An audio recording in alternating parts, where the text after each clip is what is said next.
Hello, hello. Welcome, everybody. It's OnceInLuv here from Serene Productions. We're here to bring you the Yeti Webcam Weekly of April 11th. Joined with me today is Clem from Aria's Card Shop. Would you like to introduce yourself, Clem?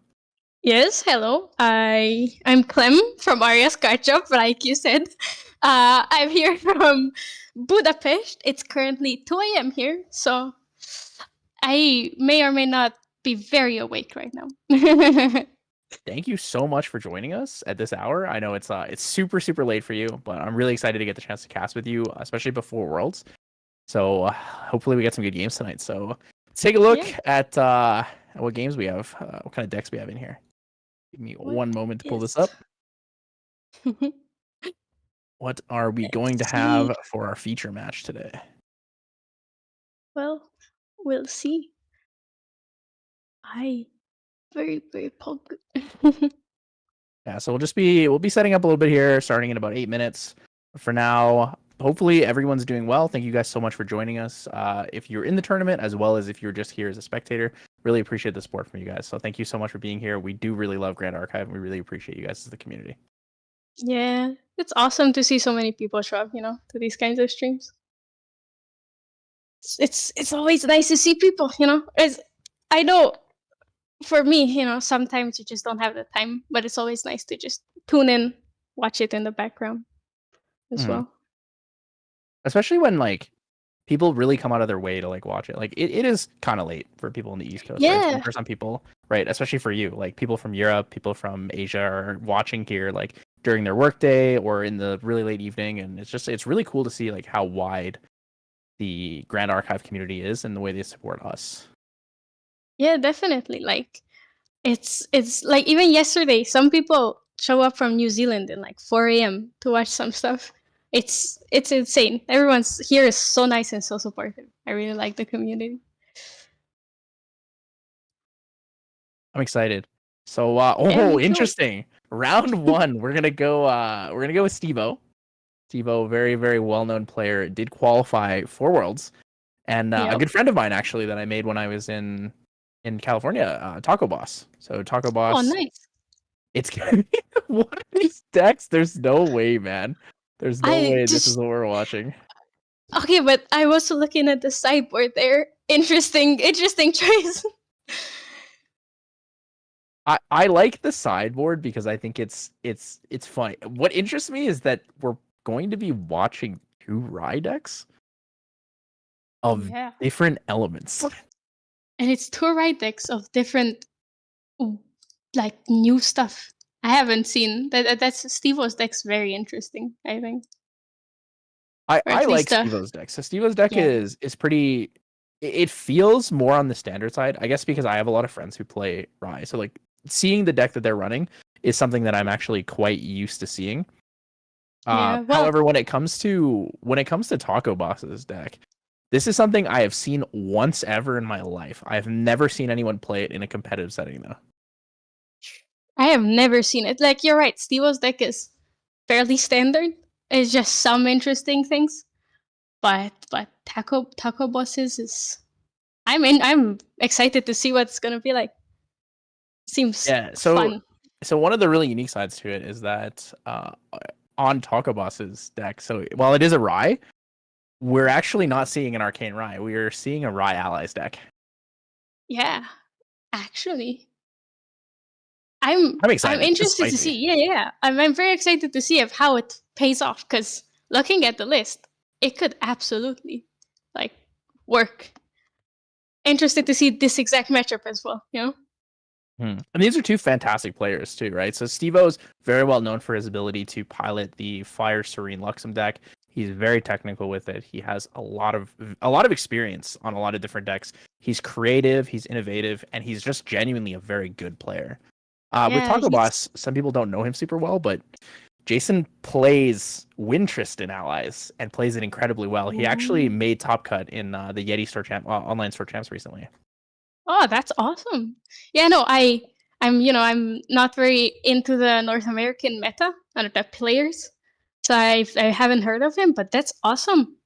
It's definitely interesting. And yeah, Steve-O I think Steve-O is a very skilled player. So on any deck he plays. Yeah, super excited to see here. It's gonna be sick. I think Water Rye Allies is actually really, on top of it being something that's not seen very often, it's really fun because we get to see cards like Nimue, right? We get to see cards like Bubble Mage. Nimue.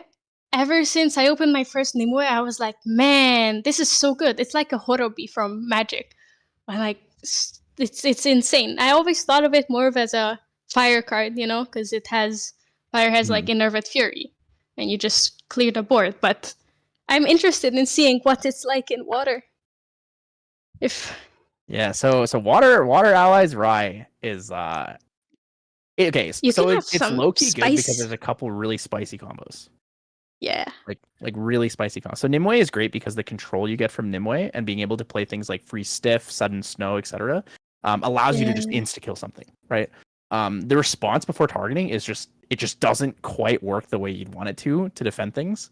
And then on top of that, we also have Bubble Mage, which is essentially like a poison dagger. I mean, Bubble Mage is just an on-enter poison dagger. Bubble Mage, when I saw it, I think it was Oceania Nationals, right? They played Bubble Mage. I was so exciting to see because you don't see Bubble Mage is one of those cards that you want to see played, but it just doesn't get the chance in these current times. So I'm definitely interested to see how it performs. So it's a fun card. I also really like the promo version of it, so I'm a bit biased, Okay, so we have both players in the room now. They're setting up, shuffling up a little bit. Looking forward to seeing this match. What do you think? Who do you think is going to win this? Just first, off the top of your head, what do you think the score is? Who's taking it? I think Steve was gonna, because Water Allies struggles. I think one of the things it struggles is the normal Rye, and Steve was just also a very, very good player. But I think there can be some sneaky things I don't see yet in store from Taco Boss. There's some surprises. What about you? How are you feeling? I think I kind of disagree a little bit. I think that Water Ally is actually really good against Rye. I think Water in general is good against Rye, but it's very, very reliant on Frostbind, and Taco Boss is only running 3 of them. Also, it's probably worth noting that his sideboard only has 3 cards. Yeah, that's what surprised me. I was like, we were just talking about how you don't like playsets in the sideboard of mainboard cards, and he took that very, very seriously, Yeah, he took that very seriously. He said, all right, no sideboard, I guess. No sideboard needed. All right, so we have both players, I think, shuffled up and ready to go. Steve has a non-regulation material deck, but I think he asked his opponent if that was cool with him. Yeah. It actually looks like his cards are just unsleeved. Yeah, what the hell? No, it's his main deck that's unsleeved. Interesting. I can't really tell there, but it's pretty funny. Either way, both players pretty good with it. Yeah. My money's on Taco Boss 2-1. Interesting. My money. So recently, last week at regionals, I saw Water Allies Rye matchup, and the Water Allies did win, but it was very tight. That's why I was thinking maybe Rye will take this, but we'll see. We'll see. Like I said, there could be some surprises in store. I don't know yet. So we have Steve-O on the bottom here, rocking the store championship mat. Big flex, that's absolutely so card. Yeah. Really big fan of Shade Cursed Hunter. Then we have beautiful. We actually have the Cannon mat on Taco Boss's side using the SP1 Nimue mat. On point. Oh shit. This is a game where I really wish we could hear the comms of the players, because you see a Spirit of Water and you would almost never expect it to be like a Water Rye, right? Yeah, and the turn 1-2 plays are, I think, fairly standard. Probably, the average Water Allies plays, and then bam, Rye, and you're like, what the hell? I think it has a bit of shock value, definitely. So we have a classic turn 1 for Water, starting with the Korazi Trapper past turn. You're gonna see the I believe that's a Spirit of Serene Fire. Yeah, he was gonna be doing his little glimpsing. And put thinking card. but 2 to bottom if I saw it correctly. It looks like 2 to bottom, yeah. So he drew the 2 for the glimpse and then drew 1 for going second. Yeah. That's the thing for so far for usually with and let's pass immediately. All right. Well, pass is not very good for Stevo though in this turn. So in his deck he's running increasing dangers, and that's like one of the most beneficial things early on to play into these water decks. You really want to be able to turbo yourself as fast as you can. Yeah. So we're gonna be materializing Rye 1 already. Immediately, right? Damn. It's a banishment of I believe a Frostborn Paladin there. Seems so. Interesting. I was unexpected. Let's see what we do. Well. Oh, he's gonna do it right off the bat. The giveaway comes out immediately. Damn. The Just spice swinging for immediately there. What does Nimue say exactly? Is it just allies or can she destroy non-ally objects as well? I believe it is only allies. It's a targeting effect. So it's like whenever you activate an action card that targets an ally, destroy that ally, and that applies to yours as well. Yeah. Spicy. Definitely spicy. We're gonna get Stevo's end of turn creative shock, the classic. Yeah. Oof. I would have expected some floating memory. Maybe he went unlucky. But he'd only bottom 2 cards, so I assume his hand is pretty good, you know? That is true. He probably has at least 1 dungeon guide early on, and then a decent amount of arcane cards. So I'm gonna guess like 1 or 2 fire cards, and then 1 dungeon guide, and most likely arcane. Just giving him the ability to kind of just put cards down and then just kind of turbo the levels. No increasing danger early on, though, is kind of frustrating, especially against water. But, whoa, 1 down to Scry already. Damn, that's early. He probably doesn't have any other way to put a card into memory right now, and still needs to get 2 down so that he's able to level up to Rye 2. True. You really that's the one thing about Rye. You really need the early game few basic element cards, but you also really need to have your arcane cards down. So it's a very delicate balance of elements, I think, because late game you don't want to see those increasing dangers.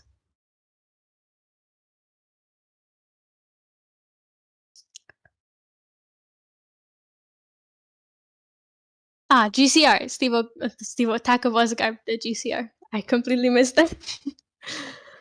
So fast. With a bubble mage coming out already. He's going for the damage. He's pumping damage. Yeah, dude. It's really just beatdown. 2, 2, 2. He's gonna take 6 in a single turn. 3 allies, all 1 cost, or all one power. 1 power. He's pushing. Damn. Oh, big girls. The really nice thing about using the bubble mage in this situation is that chipping 6 damage is so relevant to the progression of the game, right? If you're able to kill Rye on like turn 4, he doesn't have the ability to really start playing solitaire, right? He isn't able to go through all of the cards in his deck, find his kill combo, and then just rush you down with fog. Yeah, absolutely. And even an Arcane Blast went out already from Stevo, which obviously isn't that bad, but like still a bit of a setback, It's one less combo or one less kill for him. Yeah, though. Rye, if you don't get to, if you don't have the early damage against him, it can be pretty detrimental to you, Like, can't actually see what he just played. Did you catch what that was? No idea. Excalibur? I think he actually did play Excalibur. I think you're right. What the hell? I mean, Excalibur makes sense, right? He's going to take unpreventable damage when he goes to Rye 3. If he takes out total knowledge, he's going to take it. And that's like really, really, really convenient, right? It is a way to push through damage, especially if Stevo does have a lot of fog. Yeah, you're right. And it's... I really, really like the every unpreventable damage, I think, in Grand Arcade is pretty solid. Like, there are so many prevention effects right now, and everyone's playing them, all of them mainboard. So any unpreventable damage you can chip in is very solid. It's very needed right now. Yeah, that's a lot of damage to face. Right, we're seeing 12 damage 12. on 12 damage. So that's if he has another bubble mage. Next, yeah. That's 11 damage. That's lethal if he levels up, right? Yeah. Oh my god. We got a GCR. GCR is a 2 life. Draw 1 life now. Damn. I really like these cards that always seeing these cards you rarely get to see. Because like everyone's so competitive always that there's rarely new brews.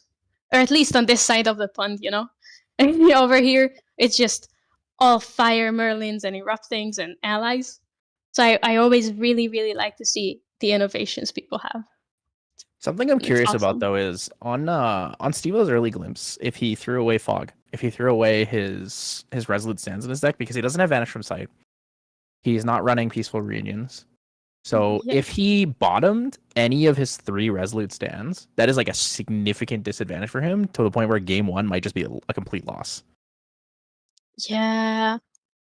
But that's also interesting of why if I see water, usually my brain just goes to water allies. So it's very interesting if he bottomed that because he went second. Mm-hmm. So, but the other thing with water allies is water allies has like slower pacing when it comes to actually like ally based damage. If he kind of expects the scepter to come out and then kind of a big burst versus being able to like consistently chip 5 to 7 damage a turn. Mm-hmm. So we are going to see the dungeon guide. So we lose an increasing danger and I believe a power overwhelming.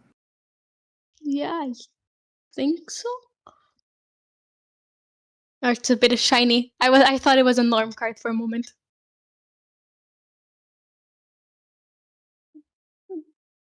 Then he has a bunch of cards in hand. Oh no. Yeah, a bunch of cards in hand as well.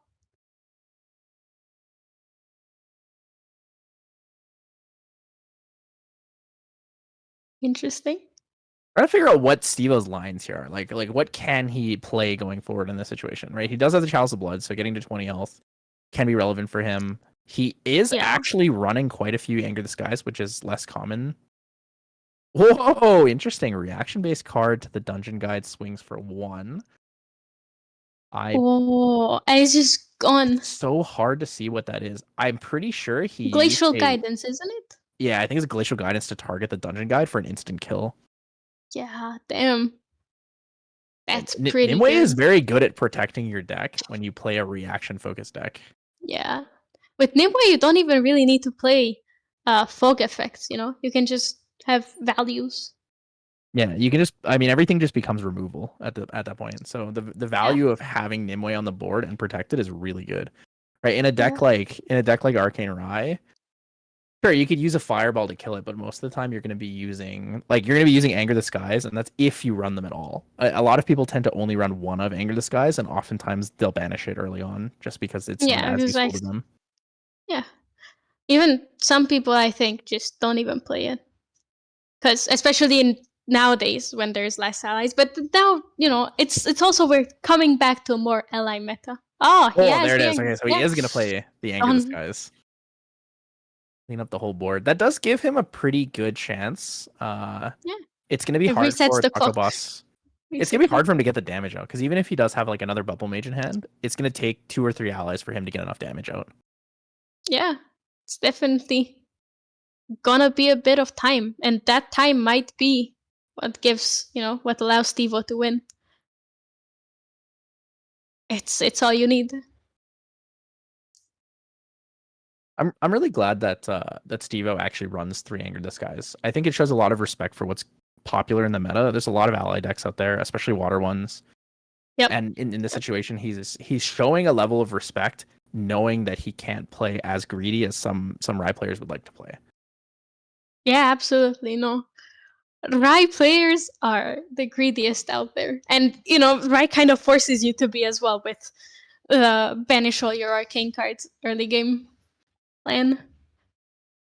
Yeah, you really have to banish things for levels. You need to be able to find your kill lines, which require you to either pop your Storm Tyrant's Eye, pop Power Overwhelming, really figure it out from there. Yeah. I believe that's a Stillwater Patrol. Is a Stillwater Patrol.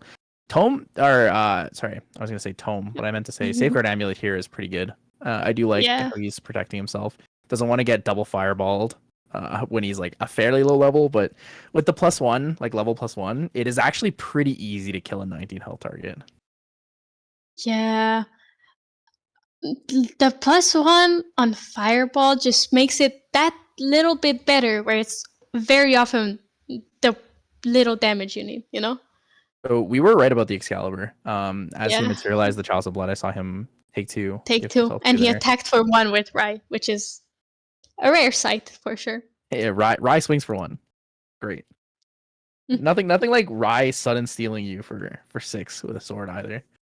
Casual 6. For free. Yeah, damn. So Stevo's starting to set up his combo here. We saw the Arcane Sight into the Scry the Sky, so he's looking for ways to clear the board. He's looking to hopefully pick up another Anger the Skies, otherwise basically just like double Fireball. Could look for an Arcane Blast Fireball, 2 Arcane Blasts. Has quite a few options here. Yeah, for sure. I think he can even just, even if he doesn't find an answer for the board right now, he has a good chance at maybe even taking it home next turn. Though I don't know how many Arcanes he has in Banishment right now. Unfortunately. I can't even see that.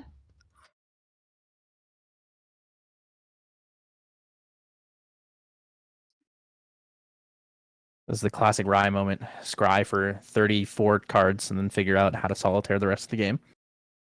Stevo taking his time, trying to figure out what the optimal kill combo is. Realistically, so he does have a Chalice of Blood. He's at 18 health, so there's not a lot of room for him left. He needs to really make sure that he doesn't make any mistakes if he wants to be able to take game 1. Yeah, Scry the Skies and late game for Rye is a very, very stressful, decision. How do you want to order everything as well? Yeah. Enlightenment counters for days. Is gonna use a counter, draw a card. I can't actually tell how much influence he has. I want to say he has 5 influence right now, but it might be 6. Yeah, but it seems that his material deck is also unsleeved, so it's all very uniform. Ooh, 2 down Sphere instead of Voltaic Sphere. Seems so. Yeah. Voltaic Sphere is good here. I do like the extra damage. So 5 damage dealt to ally, and then has the ability to banish it for another Arcane Elemental spell to reduce the cost. Yeah. It's rare. I've seen Voltaic Sphere be discarded a lot more than be used. That's pretty neat. Always happy to see a card be used as intended.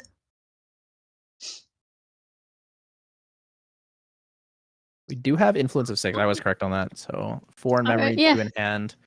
Endura's coming out though. Endura has the ability to actually be like another push. It's like a mini freezing hail if you have Bubble Mage, because you can tap, remove an enlightenment counter and ping for 2 instead of for 1. Yeah.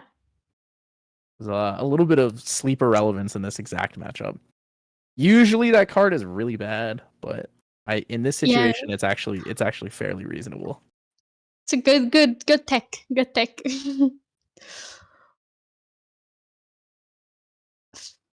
Yeah, one of the other things that I thought was a little interesting about Taco Boss's deck here is when you look at his material deck and his champion layout, I believe he's running Rye Archmage. So your first mage action or mage spell of the turn will give you an alignment counter. I'm a little bit surprised he didn't run Merlin in that spot, but it also is a little bit safer of a play to go Rye, because if you run into decks that aren't running a lot of floating memory, then it does work that way. Yeah, it's also, I think you value in water, you value the card draw a bit more. The card draw is really important.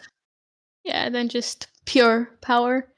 But also, he has some very interesting cards that I didn't expect to see in a deck, in his material deck. Like, I'm not sure if I want to spoil, but there's some interesting stuff, I mean, I think we can talk about it. It's probably fine. The players are busy playing anyways. True. He has a Wand of Frost, which I know I have like 21s of Frost because I did just catalog my FTC the other day, but I have no idea what the card does.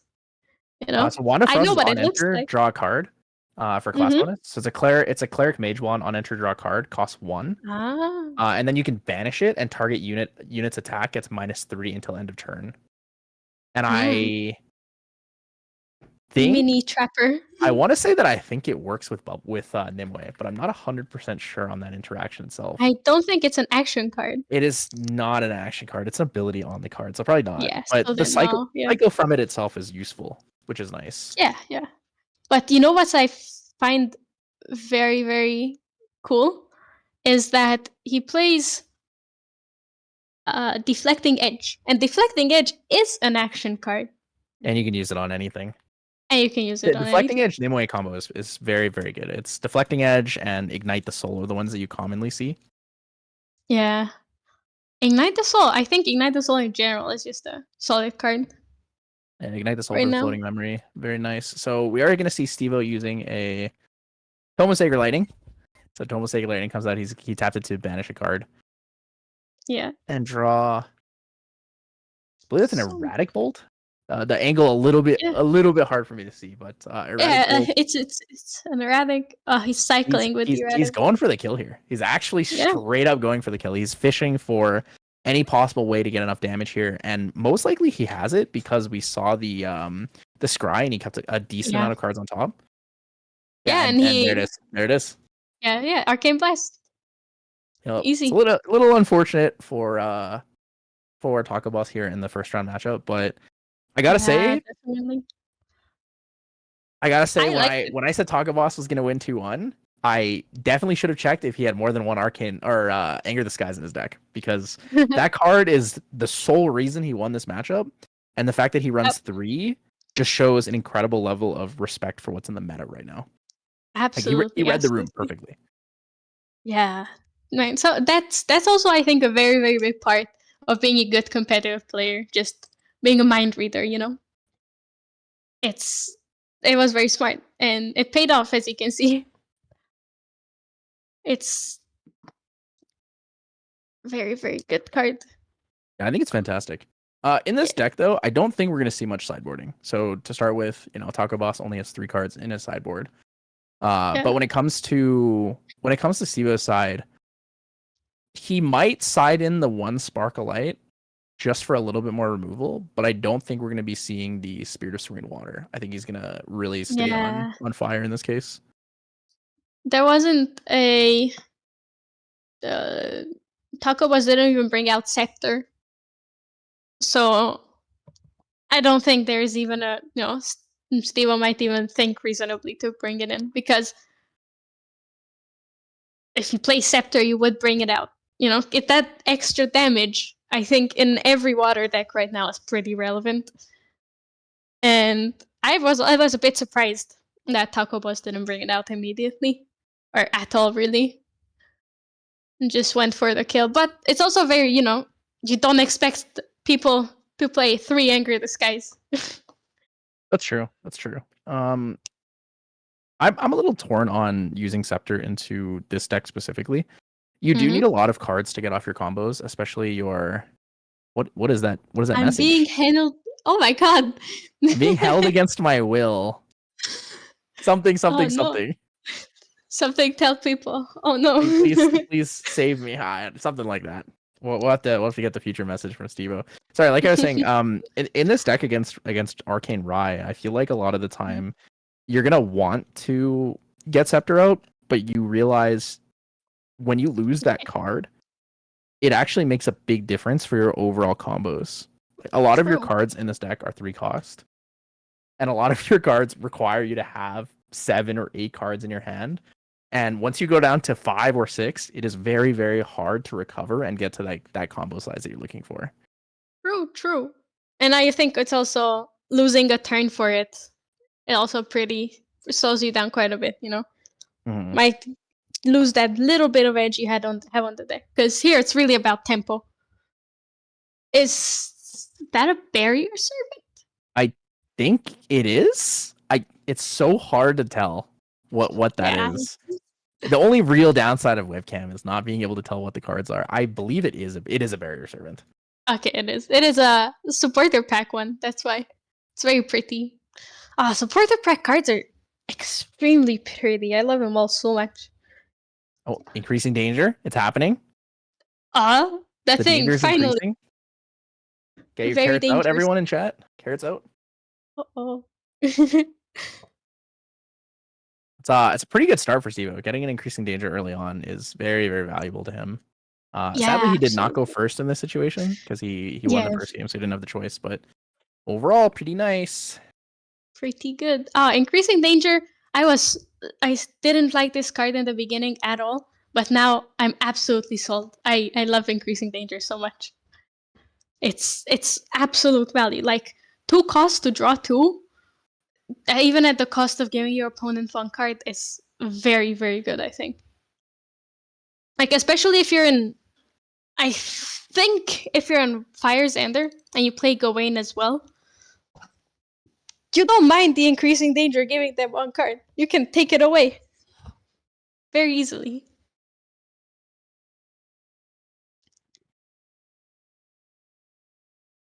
Is that another barrier servant? Oh my god. Yeah, I mean, I guess so. I guess barrier servant is still just like 2 damage, right? Yeah. It's a 3-cost 2/2 that can prevent damage to itself. So effectively a 3-cost 2/3, you know? Actually, in this deck specifically against Arcane Rye, barrier servant might actually be significantly better than other allies, because if he does hold 4 enlightenment counters for it, he can just protect them from the Anger Disguise, right? Yeah, absolutely. And then there's 4 damage. It's 6 damage if you you're right, Bubble Mage, right? So Bubble Mage is insane, man. I haven't. The barrier servant is great because it doesn't matter how much damage you deal to it. It just says the next time damage would be dealt, prevent the damage. Yeah. And like a full prevention is really good. Like that's low key really good. Yeah. So Talkabots did actually end up going with the Scepter of Lumina this time. So we're going to see the 4 damage come in from level 1 Rye. He's going to be pushing as fast as he can to try to take out Stevo before he's able to get to level 3, Anger Disguise, Arcane Spell Shields. Yeah, I think he's playing overwhelming action. Yeah, definitely playing much more aggressively this time around. Mm-hmm. Like it feels like a mini Diana in a sense. Like while you don't have the gun where you can just level up gun, shoot someone, the Bubble Mage comp, I guess more of a Xander style deck with the Bubble Mage. Yeah, with the +1. Yeah. And there she is. It's happening. It's happening. 6 damage. You just need to mention her. Yep. So that's gonna be 8 damage on board, and Rye is almost dead. 8 damage turn 3? Turn 3. Turn 3, 8 damage. Turn 3 if we count. Yeah. So if he levels up, he goes to 22. Dungeon Guides to 25, which means Excalibur is useless in this situation. So you don't need to Excalibur. What you do is you level up, put 4 damage on the board, and then you swing for 5. So if he doesn't clear the board, that's 25 already. Lethal is already here on turn 4 in this deck. Insane. That is a spicy deck. You just need Bubble Mage, you know? If you have Bubble Mage, you're awesome. It's a really you really just have to draw the Bubble Mage. Once you draw the Bubble Mage, you can line up for kill combos, and you can hold that in your hand as long as you want to, right? Yeah, and you mentioned before, maybe before stream, that Bubble Mage is a mini Banner Knight, and absolutely like now I can see it. I think it's maybe even a better Banner Knight because you just play it when you have enough allies out. You don't need to wait to level up. Yeah, between Bubble Mage and like Battlefield Spotter, it's like you have all these other ways to just get extra chip damage in that people don't really expect.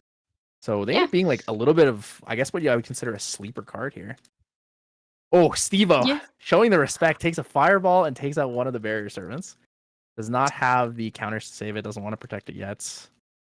Yeah, he sees the 25 damage on the board, so that's why the respect is coming out. Second creative, he's really all inning for this. So he takes out the damage on the he does on the first Bubble Mage, and then he's gonna Creative Shock to actually kill the second one. Oh, he's not. He's gonna discard an Erratic Bolt. Interesting.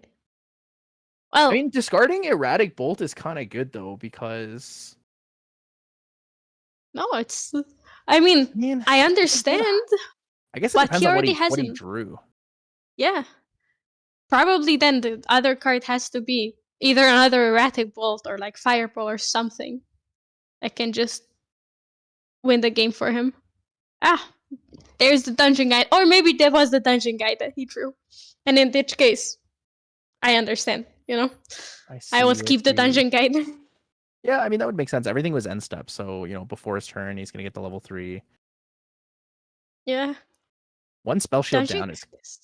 Spell Shield actually not super, super relevant in this matchup, just because of the way the damage goes through. Yeah, it's not one really big swing, or even, like, mid-tier swings. It's just a lot of little chip damage. Yeah, and it's... Bubble Mage is in this case a better better Banner Knight, because it only chips in for the additional damage if you deal the damage. So if it's prevented, it's just 2 item encounters. Mm-hmm. Increasing danger again. Oh, increasing danger. Oh, he's digging. He's trying to dig as fast as he can, really. Yeah. 2 cards in hand, total of 6 influence, it seems. And once again, I have no idea how many arcane cards in banishment. We'll just have to see.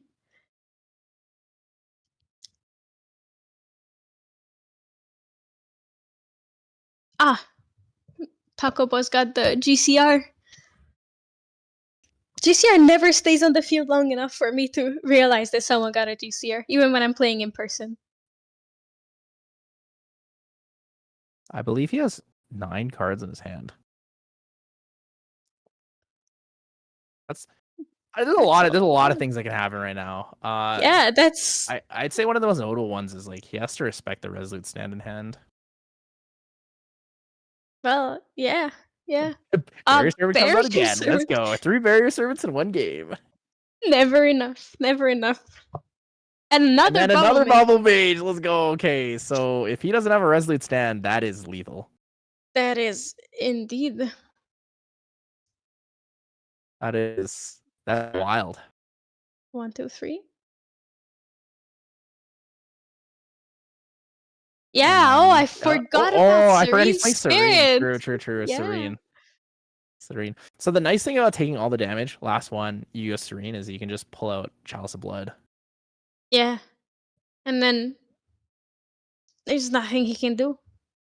I always miss the Serene. I forget that Serene's a thing on Rye. Serene is probably one of the best openers on Rye, or at least a sideboard card if you're not going to mainboard it. It just gives you so much of a better opportunity to pull a dungeon guide out. So Chalice of Blood, Pre-Recollection, Arcane Sights. So you get the level counter. I believe that's level 8, I think. Yeah. I think so too.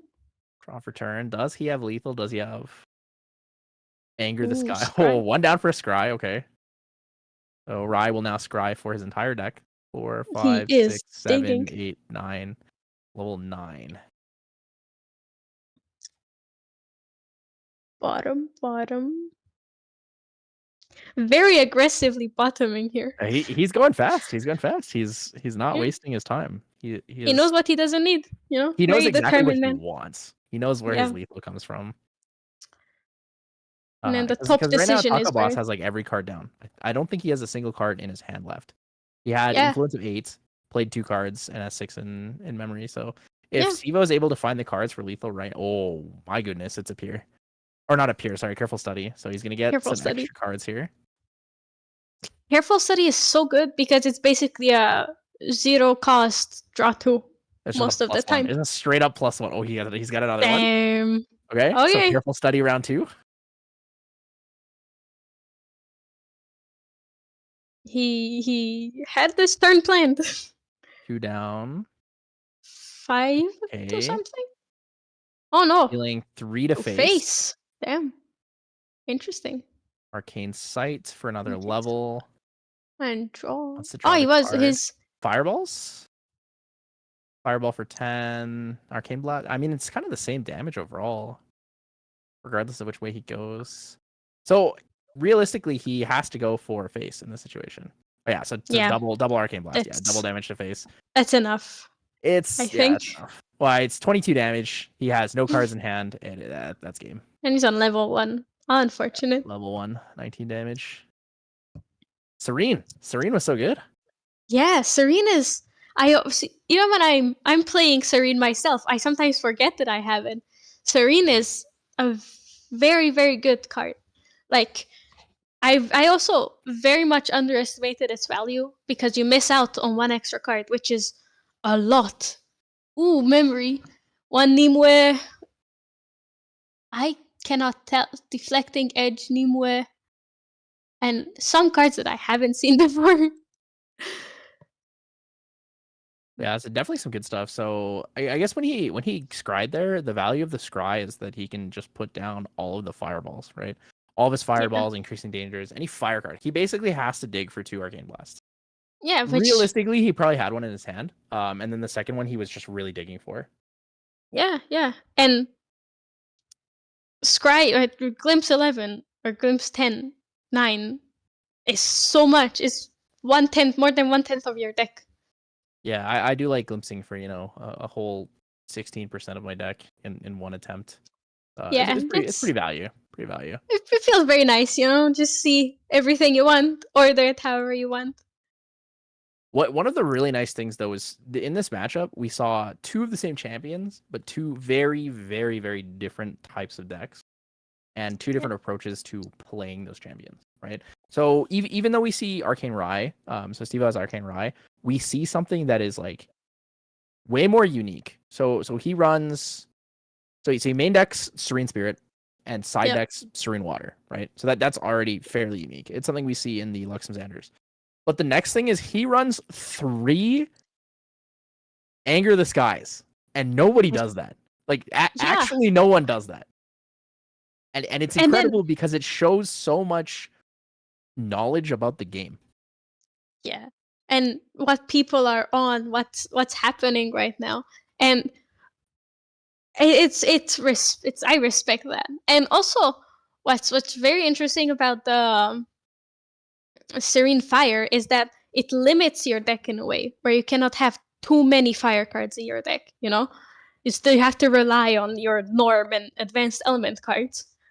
But then you still need to get there. A fair amount though. Like yeah. More than most Serene Fire. So most Serene Fire you're gonna see like 10 at most, right? In this deck we see, what is that, 14? 14 is quite a bit. You lose a quarter of your deck if you release, or if you're forced to release early. But it's definitely interesting to see his sideboard as well, the Serene Water, because then it makes so much of your deck unplayable. It makes you wonder if the value is worth it, because in some matchups, for example with Erupting, the Fracturizes are incredibly important, but is it worth it missing out on that bit of tempo, There's a couple other things that are really good for the Serene Water Fracturize combo. It's really good into Diana. People who run Fire Diana level 3, because if they don't respect it and run Deploy Gun Shield and hold enough cards in their hand when they go level 3, you Fracturize their gun on the +2 trigger and the game is over. You will not lose. It is so hard to lose from that position unless you have like 4 health, because they just can't do anything, right? You Fracturize the gun. Absolutely. If they materialize a different gun, you just Fracturize the gun too. If they pull out a bullet, you Fracturize the bullet, right? There's so many options into this, right? And then by the time they have an answer, you go level 3, you just Arcane Spell Shield any big damage. Yeah. No, it's very good. You're right. It says it's the value from switching to water. The more the game goes on, and the more I see how the meta is right now, the better it gets. The spicier it is, and many people still don't know about the sideboard trick, so it's still a surprise to many players. But if you know about it, even then, I think the mind games of it is like, are they gonna do it? Yeah. Are you gonna do the switcheroo? Is enough to psych some players out. So I think it's very, very, very big brain, if you will. It's just so necessary in the game right now. Like when you look at fire as an element, like you have no fast reactions to Regalia, right? Yeah. With wind, you have Zephyr. With with water, you have Fracturize. Technically, you also have Purse if you play Wind as well, but requires distance is like a totally different discussion point. There's one other thing I really wanted to mention in Stevo's deck that I think is, and I did mention it, but he doesn't run Spirit of Fire like the standard one, the non-Serene. And so instead, he actually shows a lot of respect to water and runs Viridian Protective Trinket. Yeah. Like, I think Viridian is very important. It's so good. It's so often the card that saves you, because sure, they can keep up the 4 cards, to Fracturize or to do whatever. But that makes them basically skip a turn, because there is no draw in water. They very rarely have 8 or 9 influence like we just saw. That's not an everyday thing. So Viridian is the counter, it's a hard counter basically to water decks. If they have something that they want to stop you with very badly, they have to sacrifice a whole turn for it, which is very detrimental, Okay, I want to talk a bit about the other deck. So we saw Water Rai allies with a focus on 2 things. So Nimue gives you the fast reaction protection. So it's the benefits of that are you don't necessarily need to play aggressive removal allies. And as you know with water, there's not a lot of aggressive removal spells. You can have hypothermia, which is nice. You can have freezing hail, which is nice. But both of those things have like their own conditions. So freezing hail requires a 2 health, which is not super common in allies decks. Hypothermia requires them to be rested, right? So if you're going to use your Bubble Mage to rest them, it's kind of a waste. If they attack, you defend with your Korazi Trapper, and then you hypothermia them. Great value, right? Yeah. The other side of this is we have the sorry, like I said with the Nimue, we have more options to remove things, right? So Glacial Guidance, like you said, target allies rested. I believe it gives you an Enlightenment counter as well for class bonus. We have Free Stiff. Sudden Snow is an option, but he's not running it in this deck specifically. And then the other side, like we said, Bubble Mage, right? Bubble Mage is Mage. It's just Mage Poison Dagger. I mean, there's no other way to put it. It is Mage Poison Dagger, and that is fantastic. It's such a good card. I think it's severely undervalued right now. But also, Water Rai is not. When you think of Rai, you think of this big 1-turn kill combo deck, and Bubble Mage doesn't fit into that well. But then you see a deck like this where actually it's water allies, but with Bubble Mage. You just don't think of Mage allies that much, right? Like that's not a super common deck. Yeah, definitely. Right now, I think very underrepresented. But I think there's a lot of potential in Mage allies. You could definitely do something with it, which we just saw. Like, this matchup, I think, was just a bad matchup for the deck. But even though it was a bad matchup, like, he came really close to winning the game. Yeah, it was. Especially game 2, it was very close. If Stevo was on anything other than, Serene Fire, he would have had it, which is amazing. I mean, I think that's also just a lesson to Rai players, is that understanding that one card versus Glimpse 6, the value on the Glimpse 6 is really, really good. Even if you don't need to lineage release, the ability to dig faster for your dungeon guide. So if you turn 1, 7 cards, you run 4 of in a deck, you have a 40% chance to get the card. But if you Glimpse 6, you get to draw 12, get to go 12 cards. You get to look at 12 cards.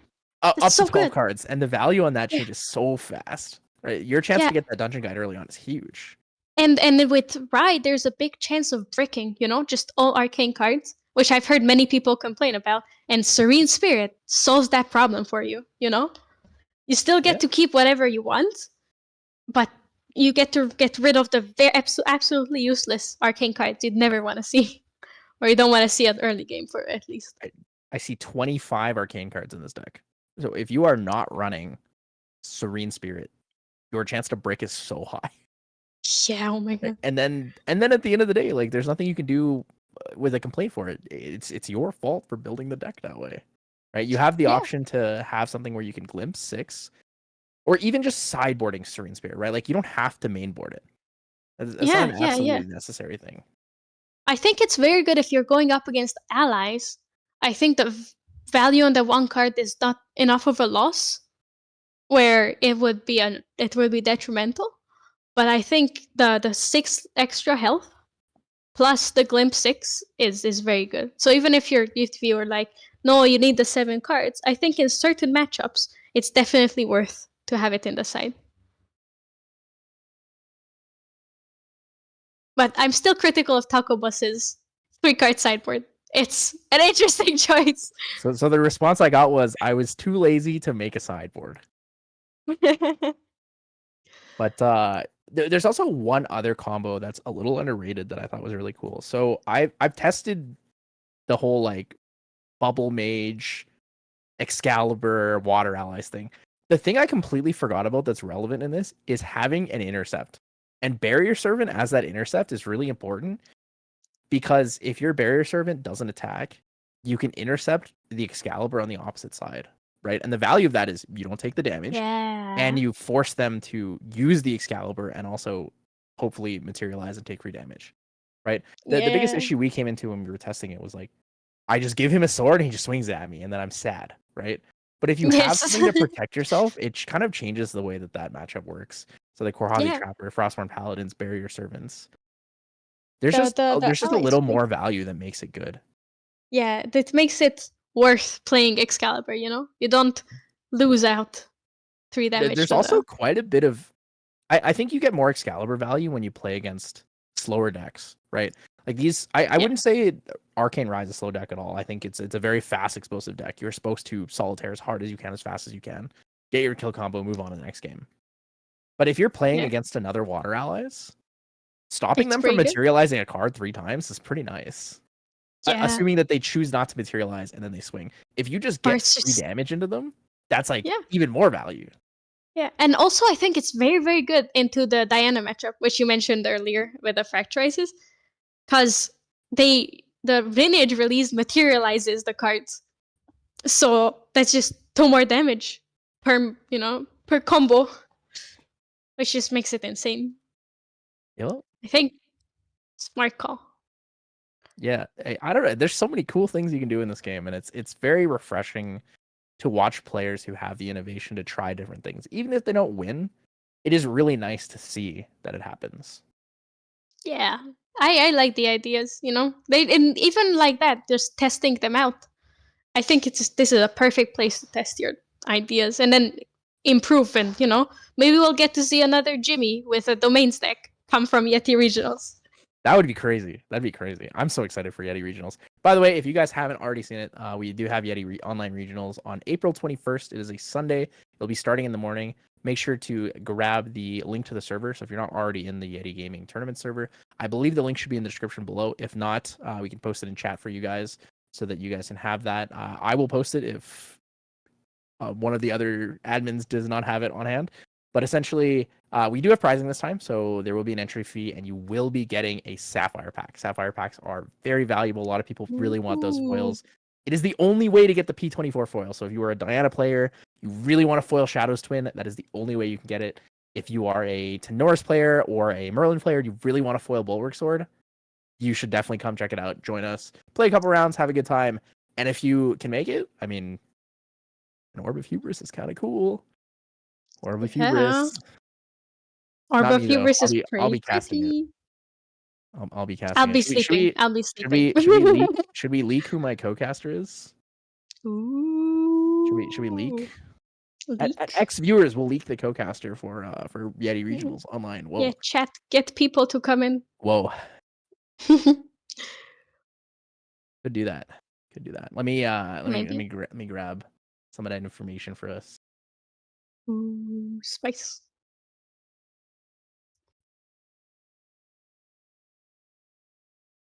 So, I guess it's kind of a chill period. The games did end pretty quickly, but I do want to thank everyone for being here. So this is our second week doing the Serene Balance production commentary streams for the Yeti weeklies. Thank you so much, Clem, as well, for being here. I really appreciate it. I know it is super late in the middle of the night for you, so that is, we really appreciate it. I'm honored to be here, honestly. I'm willing to make the sacrifice. I'm happy to make the sacrifice, actually. I'm just glad we got the chance to do more like public commentary before Worlds, because like we get to showcase to people what we know, who we are, and how we want to make things feel for others when it comes to following the story. Yeah, absolutely. I think it's very awesome, People get to see us as well before Worlds, because you and I haven't casted a Grand Archive event before. That so is I think indeed true. The others, they know what to expect, but us too. I think people have to. It's nice that people get to know us a bit before. All right, you guys want the leak? The leak is that Shinja will be casting the Yeti Online Regional with his co-caster Shinja. What? You guys haven't seen it? Shinja will be also casting Worlds with the other 5 Shinjas. And I think there's Wenja's also gonna be here. True. Wenja, Pretty Sad cool. Ja, Jimmy Ja. Jimmy Ja. Oh, I think Jimmy Ja will have the spice. Yeah, for sure. All right, guys. So we're gonna be pulling up some stats here to talk about what kind of champions we're seeing today. We have all the information here from round 1. Big shout out to Super Mitch 8. He was able to put together this fantastic looking stats page for us. So big shout out to him. If you guys don't know him, make sure to check out Merlin's Marketplace, discord.gg/Grand Archive. He is the one and only, one of the greatest. We love him. Mitch is awesome. Great guy. Let's see. 42 people in the weekly. That's crazy. I don't even think I know 42 people. I don't have 42 friends. I know that for a fact. So let's talk about the champions meta breakdown. So things to note: if a material deck has a bunch of different champions of a different lineage, it will take them as a portion of it. So when it says like Sylvie is 1.67, that means most likely there is an Allen or something else in there, or some other champion that splits off the champion meta breakdown. So as expected, number 1 we have Lorraine, 30% of the champion meta breakdown. I'm shocked, honestly. Shooketh. Absolutely shooketh. Yeah. What a How surprise. many of those Lorraine decks do you think have a Sword of Seeking in them? I think 100%. Like, I saw someone play a Lorraine deck without the Sword of Seeking for one whole locals, and then he was like, "Man, Sword of Seeking is too good. Let me just swap it out." I mean, it is. So... Sword of Seeking is like the sword. Like when you don't know what to do, Sword of Seeking.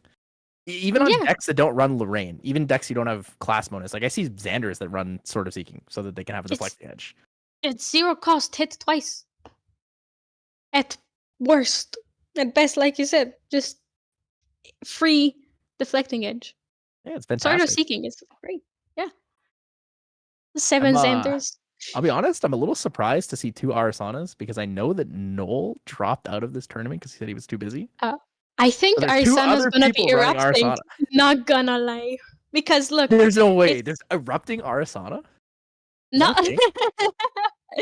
I think it's Dusklight Communion Arisana, no?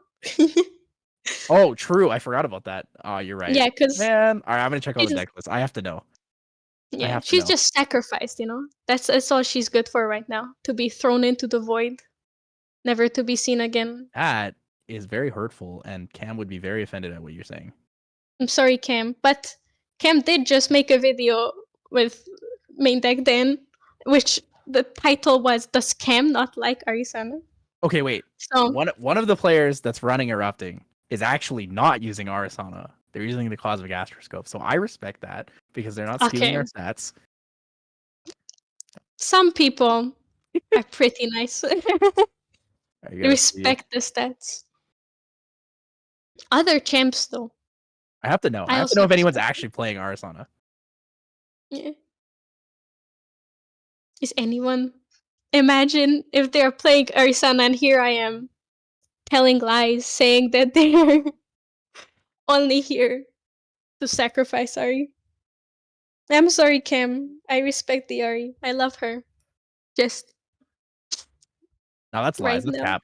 Chat, don't let her trick you guys. No, she's very cute. She's adorable. No, don't let her trick you guys. Definitely. I definitely don't have it. She's cute. She's like how many Arisana decks do you have built? That's what I thought. I thought. One. Okay, no. I built one. Really? I built one counterbalance. Disassembled. Well, we actually have a full Sylvie deck built in one of these. Well, that's kind of cool, actually. Damn. It's a crawl deck. Oh, hopefully they do well. I really want to watch that deck play. That's a fun deck to watch. Yeah, I crawl. It's Crawl is such a good card. I want to see more Crawl. I need to watch more games with Crawl so I understand how to explain what Preserve means to people who don't know. Preserve is funky stuff.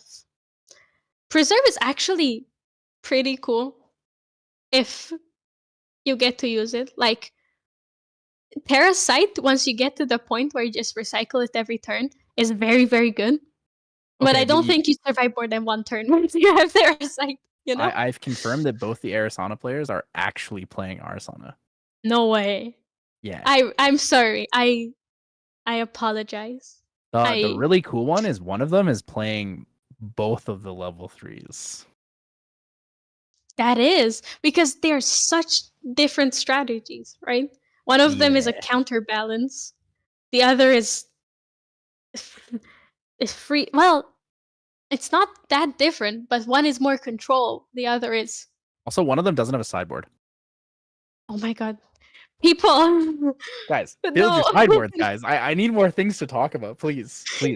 Give me your spicy... You put 4 refurbish in your sideboard at the minimum. If you're not going to make one, just put 4 refurbish there for me. Yeah, just say like, 4 refurbish, 4 trusty steed, and it's like... Do it for Bob Sherville, guys. Do it for Bob Sherville. Do it for Siladar. Yeah. Put in the 4 refurbish. Yeah, respect the refurbish. Well, or something. The other day we were talking about dispersion, and we were like, okay, but what if? And hear me out. We put refurbish in a dispersion deck. Okay, low key, I like dispersion. I think it's fun, like very fun. Low key, I agree. Dispersion is so fun if you get there. Like, my problem is, whenever I play dispersion, and whenever I have that sweet 5 counters on my sword, I never get it, you know? Yeah. I'm always there I get it. Man, it was supposed to be a 0 cost, boom boom, and then it ends up being a 0 cost. I can't find it.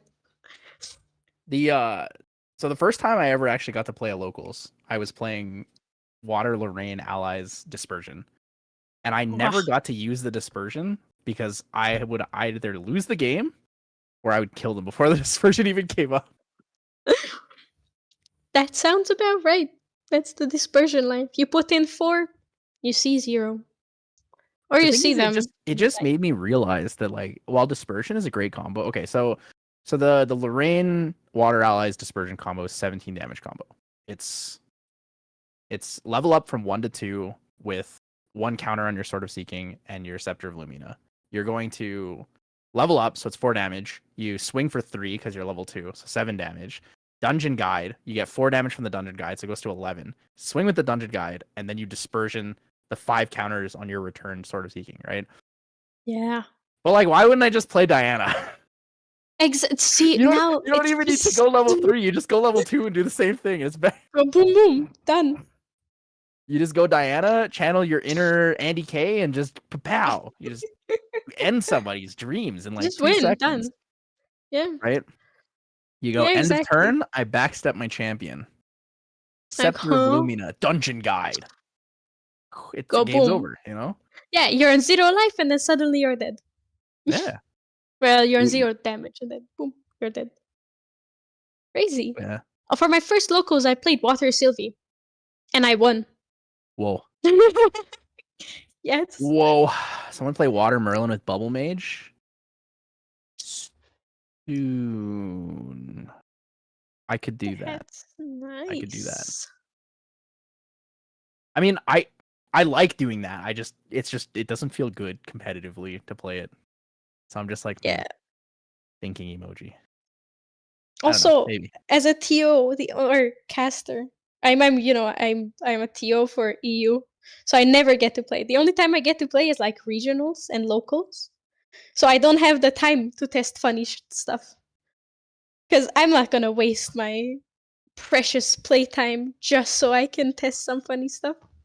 Unfortunately, I'm the other way around. But I spend all my time just testing things that don't make sense. See, I'm jealous. I'm envious of that. I so want to do that. I so want to have here playing around with Cursebreaker, praying that it's good, and then I cope really hard that it's good, and it's Maybe it is good. Maybe it's just me that's bad. Honestly, maybe I'm just really bad. I've been trying to figure it out, you know? Trying to figure it out. Sometimes I feel that because sometimes I have some very spicy ideas. I'm like, oh, this is insanely good, and I test it out, and then I just go terrible. I'm like 0-4, crying at locals. Be like, what have I done? I thought it was something good, and then maybe the strat is I just DM Limelight and I say, okay, what's the cool spice I should try this week? Yeah, that guy always has some cool spice going on. He reads the room well.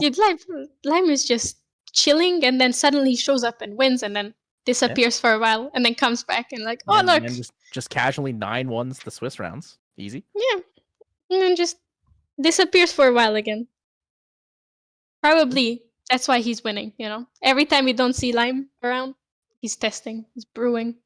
So just a light recap for those of you who did not make it for round one. Round one was Stevo versus Taco Boss. Stevo running Arcane Rye, Spirit of Serene Fire, and also showing a lot more respect for what's in the meta right now, having a couple more answers to allies as well as to like board presence.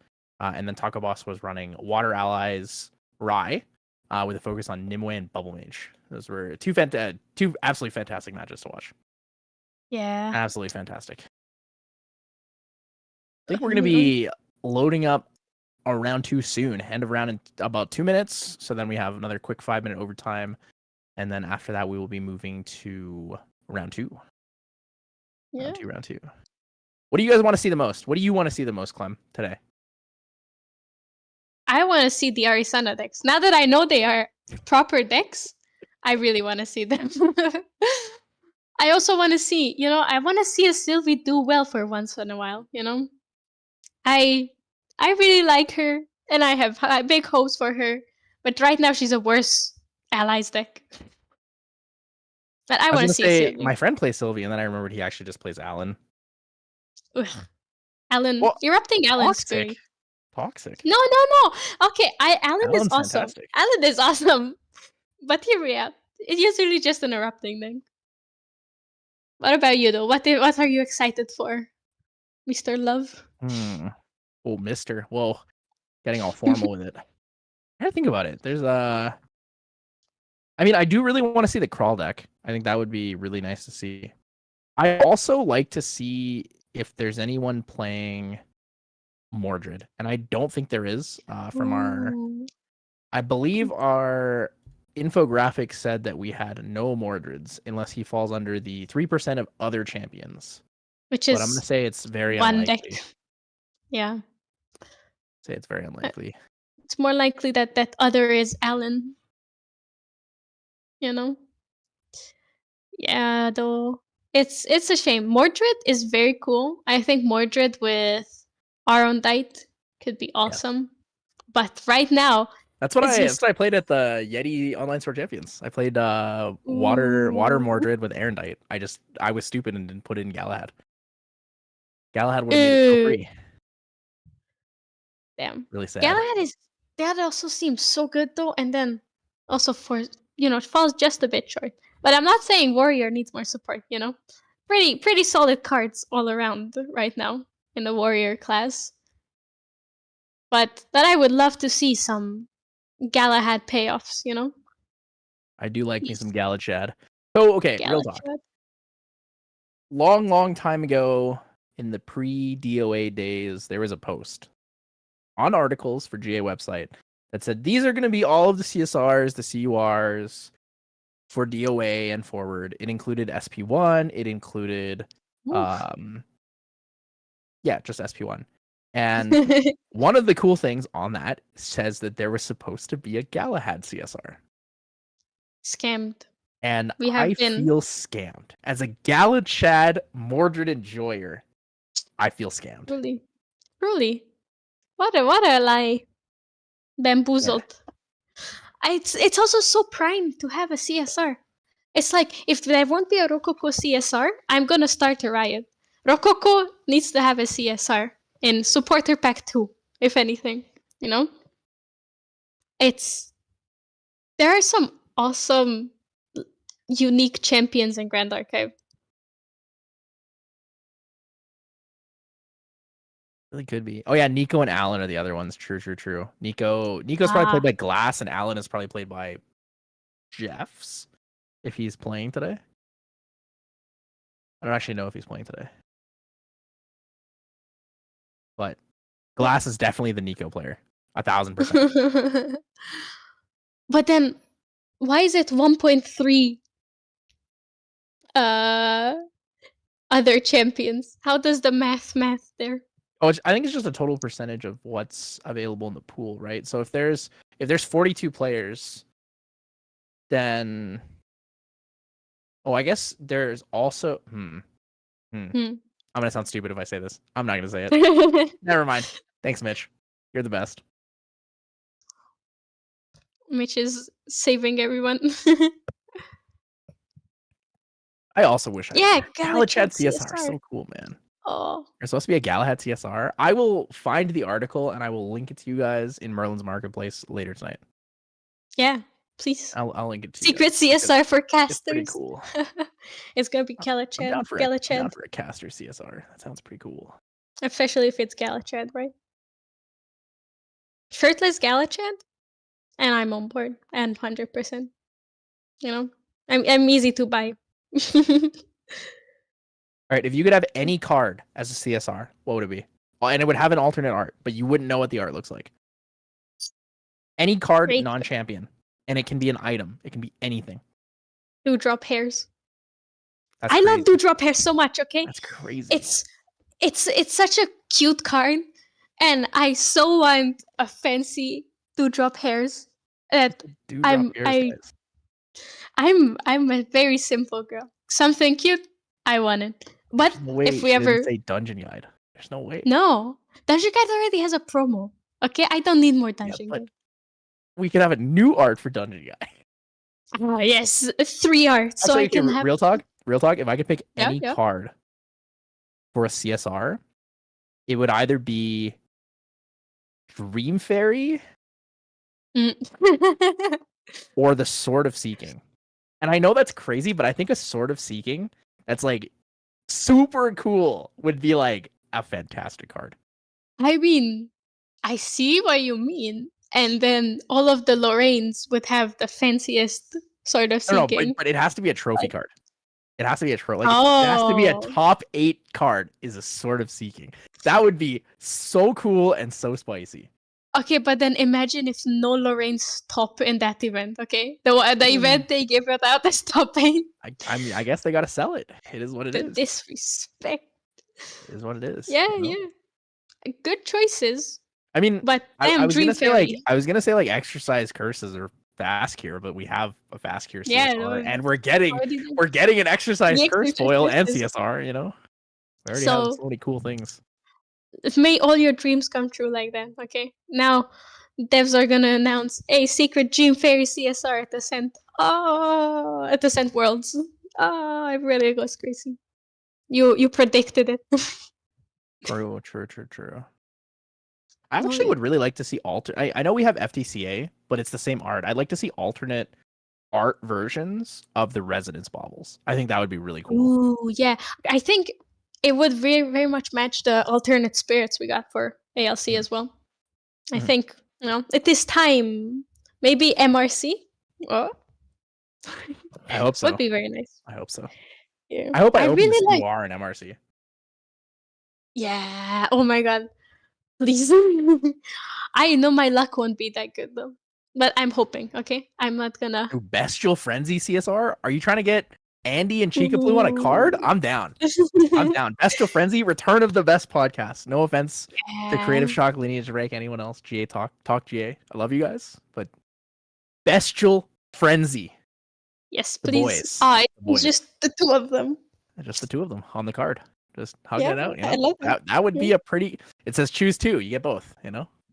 Yeah. I'm down. I'm down. I'm convinced. Rip in peace to those bozos. True. Bozos.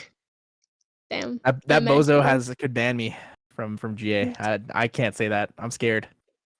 Can't call him a bozo. Cannot say anything. Just have to accept. You say, yeah. Honestly, Bulwark Sword CSR would also be really cool. Yeah. Those are cards where I'm like, do I want to wait for them to have a cool alternate art, a cool CSR, or do I just want to hopefully commission Caven's wife to make a really cool altar of it? Because if you guys haven't seen, she made the coolest swords for Terry. He has the different keyblades, and those are like absolutely beautiful. Ooh. They're beautiful. Super. I haven't seen them. I've only seen her spirits, but the spirits. I linked to you. I linked to you. These are really cool. Put them in chat too. Chat. Oh my god! There's just so many cool things in this game. Yeah, so many cool people, and there's the communities growing so many more cooler stuff. It's happening. It's happening.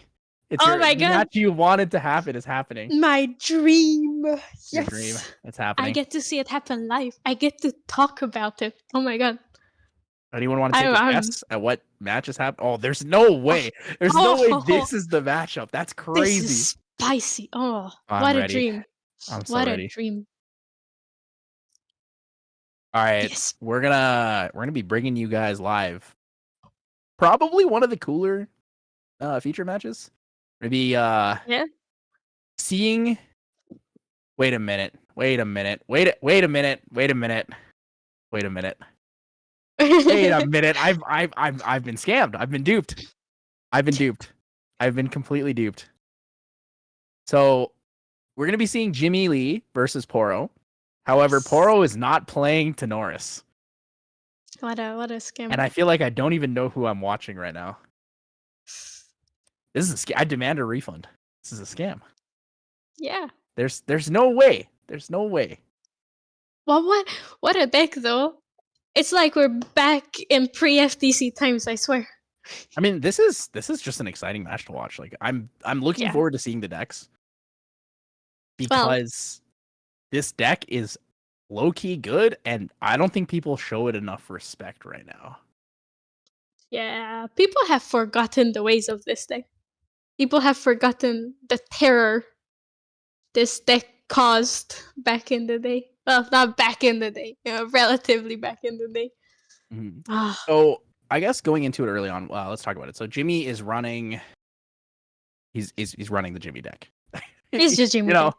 He's running. Actually, he's not running the Jimmy deck. Hold up. Yeah, hold wait. up. Hold up.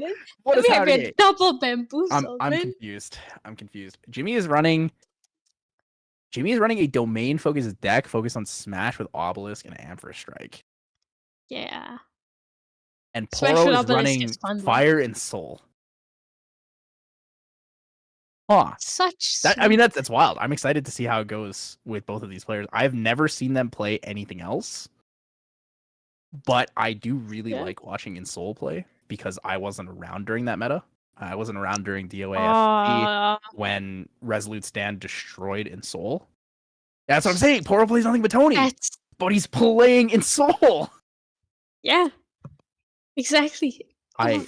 Wow. I'm shocked, guys. I'm shocked. All right, Clem. Yeah. Who do you think's gonna win?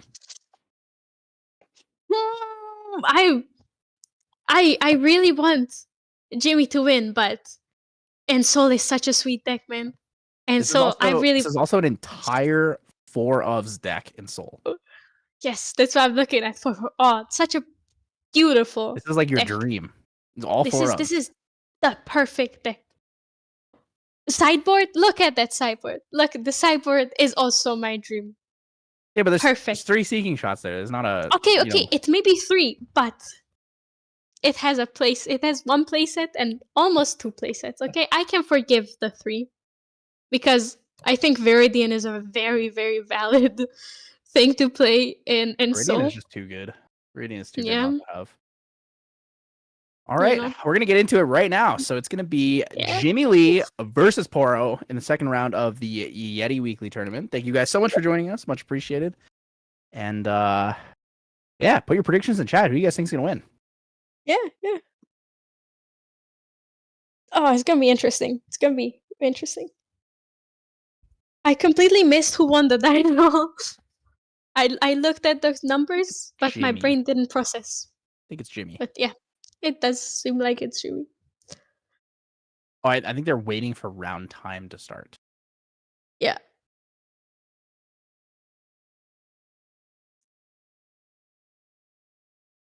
I really like seeing people's setups on webcam. Same. I like how Poro has the ward eye above his phone. Yeah. Oh, damn. I was wrong. So we're gonna actually have Poro go first. Whoa. Oh, okay. See, surprises with this match. Only surprises. All right, so a couple cool things with the decks.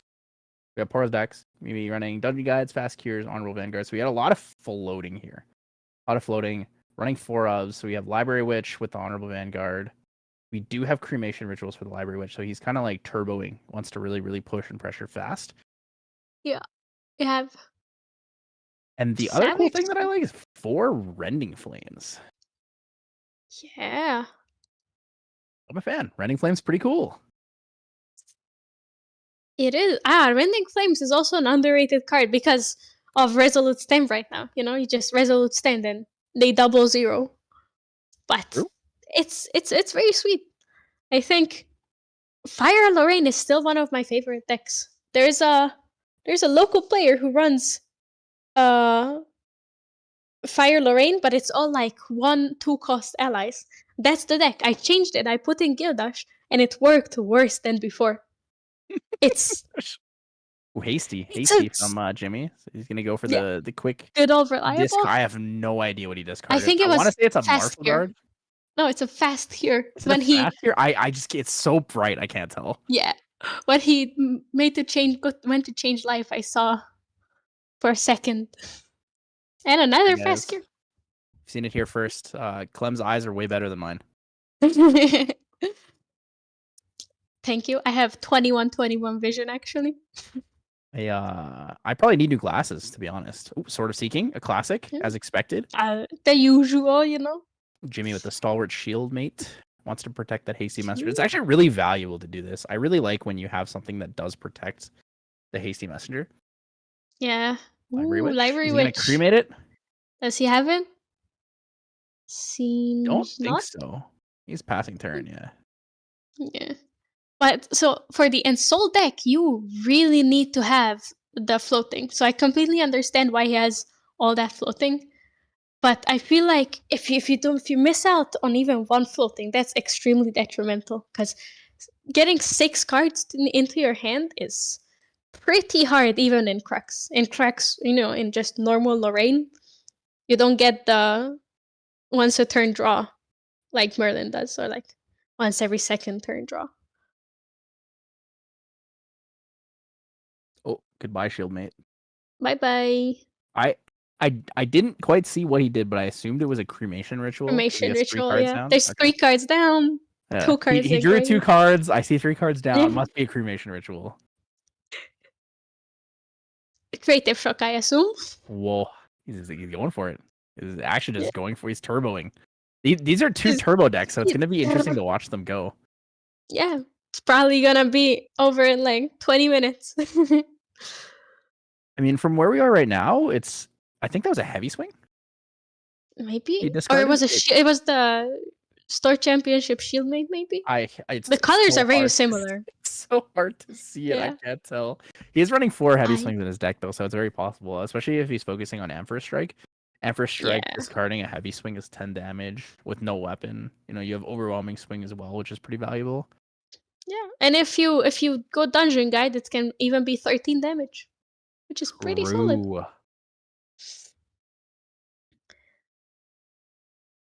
Definitely. That's a lot of damage. Level 2 into level 3. I don't know if I've ever seen anyone do that, but it does make sense. I have seen it, and it was very painful. Creative Shock. Good old creative Shock. He does have an Ensoul in his hand. Yeah, that's what I was looking at. He has it. Does he have the float to go there though? Does he have a Dungeon Guide? Is the real question. True. See, I was thinking when I first saw the list, it's like, why no Academy? Honorable Vanguard. Honorable Vanguard has the floating, and Library Witch. Damn. Oh wait, why no Academy Guide on Poro's side or? On Poro's deck, yeah. Because I know Jimmy plays Poro. I think maybe, but at the same time, there is no space for it. You know, this deck is very optimized. It's also I find it really hard to run Academy Guide in non-Tanoris decks. Like without the taunt available or just things that taunt overall, it feels so easy to like remove an Academy Guide, especially when you're not playing Wind. If you're playing Wind, you can Zephyr it, you can reclaim it if you need to. Like you can escape the wreckage too if you want. But escape the wreckage. I'm still not sold. Not sold? Maybe someone will run it today and sell you on it because I think it's great. I think Escape the Wreckage is great. 3 cost protect your thing, and then it's like it self cycles too. Yeah. Not the shirtless Tanoris level 2, which is a bit of a shame, but still very good. The effect of Tanoris level 2 is very good. You like that +3. How many cards does he have in his hand though? Good question. It was a heavy swing, you're right. Good question. So hasty attacks, library witch, heavy swing damage. 8 cards. Damn. Hasty. Well, that's crazy. I asked how many cards he had. I think Poro asked the same thing at the same time. Yeah. Just showed very clearly. So heavy swing, 4 down, heavy swing, has 3 cards in hand. Doesn't really have much he can do with those 3 cards. He could play a Martial Guard if he wants for the floating, but I don't know how relevant that's going to be. Yeah. Or sorry, not Martial Guard. Take Point is what I meant to say. Martial Guard is the one that reduces damage by 2. So there's a Dungeon Guide. Whoa, he's doing it already. So he has the discarded heavy swing, which means he could actually just go for the Emperor Strike. Is he doing the 13 damage? I think he is because my god. Emperor Strike is only 3 cost. Yeah. So Dungeon Guide swings for 1, puts it right at 1. And he does have enough in hand. And that's exactly what we're seeing. We're going to see the Dungeon Guide into the Emperor Strike combo, discarding a heavy swing. It's going to be 4 + 6 + the 3. Poro is going to go to 15 damage immediately on his level 1 Lorraine. Damn. I told you. It can be pulled off. So now the question is, does he have any more attack cards in his graveyard? You can sacrifice an Emperor Strike using an Emperor Strike, right? So you can just get 4 damage out of that? I think it just says any attack card you have in grave. Now that's really scary for Poro because if he doesn't go level 3 here, he could die to a single Emperor Strike right now. If he doesn't have Resolute Stand in hand, if he doesn't have Deflecting Edge in hand. But he has the Resolute Stand in hand. You can see. Yeah. Yeah, I can see it in his hand. He needs to be level 2 for it unless he has 4 cards. Oh, he does have 4 cards. Oh, and he's level 2. Okay, so level 2. He has everything. Draws 2. Yeah. Pretty good. The value is strong there. That should put Jimmy Is the 0.05 the opponent's damage? Yeah, so I asked about this the other week, but apparently this is a common thing in Yu-Gi-Oh! So you run your damage on one side, you put a period, and then you run your opponent's damage on the other side. Oh, very interesting. I never played Yu-Gi-Oh! So it's pretty new to me. That's pretty cool. Smart way to do it. It's a very clean way to see the damage. Yeah. But knowing me, I would absolutely forget to put the... and Soul goes away. So we lose it in Soul, we lose it Fast Gear. Fast Gear floating is good. I wonder if he has another Ensoul in his hand, though. I think it's okay that he lost the Ensoul here, because overall the damage, like, he really just needs to survive a turn, right? Yeah. Even if he doesn't have an Ensoul, I think he has some allies and ways to get. Plus, he has 2 down for Ghost. Okay, he's gonna start cycling. Draw 2 here. He's risky though because he doesn't have I don't think he has a Resolute Stand in hand now. So 15 to 9. He's taking the gamble that he can push for the damage next turn. That is, but are you a Heart of the Cards believer? Does Jimmy have another Emperor Strike? I believe in the Heart of the Cards. I believe. 23. I believe 23 is not bad, but it's not enough. Yeah, it's just a bit of lethal. See, GCR. Yeah. He has to dig for another 2 damage, Get that. If he does have an Emperor Strike, swings for 8 here, 23 damage. It does put Poro in range of an overwhelming swing for kill because overwhelming swing is unpreventable. Yeah. Oh, and he has it's kind of spooky. Yeah. Oof. It's always, always very stressful when you're there, like a few damage away. Will they, won't they, is extremely stressful, especially if you're also close to winning. Because, like, Poro here could very well take the win out of nowhere. I mean, he's playing Crux. Crux is fine. Yeah, Crux is less like that. Crux is fine. Crux is fine. So, I have never played in Soul. I have a question because I feel like you know this deck a lot better than I will. If you play in Soul, swing with your swords. Can you Ghost of Pendragon and just bounce a sword back? Yeah, if it has 2 durability. If it still has a durability, right? So in the deck here we have Fire Tongue, Erendite, Carnarvon, Adversity, Seeking, and a Drawn Blade, which means that he has a lot of options on swords he could just keep bouncing after. Yeah. And Erendite is so cool in this deck because if he pulls it out with like 2 refinement counters, he's just gonna swing for so much free damage. Yeah. Erendite is awesome. I still am an Erendite believer. I still think we just need to solve the deck. But definitely, no, I really like, I always forget that Crux Knight is very, very good in this deck. Like, with Ensoul, if you have Crux Knight out, you swing first, then you Ensoul, and then, you swing with whatever. Any swing you have, like Savage Slash for 15. You can also just Ensoul to bring it out, swing with it, and then use the actual like sword itself to swing, right? You don't even have to. You don't even have to do it before the Ensoul. You can just do it after, and it's still like, wow, that's such a crazy combo. And then if you don't have any like big refinement counters for your Erendite in this case, like you can play Fire Tongue, swing a Fire Tongue, banish a card from your graveyard that's fire, and then give it a durability counter so it can swing again. Yeah. And if you use up all your swords, Lorraine also gets the buff from it. Yeah, and you get the extra damage. We are actually ramping really hard for Poro here. So he has 2 Ghosts of Pendragon on the field and a Dungeon Guide. So 7 damage on field, not including his champion, which I believe we have 0 swords and banishment. So whatever damage comes out, if he decides to bring out Sword of Seeking, it's 1 damage. 8 damage on board. Does put Jimmy in a very awkward position. I think he's holding the Resolute in his hand, though, so that he can play into an secondary Ampharos Strike here. Yeah. Hopefully he respects the overwhelming swing or the devastating blow, because both of those things would be very, very rough for Poro. Yeah. But I also don't think we have a devastating blow in the deck. Yeah. Checking it right now. Yeah, we do not. We only have overwhelming swing. Yeah. Overwhelming swing and smash with obelisk are both pretty valuable, because if you decide to smash with obelisk and you use the armament of, or the obelisk of what is it, armaments? A sword, the one, the obelisk that makes you, I think it's armaments or something like that, that gives you the 3/1 sword. It's actually really spooky. Yeah. Smash with obelisk is one of those cards where it doesn't get that much love, but this card, like, there's a lot of respect you need to show this card, because you can swing for 12. Yeah, it's out of it's and you can also swing for 12 after you tap it. Yeah. So if you have a bunch of domains out, you tap your domains, use them, and then you just break them instantly for lethal.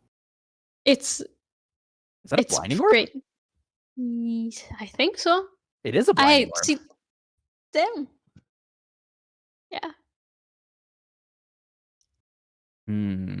Yeah. Blinding orb is interesting in this case. Maybe it's for the Resolute stand. Yeah, I think so. But at the same time, Blinding Orb gives the choice to the opponent, Blinding Orb just doesn't give him... It's not that good into Crux. Crux has a million ways to draw cards and have a significant influence advantage. Yeah, and even if, if you make them skip a draw step, I don't think it hurts Crux that much. Especially looking at Poro's influence right now. Putting down 2 cards won't change much. But I think... very spicy here. Yeah. I think he has 5 cards in hand, so 11 influence. Plus he'll draw this turn, and he'll probably pull out Drawn Blade. Yeah. Unless he needs something that's in there. Flamer and Swordsman, I believe, in his graveyard? Maybe. He's looking at it so fast I can't see it. Jimmy's committing 3 down. This could actually be the Smash with Obelisk. Smash with Obelisk is a 3 cost. It is. is. It is. So he's gonna sacrifice and go for 12 damage. So what is Poro's response? Resolute Stand definitely coming in here. Are we gonna see 3 down for it or alternate cost? Yeah. Does he have multiple or just the one Resolute? He has only he has 2, I think. I think he's choosing to hold extra cards up just in case. So Resolute Stand's going to come in, reducing the damage from 12 to 9 here. So Poro's going to go to 24. We see 24 and 16, which means we're going to see 4 damage to lethal for Lorraine here, as well as 14 on the other side for Jimmy. Jimmy does have 3 cards in hand. We do know that he runs Resolute Stand. So it could be. Resolute Stand is pretty detrimental. He also runs 1 Flame Fast Cure, but he already used it, so there won't be any healing from that. Poro going to go for the Sword of Seeking. Most likely has another Pendragon in hand if he's using Sword of Seeking instead of something else. Yeah. He probably has what he needs, because otherwise I think he would just dig some more for Insult. It's like 12 cards. Yeah. The damage to face. Imagine so not having... This is something that a lot of players that are less familiar with the game or newer to the game should take note of. So what Poro's doing here is he's swinging all of his damage from things on the board before playing any cards. And the reason that he's doing this is so that he can bait out cards in response from Jimmy, whether he has Resolute Stand or other things. And the Insult. And there it is. Insult's coming out. Yeah. And Jimmy's has 3 Resolute Stands in hand, doesn't it? Yeah. Yeah, Jimmy's just going to call it. He knows the Insult's going to come out, take too much damage there, and there won't be any real way for him to come back. Yeah, unless you have the Resolute Stand against Insult, you're kind of... You're pretty dead usually, I think. I think in this case, he might not have been able to Resolute Stand it anyways, just because I think Poro had 3 floating memory. Actually, no, Resolute Stand would be fine. 7 damage from Erudite is not enough. Yeah, and so you would attack with your Drawn Blade first, banish the Drawn Blade, attack with the Fire Tongue, banish the Fire Tongue. So 2 cards go into banishment. Gives you +2 on the Erudite, so 9. I think that's still not enough. Is Carnarvon 1 durability? Good question. Carnarvon is also 1 durability. So you get +3 on it, basically. If you swing with all your swords first, and then you swing with the Erudite last, you can banish your Drawn Fire Tongue, Carnarvon. And you can still get an extra swing from Lorraine with Erudite.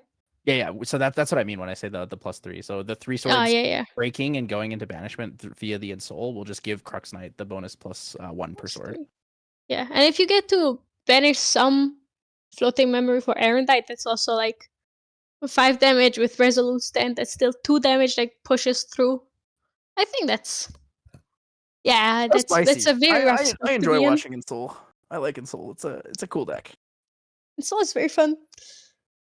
I really like the feeling of just putting your entire material deck out there, all the triggers, everything on the stack. So when we look at this, I think that on Poro's side, we're probably going to see no changes from the sideboard. Viridian Trinket, 4 Blanche, and 3 Seeking Shots. None of these actually seem particularly useful against Jimmy. Yeah. But on the other side, we see things that are definitely coming in. Yeah, you definitely bring in the Terror Springs, the Overwhelming Swings. Yeah, so Terror Spring and the Resolute Stands are huge in this. Yeah. It's very, very rough for Erupting, or for Erupting for Insult. Those are the cards that really killed it. Though. Like, yeah, true. What does he want to take out in this case? Maybe take points, or maybe his Blazing Charge?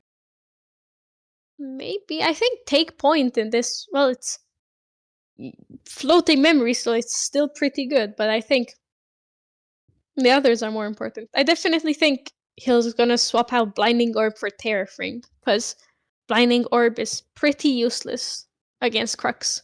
You know, once they go off, the 2 cards won't change much.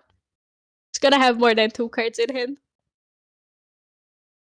I think another option that could have been done is when Jimmy took out his Blinding Orb, maybe he should have taken out Chalice of Blood, just for the chance of drawing his other Resolute Stands.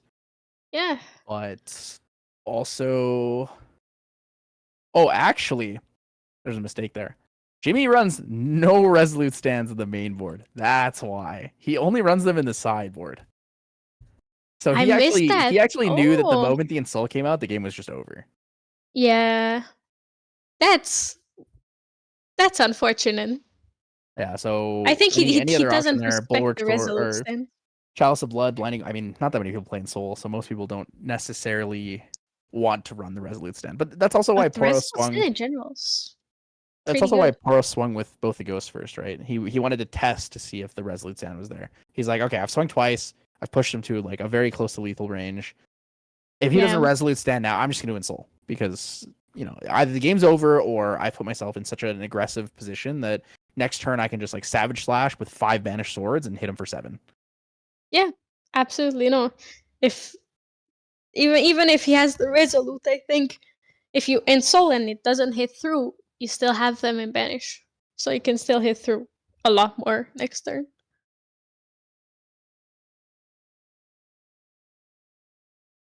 Jimmy starts, obviously. I want to be able to do that, what Poro just did, and just like slide out his cards. I can do that, but it's never like as even or as uniform as people who have been playing cards for years. Yeah, I've been playing cards for quite a while, but I don't have the dexterity to make it so smooth and nice. I always envy those people. Like Jimmy with the classic start here. We're gonna see 2 down for Shieldmate pass turn. Surprising good though, old most fire decks just pass turn. We don't really see anything else come out, but yeah. Shieldmate. Well, Shieldmate is an interesting card. Do you think Shieldmate is actually good right now? Shieldmate pretty mid. Like I would rather play the fast cure exercise curses as the floating memories, because fast cure is basically does what Shieldmate does, but a bit better. And exercise curses is very good in a Diana build meta. Mm-hmm. I think So Shieldmate works with Shieldmate this is deck kind of just because lacking. he's running Academy Guide, but I tend to agree with you in most cases. I think Shieldmate is very Yeah. mid. Well, Shieldmate is very good in specific matchups, but like against like a normal wind allies, they don't draw that many cards where fast cure would be beneficial. And then in that Kind of case, crazy. We're seeing the opposite. So this time, Poro's the one yeah, playing the Shieldmate with the Hasty Messenger. Discards the floating memory, so he interesting. gets an immediate +1 value there. Very, very helpful Yeah, for him. Gonna get that Lorraine level 1 for free Sort of Seeking. the good Jimmy with old the reliable. cat in the background. I love cat. Yeah, there was a bunch of doggoos as well. The animal support team. True. As you mentioned, that my cat also came up to me, started cuddling up. The mirror. Hasty Messenger. Oh my god, it's the same. Damn. Whoa. Hasty Messenger, pretty good value. Hasty Messenger is maybe a good card. In general, I'm actually not a huge Hasty Messenger fan for the card's value, but Interesting. it is a good card. Don't get me wrong. I think it's a good card. I'm just not a huge fan because a lot of the time, unless you're playing things that either have more value where people want to target them first, a lot of the time you end up just with this Hasty Messenger that sits there and dies on immediately after you've cycled one card. Well, I think then even still, it's a 2-cost cycle is fine, and the value you get from it is good enough for me. You know, even if it immediately dies, pretty solid. Is this the Poro Dungeon Guide Flame Sweep level 2 Oh into my Flame god, Sweep for draw 3? Could that's make a pretty solid. ritual. It's a little bit hard to tell what he has in there. That would be a really cool play if he had it, but he needs 9 cards. Yeah, it's also a bit easier to tell what Poro has than what Jimmy has. I don't even know what's in Jimmy's graveyard right now. Also true. Webcam weeklies are a little bit limited on what we can actually see in the player's hands. So a lot of the casting comes from like predictive discussion more than Wishful what we would thinking. like to talk about in their hands at this exact time. But we are going to see Jimmy go into Lone Mercenaries. Level 1 there is going to have taunts. So Poro will have the option to attack the Shieldmate or Jimmy's champion in this case.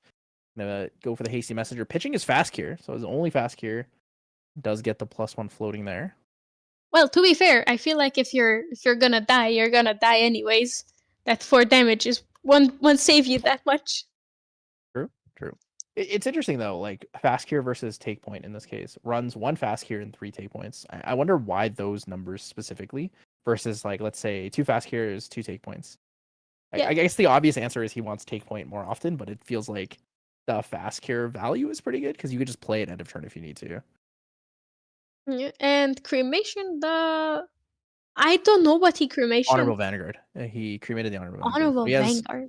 He has 2 floating in his graveyard now. He's gonna get his level 2 for free. Most likely, I would say most likely has a dungeon guide. Whoa, 4 down for the overwhelming or for the heavy swing. Heavy swing. That's pretty solid.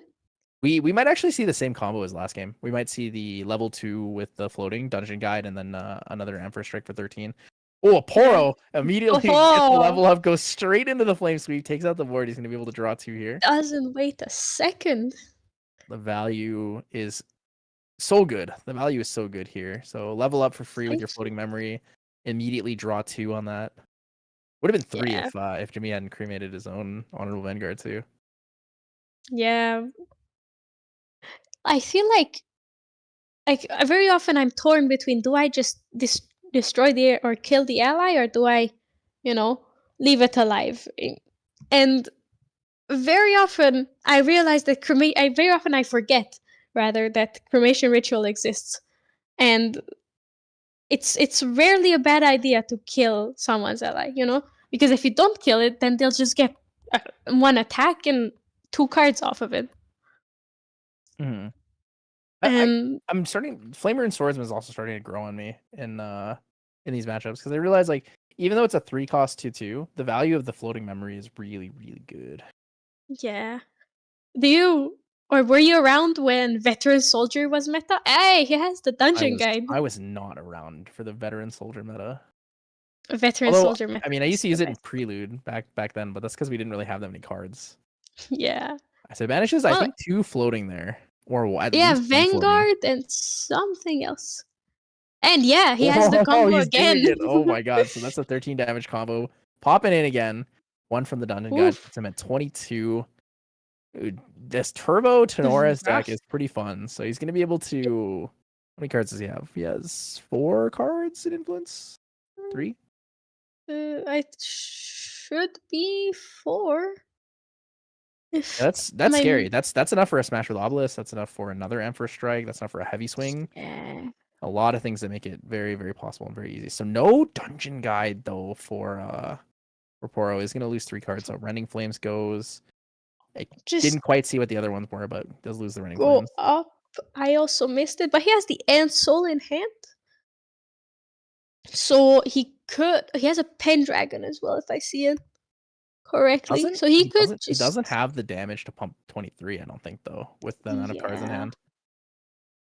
I wonder, well, if he has a Resolute stand, then he definitely wants to keep that up, right? To survive and maybe get into that End Soul turn. He actually needs 2 Resolute stands to live through it, because if he has, if Jimmy has a Smash with Obelisk, he pulls out the 6 reserve cost Obelisk and then breaks it with Smash and does 12. Yeah. It's gonna be really, really close here. It is a tight match. Many difficult decisions to make here for Poro. He has to be very careful. And honestly, Poro just needs to draw until he has 2 Resolute stands. I think that's absolutely necessary for his deck right now. He needs to be able to survive through Jimmy's onslaught, because next turn Jimmy could kill him, and if he tries to set up for Ensoul kill, it might just not be worth it. Absolutely. And Soul being 6 is very detrimental right now, but overall, he could do it.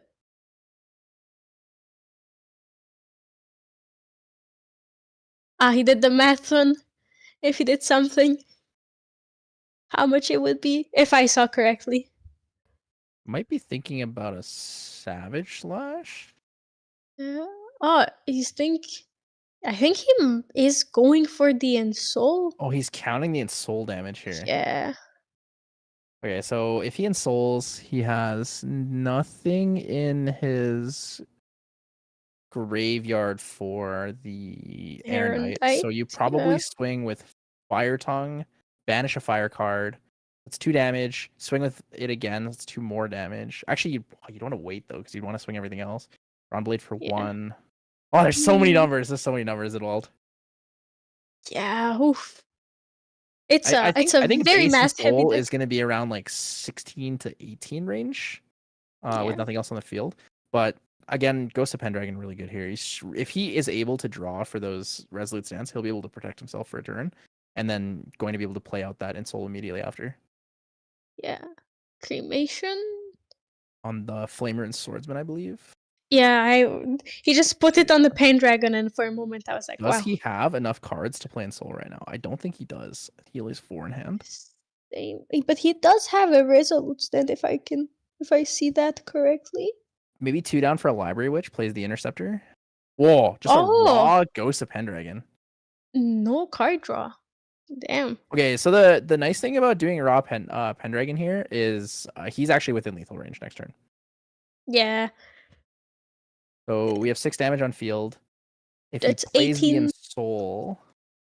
If he plays the Ensoul, he has 1 floating in graveyard, so that is 1 refinement counter on Erendite.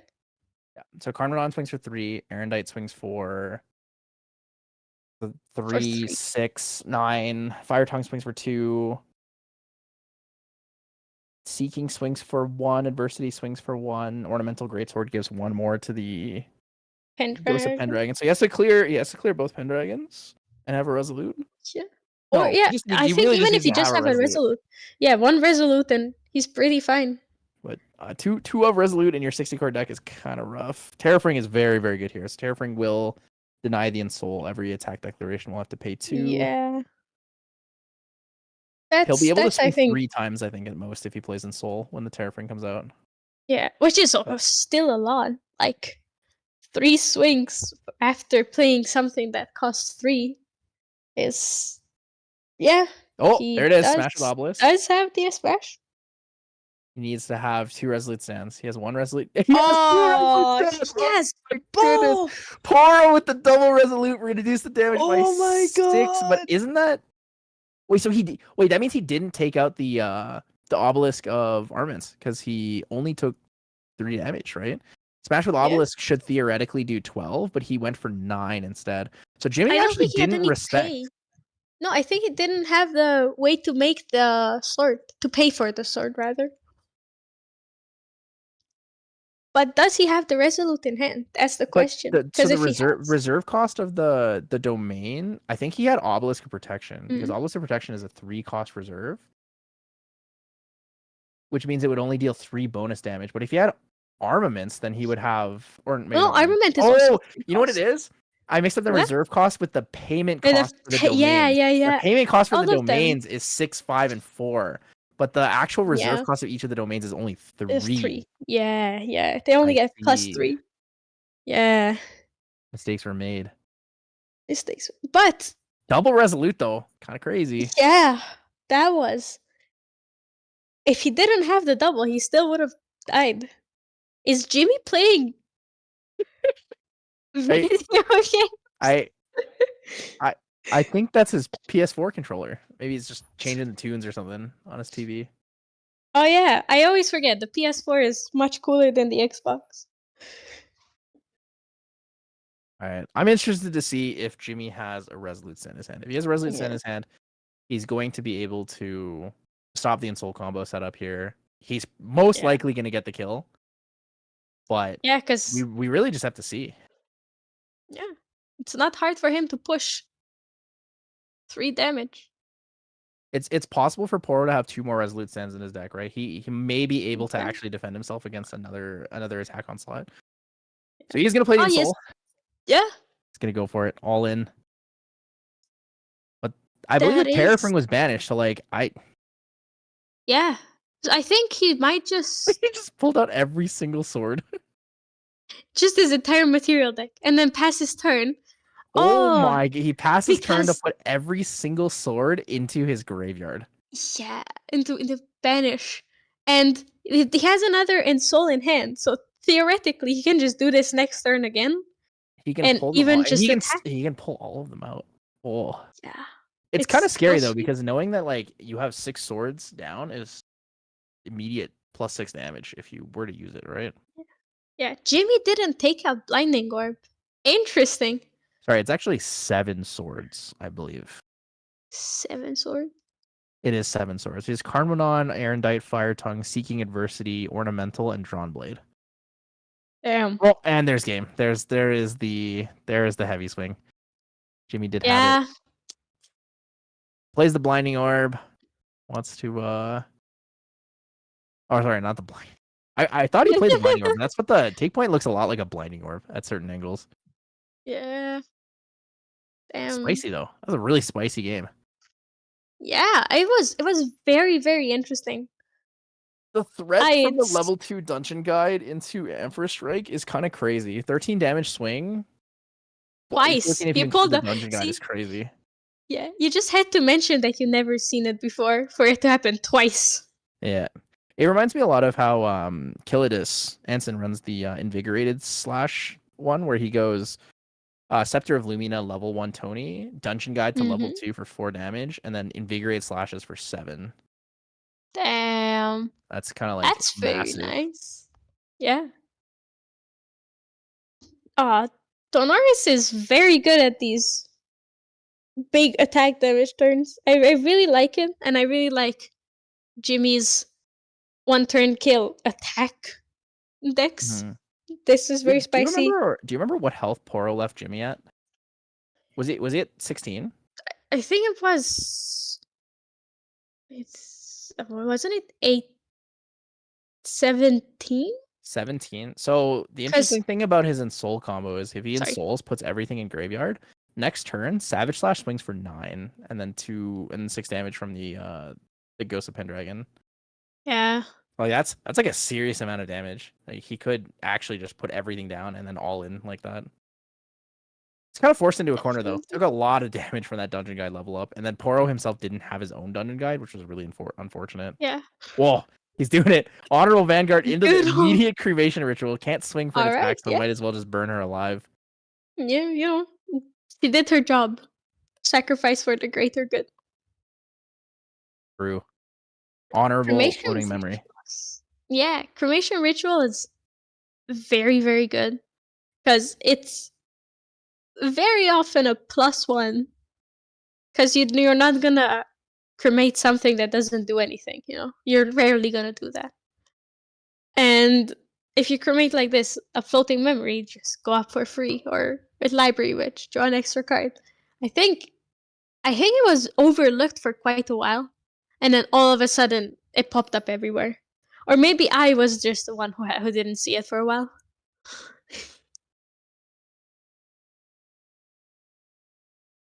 What are we gonna see from Jimmy here? What's the opening turn? Yeah. Heavy swing for 6. I'm ready. 6 cost done. Spirit heavy swings for 6. Next turn. Again. Wouldn't be the craziest thing. I've seen it happen a fair amount of times. Or like, opening hand, sudden steal. Brute force it. True. You're still in for that extra damage. Hasty. Hey, the hasty. Again. Hasty pitch the shieldmate. Honorable Vanguard pitch. Yeah. Looks about right. Everything checks out for this kind of deck here. So yeah, I really like that Lorraine has 28 health. Interesting. Academy Guide. Academy Guide. Academy Guide here with Hasty is actually really good because you go into this and you think, okay, do I want to kill the Academy Guide so he doesn't get the free level up, or do I want to kill the Hasty Messenger so that he doesn't get more cycling, right? But he already has a floating memory in his graveyard. I think killing the Hasty Messenger here might actually be more value. Maybe. Yeah, because then you still have 1 turn to kill the Academy Guide, And then. But the other thing is he can also just level up for free and not have to use his floating. So he has both bases covered and is in a pretty comfortable place here. Jimmy with a great opener. It was an amazing turn 1 for Jimmy. I think so far this was the best one we've seen. Cremation again. First all we're chilling. Oh, Savage Slash. Oh. For 3. What is he? The Academy guy? Yeah. So he does see the value in leaving the forcing the Honorable Vanguard to be used here for Tenoris level 1. Because the other thing is, if he doesn't kill the Academy Guide, he can't kill it next turn, right? Tenoris level 1 taunt just makes it really frustrating and difficult to deal with. Savage Slash was incredible value there. He has, I believe, two floating memory. Is the option to go to level 2 right away. The free level 2. And I think Hasty, it's a fair gamble to gamble on Hasty not having Jimmy not having the float to discard for Hasty, you know? Because if he doesn't have it, then Hasty is worse to have than Academy Guide. We're really seeing the consistency here in Poro's deck. Running all 4 ofs, like he's consistently gotten every, like at least one of every card, pretty much every game.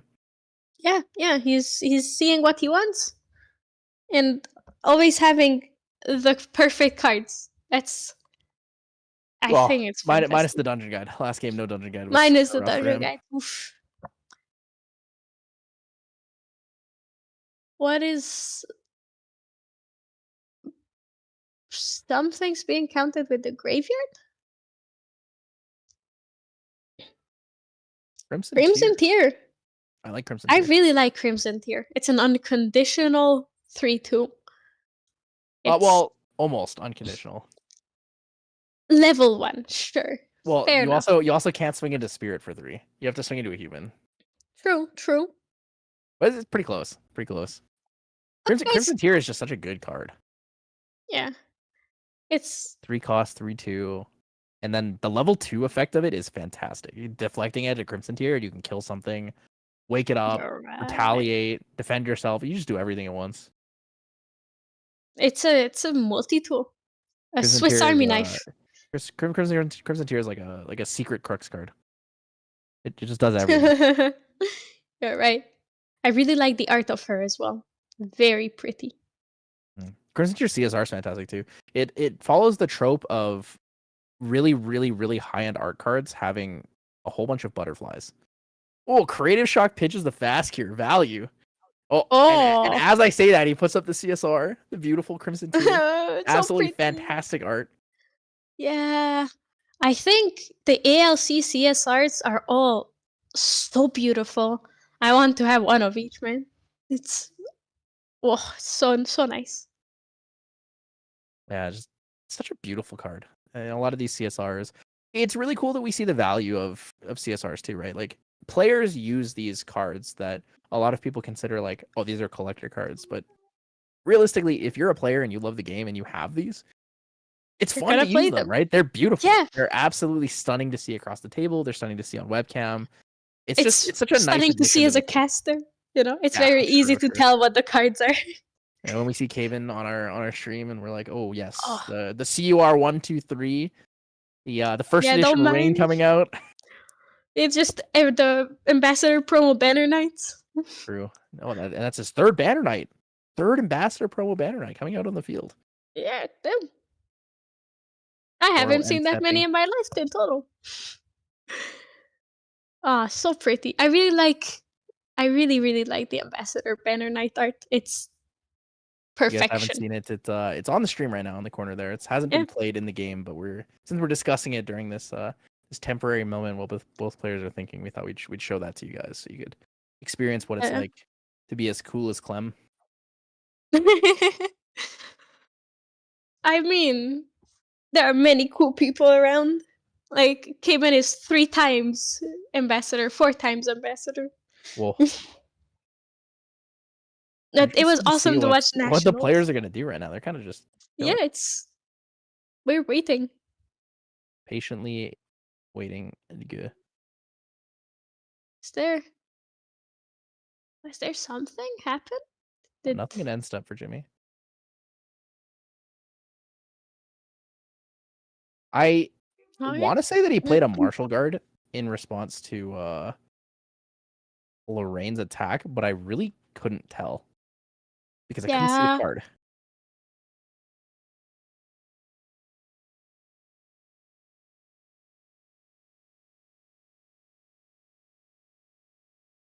Nothing died, but did a play a sword martial guard. went Okay. away. So he did play the yeah. martial guard.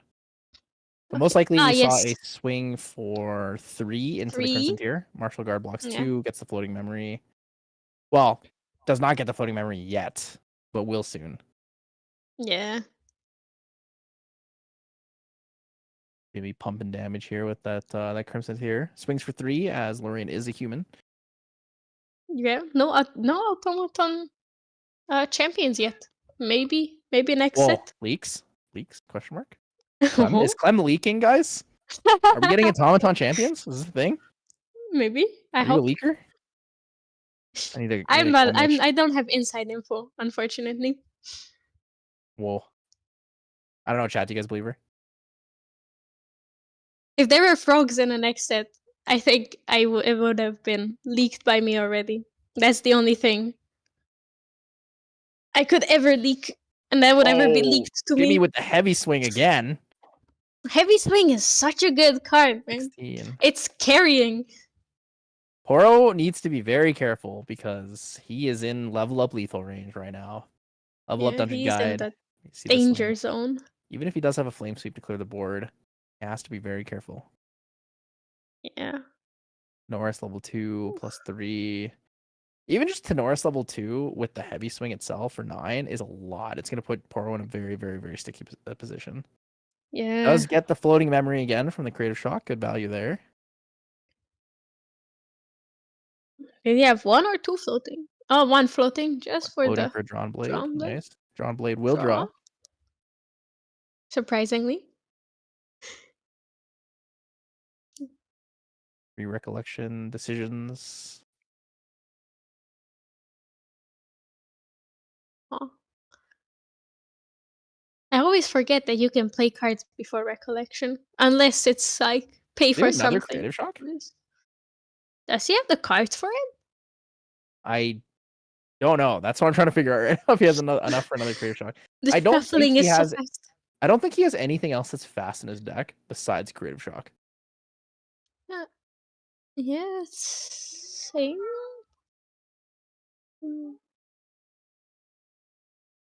I apologize.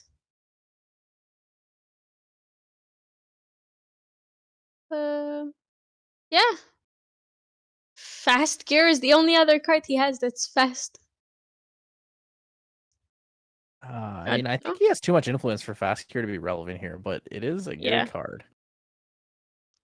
Fast Gear is an awesome card. He's gonna recollect, draw for turn. Looking to be in a little bit of a sticky situation. He has, I believe, 2, maybe 3 cards in hand. I think 3. It's so hard to tell with all the shuffling. We could see another Martial Guard. Does have the potential for that. 2 damage blocked again. Seems like it's 2. Pendragon, okay. Good old reliable Pendragon. Pendragon. Oh yeah, Pendragon, not level 3. Dungeon guy first. There we go. Now he was already thinking with. Oh, I already played my dungeon. He's too far ahead. His plays. All good. I also like to Ghost of Pendragon at level 2. Crux is fine. Yeah, Crux is fine. You can play your Crux cards on level 3. Fast Cure and a Savage Slash, so he's gonna lose 2 floating, get a lot of value out of that, and he's gonna use them anyways. Yeah. Crux Knight comes out, and then we're gonna 2 down. Now he can Pendragon. Yeah. Yep. There he is.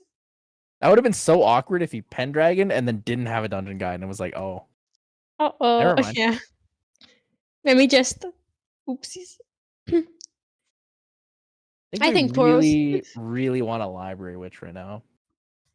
We want the intercepts. Yeah. Library Witch is pretty good, yeah.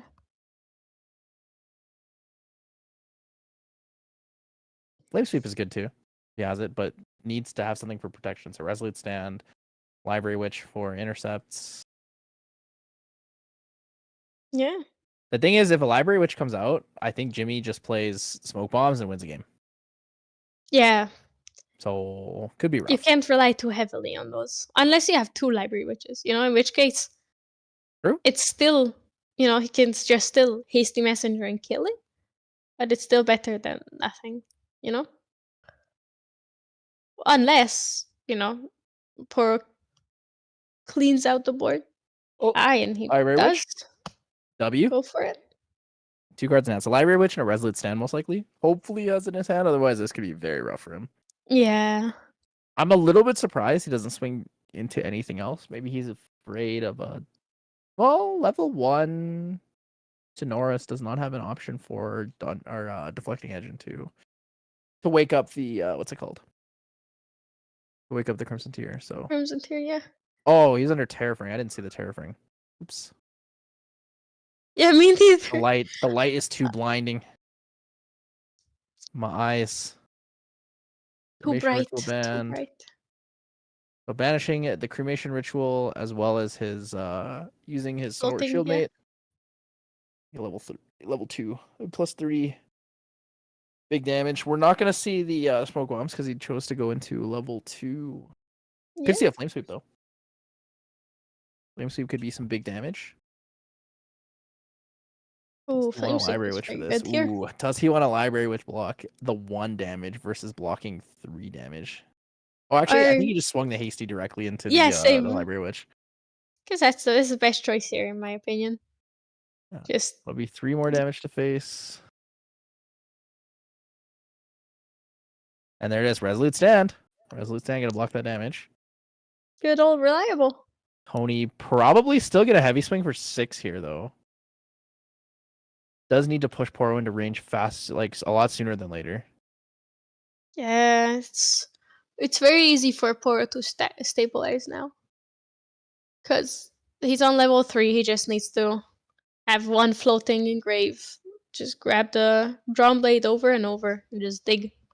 Yo, how's fast? He pulled the fast here to the top because he knew he was going to take the Drawn Blade out. The classic play Crux moment. You sort out all your floating memory every time. Casual Crux games. Jimmy with the casual half of his hand down for a heavy swing. For Dungeon Guide. Oh, okay, Dungeon Guide. Okay. He's gonna do it again, won't he? I think maybe he's Dungeon Guiding now so that he can Smoke Bombs next turn. Maybe. Or maybe even Chalice of Blood next turn. Maybe. Chalice of Blood is pretty good. Chalice of Blood in Tenoris is, I think, is a must play, It's must have in every Tenoris deck. Chalice of Blood is so good. Chalice of Blood is really good in my opinion, in Merlin and Lorraine too. Because if you go level 3, 28 health is like you're not that far off from where Tenoris sits. I have to agree. And he goes for the Drawn Blade. Whoa, that card sucks. Why would you play that? Drawn Blade is good. I would never imagine using a floating memory to draw a card for free. Yeah, what a I'd rather just pay for memory and take out a Sword of Seeking, Yeah, cycle a card that I don't know, it could be my winning card. I'm a risk taker like that.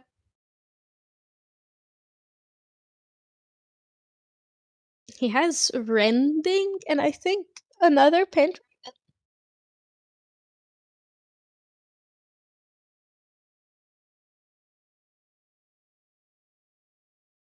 What is Poro counting right now? He's counting Ensoul, maybe? I don't think he'd be counting Ensoul yet. 3 damage on the board into a level 3 Tenoris is just nowhere close to getting enough it's damage not. with the Ensoul. I think he's counting his next turn. Maybe. Maybe he's seeing if it's worth it for him to Rending Flames this turn.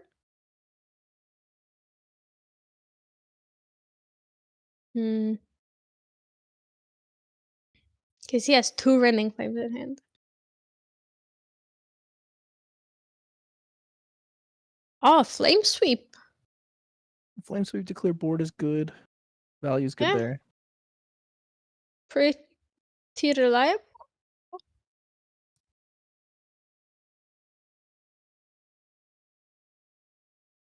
Does he have a reaction card for the Crimson Tier? No, he does not. Yeah, that's what I was looking at, dude.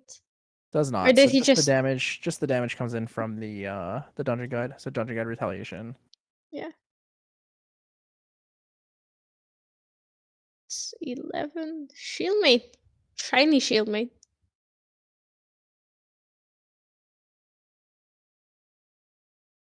Shieldmate in this matchup is pretty good.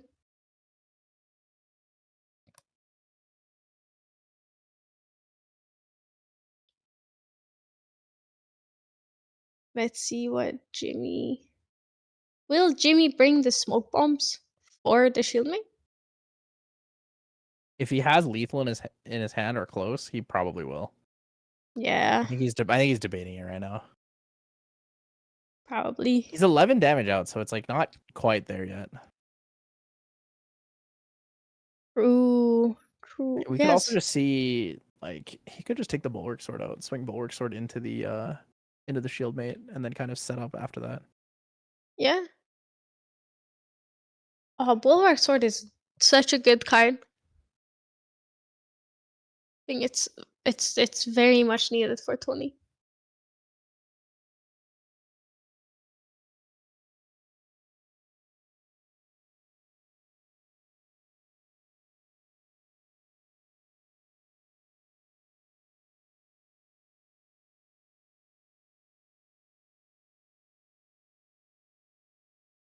Chalice, interesting. It's very interesting that he brought Chalice so early. I think Chalice is nice as a response here because if Poro goes in for an Ensoul combo, like we see 11 on the board, right? So 11 on the board. Yeah. If he Ensouls 7 swords, right? So if we don't include the damage of swinging with like Lorraine Crux Knight herself, he's gonna have 3 from Karmanon, then 2 from Fire Tongue, so 5, 6 from Seeking, 7 from Adversity, 8 from Drawn Blade, and then 3 of those or 4 of those will be banished. Or sorry, and 1 more from Ornamental, so 9. 4 of them go to banishment. You swing with a no refinement counter Erendite now for 5. So that's 14 damage plus Ghost is 17. 18 from Dungeon Guide. It's like it puts him in like immediate lethal range. Right? So he needs to be like really careful about that. So he wants to have I believe the Obelisk of Protection as well as the Chalice of Blood out early so that he can have responses. If he gets pushed to 20, he can draw the cards from the Chalice of Blood and then immediately use his protection. Yeah, very true. And he also kept 4 cards in hand if I counted correctly. So I think he has the Resolute Stand, which delays Poro by a turn at least. So that is pretty interesting right now.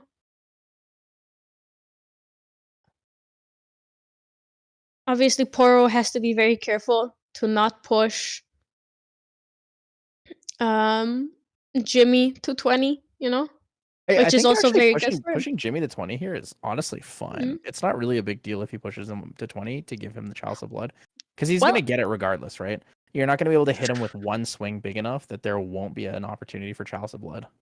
Yeah, true, but I think unless for some reason you get an Erendite with 1,000,000 refinement counters. Which is unlikely. But I think right now... I think he has no floating. Yeah. Well, he's playing it anyways. He's going for it, yeah. It reveals everything. Yeah. All right. Boop. I think he plays in Jimmy Soul. Has no floating, so no counters on Erendite. Draw 1 for the Drawn Blade. Seeking swings for 1.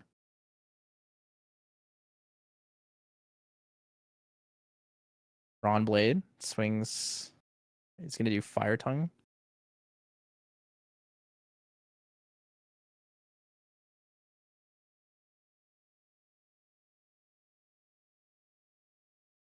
So with Fire Tongue, did he banish a fire card? I don't think so, because that would be... Maybe he's just tapping them one at a time. I think he's tapping them to show which ones are banished in this case, like as a faster metric. Yeah, probably just putting them to the front, because you have to tap them to attack with them, obviously. Reduces damage by 2 here. Yeah. So those 2 will make up the damage of the protection. Karmanon swings for 3. Puts him at 23. Yeah, see, Poro was so messed up with adding it, which is what I said would be my problem. Swings for 1. and then swings for 6. Yeah. Fast cure. Oh fast my cure. goodness. Oh. He fast cures in response to the 6 damage from Erudite. So he's on 26. Yeah, that's what it seems to be on 28. Let me see. I think he swung for 7. Oh, did I miscount the damage? 1, 2, 3, 4. Yeah, because it was 1 from. Oh, because there's an ornamental greatsword too. That's what it is that I missed. I missed the ornamental greatsword. Yeah. So swing with it and then the banishment for 1 extra damage. Yeah. It's pretty good. It's fast cure. The one of fast cure in Jimmy's deck actually saving him is crazy. Maybe fast cure, but just draw the right card at the right time, and you only need to play 1. That was very nice. I think we are in extra time soon. We are indeed in extra time. So 5 minutes. This is going to be turn 1 or turn 0 is Jimmy here. Yeah. So both players will have 2 turns essentially to try to win out the game. Jimmy is suffering and straggling on for dear life with his 2 health left available. Yeah. That's going to be a lot of damage. That is 6 plus 4. That's 10 damage to face. And did he tap? I can't tell which obelisk that is from this angle. Good question. I think it seems that it is. Yeah, I think I think he won. It was the armaments one. Obelisk of Armaments, pull out a sword, and then so that is Obelisk of Armaments. So he pulls out the Orso Greatsword, swings for 13 with the Emperor's Streak. That was really close though. That fast cure, very clutch. Insane. It's like it felt like the Lightning Helix moment in Magic the Gathering, the infamous that you just have to have that one card that wins you the game. If that fast gear was that one card to win the game was more. It was more impactful than when you draw your 1 of 1,000 refractions after pulling out an Insignia of Korabi. He actually ran a 1 of fast cure. Played it to protect himself just enough health to win the game. Like Poro calculated that it was going to be really close. I guess he just didn't expect the fast cure. Yeah, that's crazy. I think because I think he also expected. He didn't expect Jimmy to play fast cure. He knew he had it from previous games, but like, I don't know. Did we see it earlier? Yeah, he discarded it in both games. Yeah. Oh my god. Game 1 and game 2, he discarded the fast cure, which is why I was so shocked. I was like, he has 3 take points and 1 fast cure, and every single game he's discarded his fast cure. So like the fact that he has it is crazy. But man, it's definitely a heart of the cards moment. There's no real other way to say that. 2 resolute stands, 1 fast cure. Those are his only defensive options in the whole deck. And he manages to draw out the exact card he needed. Honestly, may have been holding on to it for a while, but I mean, still, it just is what it is. That's incredible. Yeah. Just draw the card. Incredible match. Yeah, I wish I could draw like that. All right, so while we are in time here, guys, we're gonna be waiting up for the second round to finish, and then move on to the third round. We're just gonna take a quick short break here. We'll be back to you guys when the pairings are up and we have a chance to go over the 2 decks we'll be seeing as a feature match. But until then, big shout out to everyone who's helping us with the stream here. So big shout out to Super Mitch for the graphics. Big shout out to Clem for joining me as well. Andy for running the tournaments, and for Cheek Blue for helping us with the actual stream setup itself. So really appreciate you guys. Love you guys. If you guys haven't heard, Yeti Regional online, April 21st, Sunday, be there. I'll be streaming it with a co-caster. Which we may leak at the end of the stream if you guys are really awesome and cool. But for now, we'll be heading to a quick break. So thank you guys so much and appreciate it. Yeah.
Welcome back, everybody. Hello.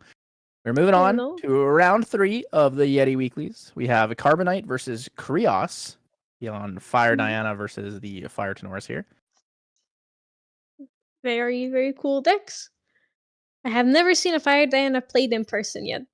So I'm excited to see what it has. Very cool playmats on both sides. Uther. Mid. Uther. I said it. Uther's mid. Oh! Uther is mid. Mid. Damn. Mid. Yeah. Damn. So okay. A couple interesting things. So we do have Fire Allies Tenoris here, which I don't know if I would say I've seen on Tenoris. This is more commonly a Lorraine deck, sometimes a Xander deck, depending on what you want to run. But running it as Tenoris. So we do have one really unique card that I think is pretty cool in here. It's going to be the Heatwave Generator. So Heatwave Generator is a Regalia Guardian device. 1 cost, but as a class bonus, it costs 1 less to materialize. It says at the beginning of your Recollection phase, target ally you control gets +1 until end of turn. So there is actually quite a bit of value in having that out immediately, because something on your board will just be stronger. Yeah, it's a repeatable ornamental greatsword. And that paired with Arthur is pretty value. Oh, definitely. Arthur is a very sweet card. Turn 1 Arthur is the best thing you can have in a Fire Allies deck. We do have a good amount of damage on the Fire Tenoris side. We're going to see a lot of the classic things. We're going to see Inspiring Calls. We do see an Invigorated Slash, which is kind of cool for the level 2 Tenoris level up. But we're also going to see a combo that is not as commonly used, and I don't personally think is amazing, but I'd like to be proven otherwise in this game. We're going to be seeing danger. True, increasing Sorry. danger. It's we're going to be seeing the Seasoned Shield Masters. So Seasoned Shield Master allows you to draw a card when an ally fosters, and also gives all of your fostered allies +1/+1. It's a very sweet card. And definitely has a lot of potential if it pays off, if the deck's built around it. I think it can be very good. Increasing danger. So value. Turn 1, increasing danger. Gain cards, opponent no gain cards. Yeah. W. It gives you the advantage. Turn 1, double increasing danger, even better. That's what you want to see.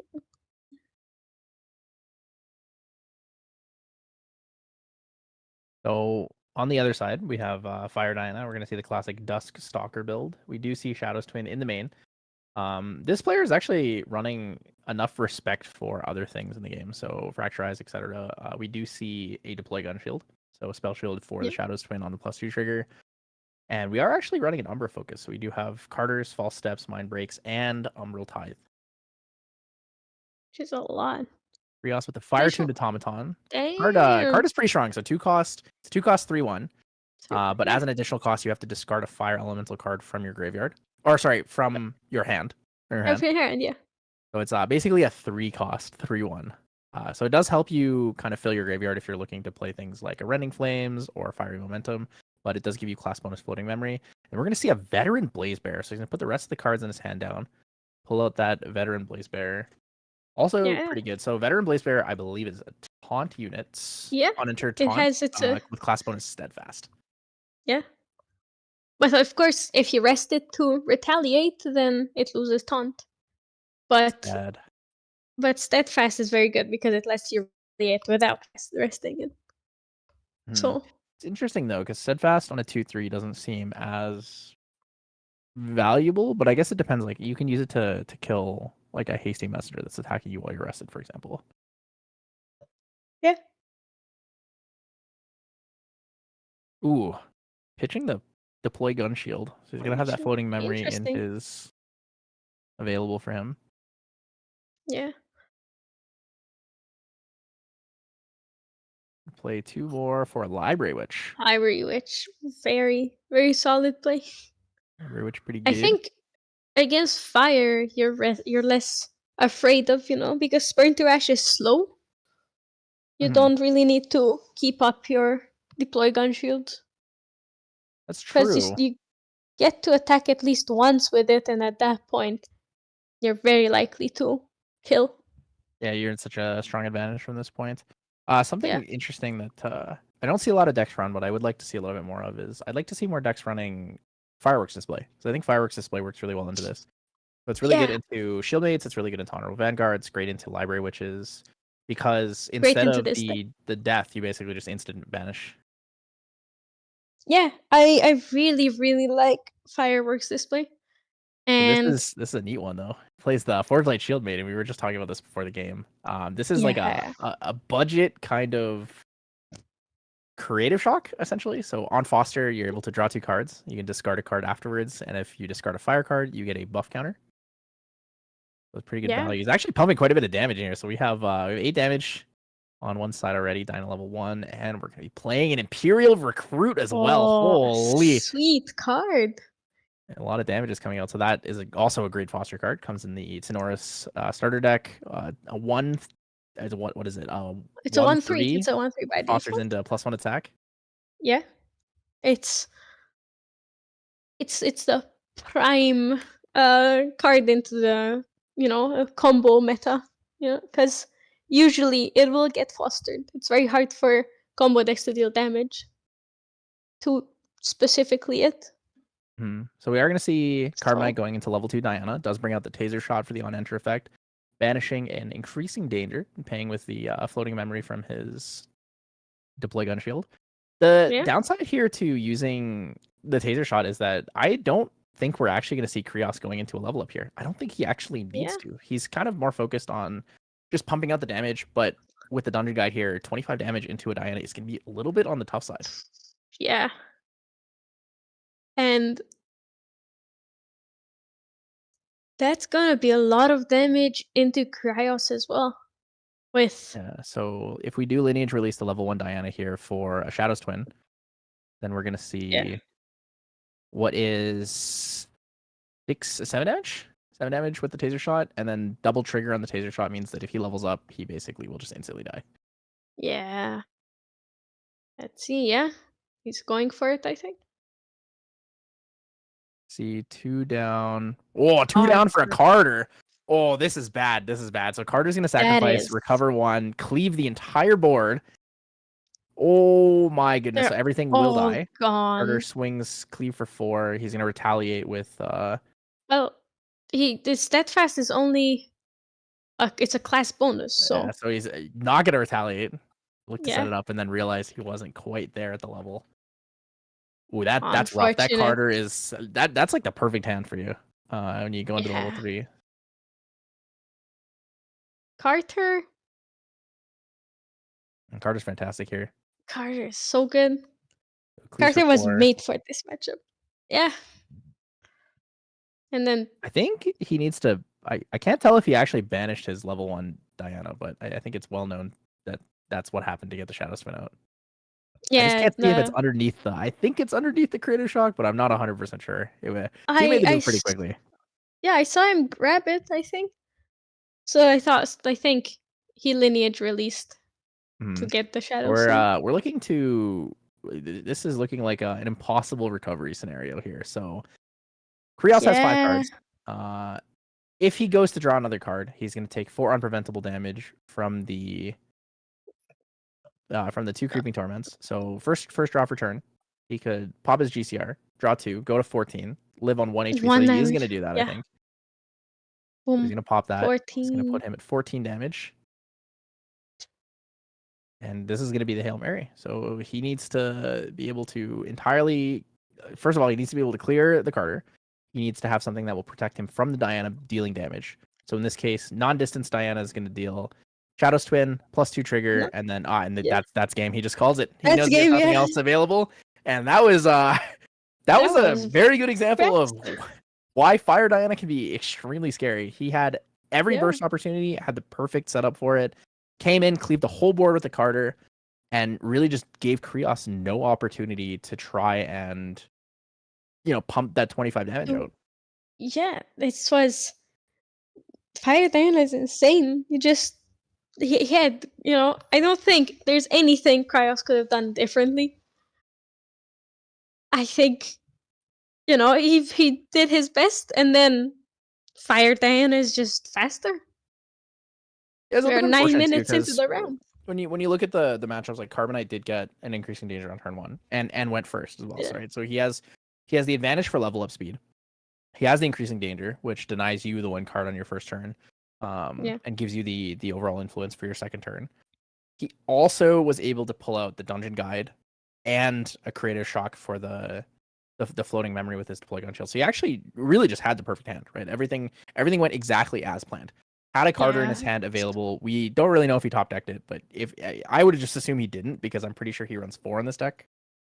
Yeah, you have to he run does run 4 4 Carters. So being able to cleave for 4 is incredible into 4 units, right?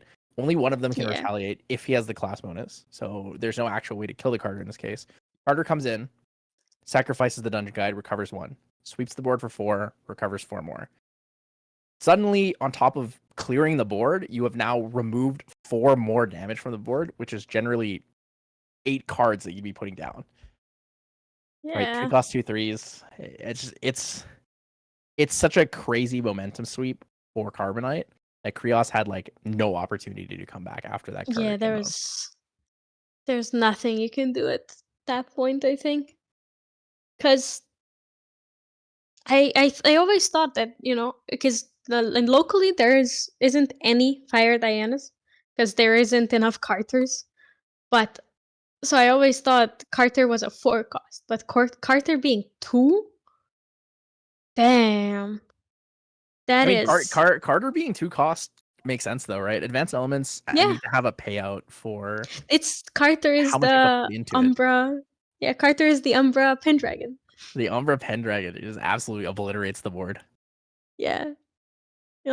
You instead of drawing cards, you recover. Wait, do you see this? So interesting.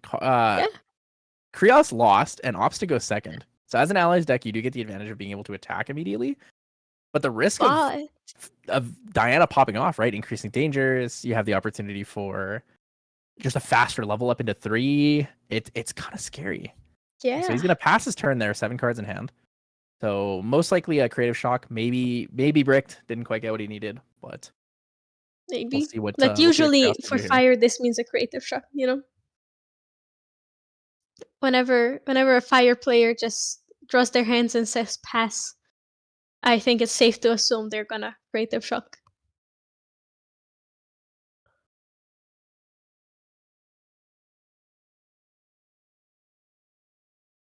Raya's thinking very hard on what to do.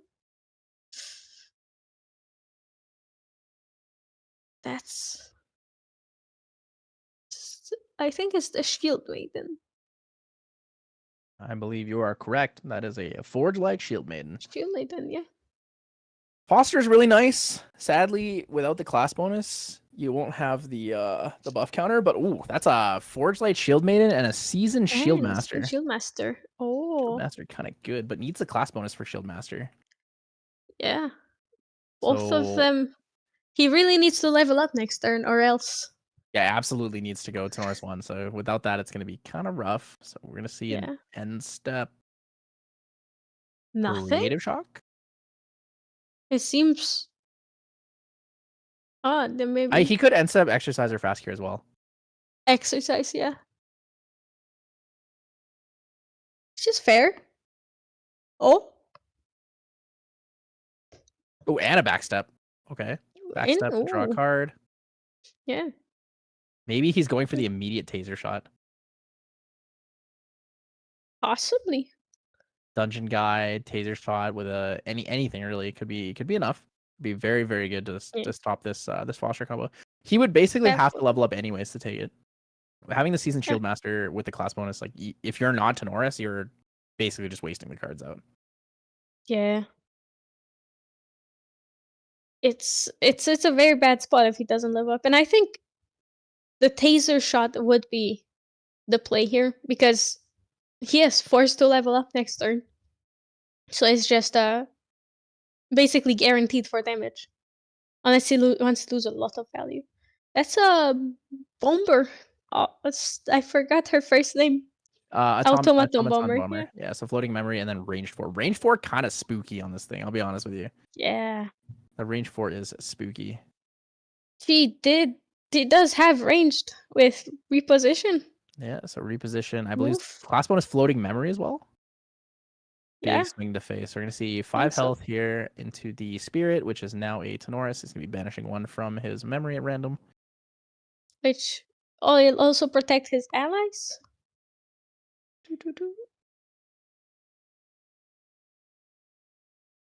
What did he banish for Tenoris? Are they doing this in the incorrect order? I think. Wait, what did he banish for Tenoris? I missed what was? I also I don't see where the card is that was banished for Tenoris. I'm a little lost now. Little lost on the order of things there. So he played 3 for the Shield Master and 3 for the Forge Light Shield Maiden. So he had. I guess I'm lost. Me too. So theoretically, what should happen here is he should banish 1 at random from his 6 cards, level up into Tenoris 1, and then when you move to Recollection, the class bonus will happen. So you'll draw 2 cards and then discard a card for Foster, and then you'll draw a card, I believe, into memory for the Seasoned Shield Master. And then you'll recollect 1, after 2, that. 3, 4, 5, 6, 7. Interesting thing about Seasoned Shield Master, though, is it's not a unique ally, so you actually can play more than 1. Yeah, it's pretty Fostered solid. allies getting +1/+1 here, I believe. And you draw 2 for every time it fosters, yeah. Because they're each individual things. It's like having 2 Banner Knights. And True. Same it triggers line, but more cost. But also it gives them 1 more health as well. So. One of the nice things here for Krios, though, is since he's already level 1, Taser Shot really won't have as much of an effect on him. So if Carbonite does go for the Dungeon Guide, it's not going to be as valuable. He might actually want to look towards getting a Blast Shot Pump. I have to double check if he has that in his. He actually does not run Blast Shot Pump, so he will not be able to clear the board as fast. So maybe Dungeon Guide into a Carter to clear the board. Interesting.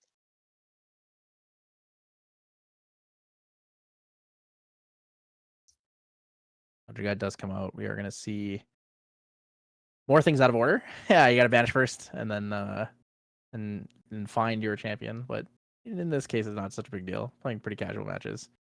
We see a Stalwart Shieldmate and a an Automaton Bomber. So 2 floatings were gone anyways. A Lineage release here. Take out the Shadows Twin. It's exactly the same as last time. Increasing danger banishment. Yeah, what the hell? That's very lucky. Because that's one of the cards you're less happy to see late game. With where he is right now, I'm not sure if it's actually worth it to really pump damage to face. Like you could pump, 6 damage here to face, right? Given the 2 torments, but I guess it depends. If he plays a taunt on next turn, it's gonna be really rough. It's gonna be really rough for Carbonite. He doesn't have a lot of cards to deal with it. He could potentially like pull the Carter and sweep the board again. If he does, that's basically like the free game for him. But he's kind of gambling, I think, because he's ahead right now. Yeah.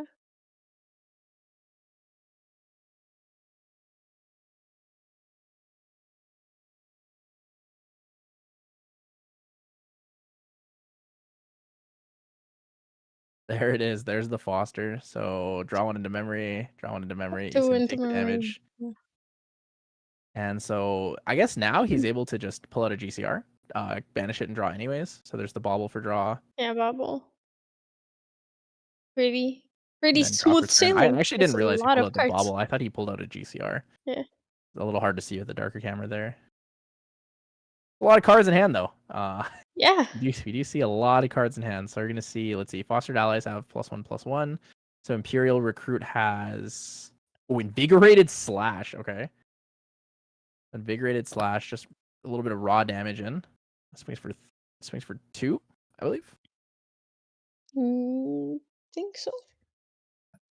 Not Invigorated Slash was 3 damage. No, it's 2 damage. It's 4 damage if you've leveled up.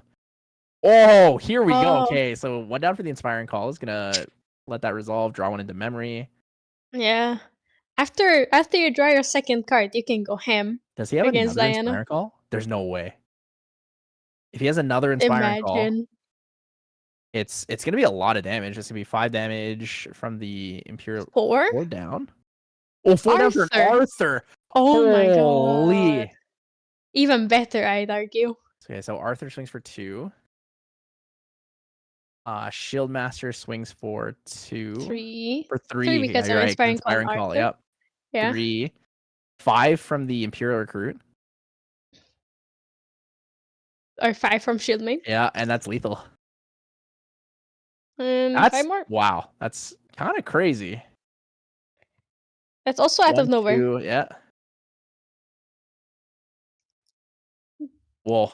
Whoa. That's kind of big. Okay, so something I'm curious about is why play the Arthur after the Inspiring Call and not the Inspiring Call first? I think maybe it was just maybe a miscalculation. You know? I think the only damage difference is evasive maneuvers, right? Evasive maneuvers for 1, or is evasive maneuvers 2? Evasive maneuvers, I think, is 1. That's why it's so good. Evasive maneuvers reduce 2 damage. So then that would have been the difference between the Arthur hitting and not hitting. For lethal specifically. Yeah, evasive maneuvers is 1. So yeah. With 2 cards in hand, it definitely should have been Arthur first. Inspiring Call and then swing. Yeah. Didn't matter in the end, but if I were him, I would have beaten myself up over it if that happened to me. So the Force Shield Maiden actually swung for 6 in that case because he did get the buff counter from the Foster and discarded the discarded the Hasty Messenger. Hasty, yeah. Yeah, so it's 2, 2, 3. Then you get 4, yeah. +2 from the Shield Masters, +1 from Arthur, and +1 from the Inspiring Call. That was 6. Damn. So if he did have an evasive maneuvers there and miss lethal, it would have been entirely because he chose to play the Inspiring Call before the Arthur. Yeah. Oof.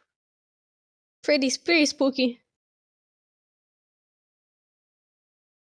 I think even then, Imperial Recruit would have also hit for 6 because 1 from Foster, 1 from each Shieldmaster, 1 from Arthur, 1 from Inspiring Call. And so 1-3 by default as well. True. Lethal regardless.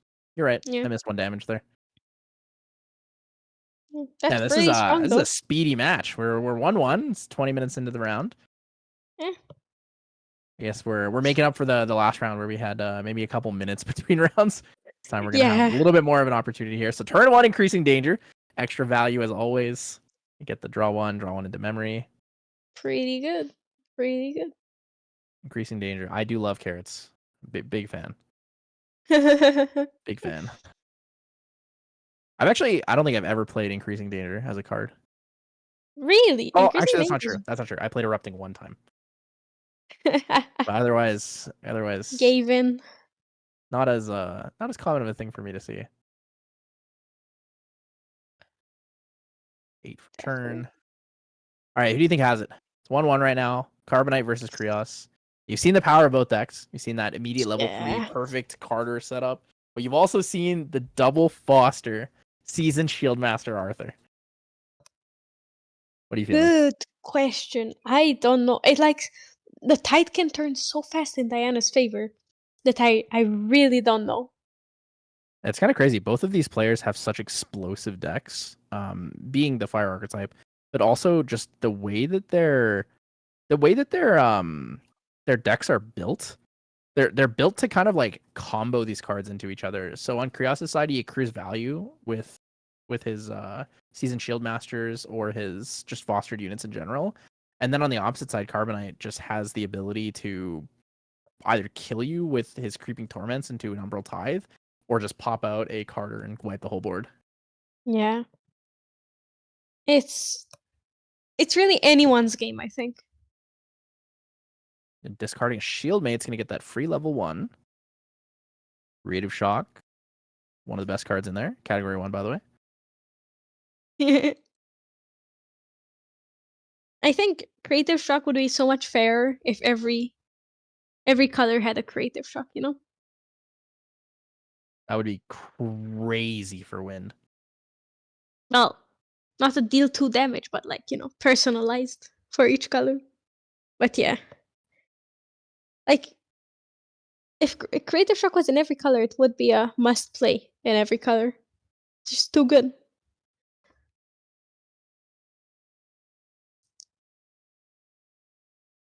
Arthur Imperial Recruit is really good on the field. It's actually yeah, really, really good value. And Arthur is immortal right now, so he can't really do. Carbonite can't really do anything with him. Backstep value. Anyways, Backstep is good. I like the Carbonite does run a decent amount of removal in his deck though. He respects it, so he has 3 Focus Flames. Well, maybe a decent amount might be a bit of an overstatement. He does have the 3 Focus Flames for like bigger allies, but he also has the ability to shoot you with Incendiary Shot, and taking that into allies can be valuable sometimes. Yeah. If he had a little more respect for allies, though, we would see the Blast Shot Pump. But yeah, in this case, Blast he's Shot really Pump just is running Seeker's Rifle with the Shadow's Twin. Seeker's Rifle for the water matchup, most likely. yeah.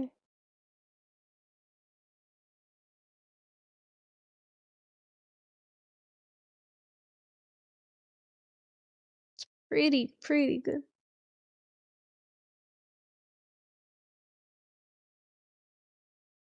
What's scary with Diana though, if your opponent it's your opponent outpaces you, and you can't really do much until you're on level 3, So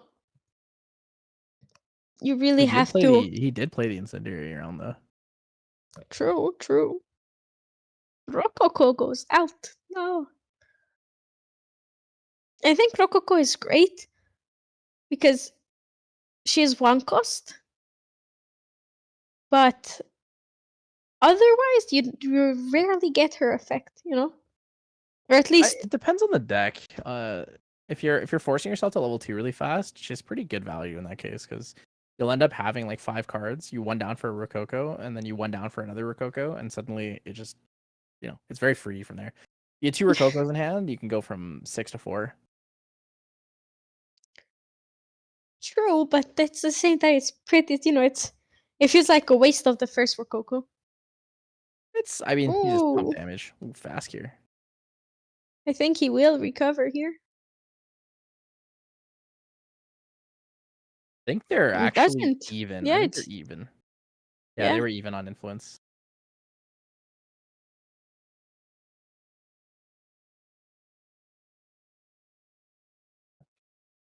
Oh, it's a Shield Maiden again. I love Shield Maiden.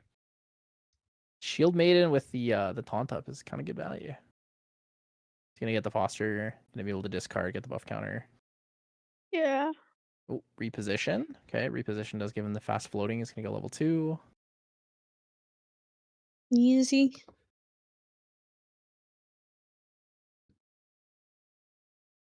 See, fast gear he was great even as just 2 cost fast floating, I think you can look at the recover for as just a good bonus on it.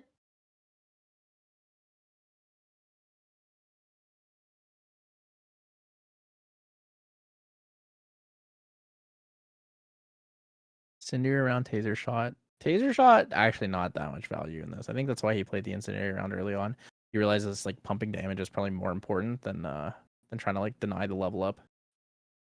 The scary thing is though, like it's scary that we know that he runs Invigorated Strike though, because if he does choose to level up and then play the Invigorated Strike, like suddenly you're just getting swung for 7. Yeah. Out of nowhere. Basically.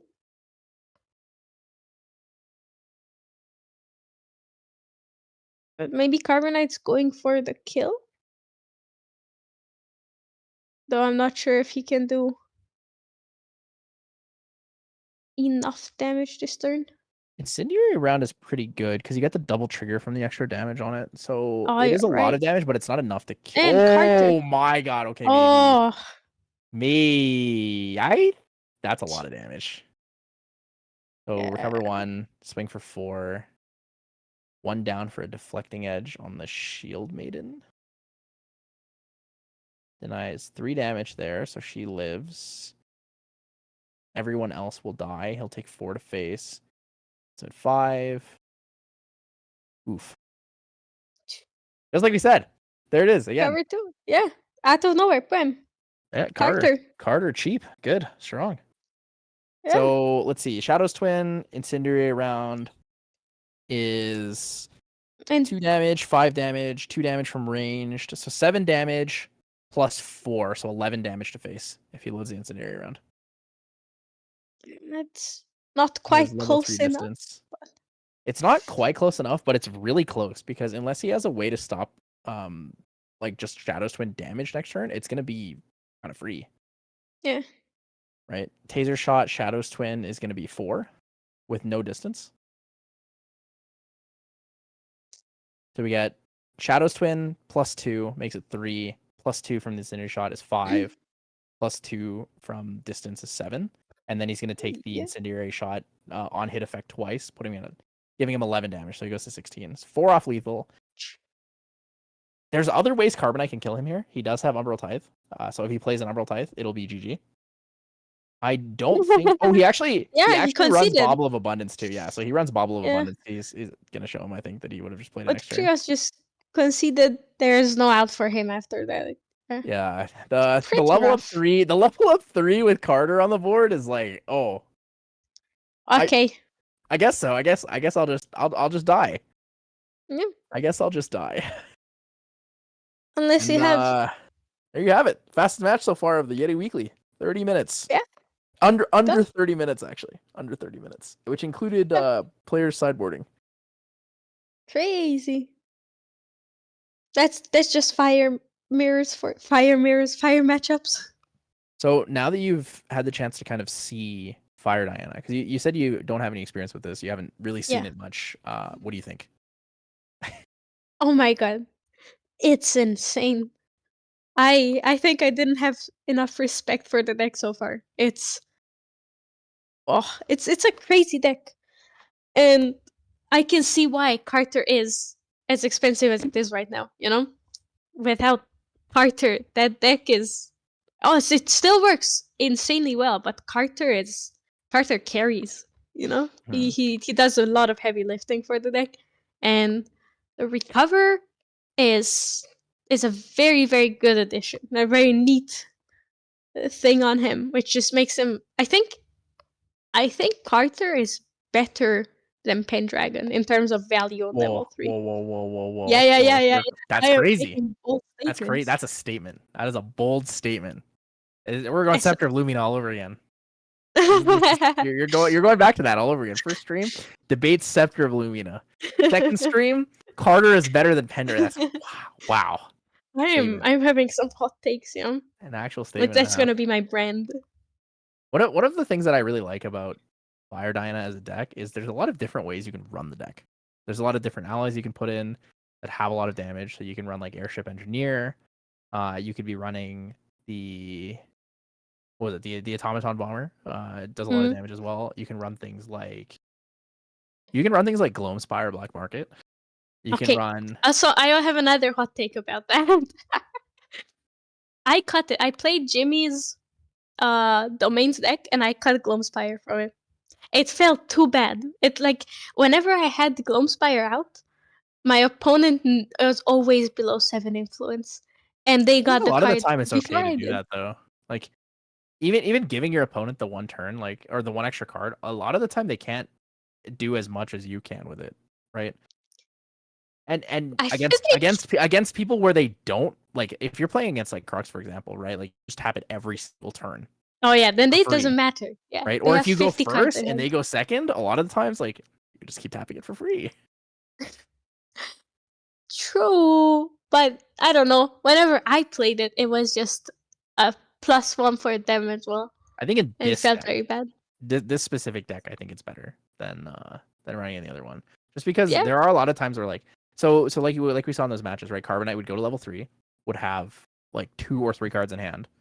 If he had a Gloamspire Black Market, a little earlier, like instead of the Carter, he could just tap it and just keep drawing cards, right? It gives him the opportunity to come back when he's already like really all in, basically. Yeah. Well, I also see your point, and it's definitely can be extremely useful. But increasing danger, OP.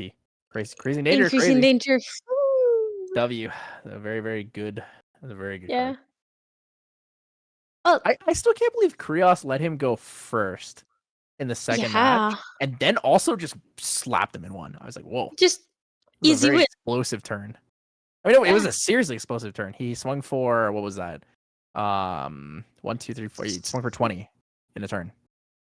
Yeah, he swung for 6 with the Shield Maiden, 6 with the 22. He swung for 22 because he swung two with Arthur. He swung. What was? Oh no, was it 3 with each? No, it was. I think it was 19. 19. No, you're right. It was 20. No, it's 20. It's 20. It was 3 with each Shield Master, 2 from Arthur, and then 6 from each of the fostered units. Yeah. Like, that's a crazy turn. Like that's actually such a crazy turn. That's a turn, yeah. Oh, I guess he also used Invigorated Strike, so he did swing for 22. Well, that was because he needed it for the. He needed it. No, he needed it at the same turn for the Inspiring Call. Oh yeah, you're right. Yeah. I forgot that was that turn. It was just there was a really big explosive turn. Yeah. Like so many things happened at once. The interesting thing is using the Invigorated Strike. He also could have just pulled out Bulwark Sword, right? Or did he level up that turn? I think he I don't think he leveled. I don't. If he leveled, the Invigorated Strike would have done 2 extra damage. So maybe it was just the Fire Resonance bauble. Yeah, I think he just got the bauble and drew an extra card, then got him the win. True. Maybe he top decked an Arthur. Maybe that's what it was. Maybe. Who knows? Things we'll never we know. would have to figure out. Yeah. Insane though. That matchup. Very interesting. Very fast.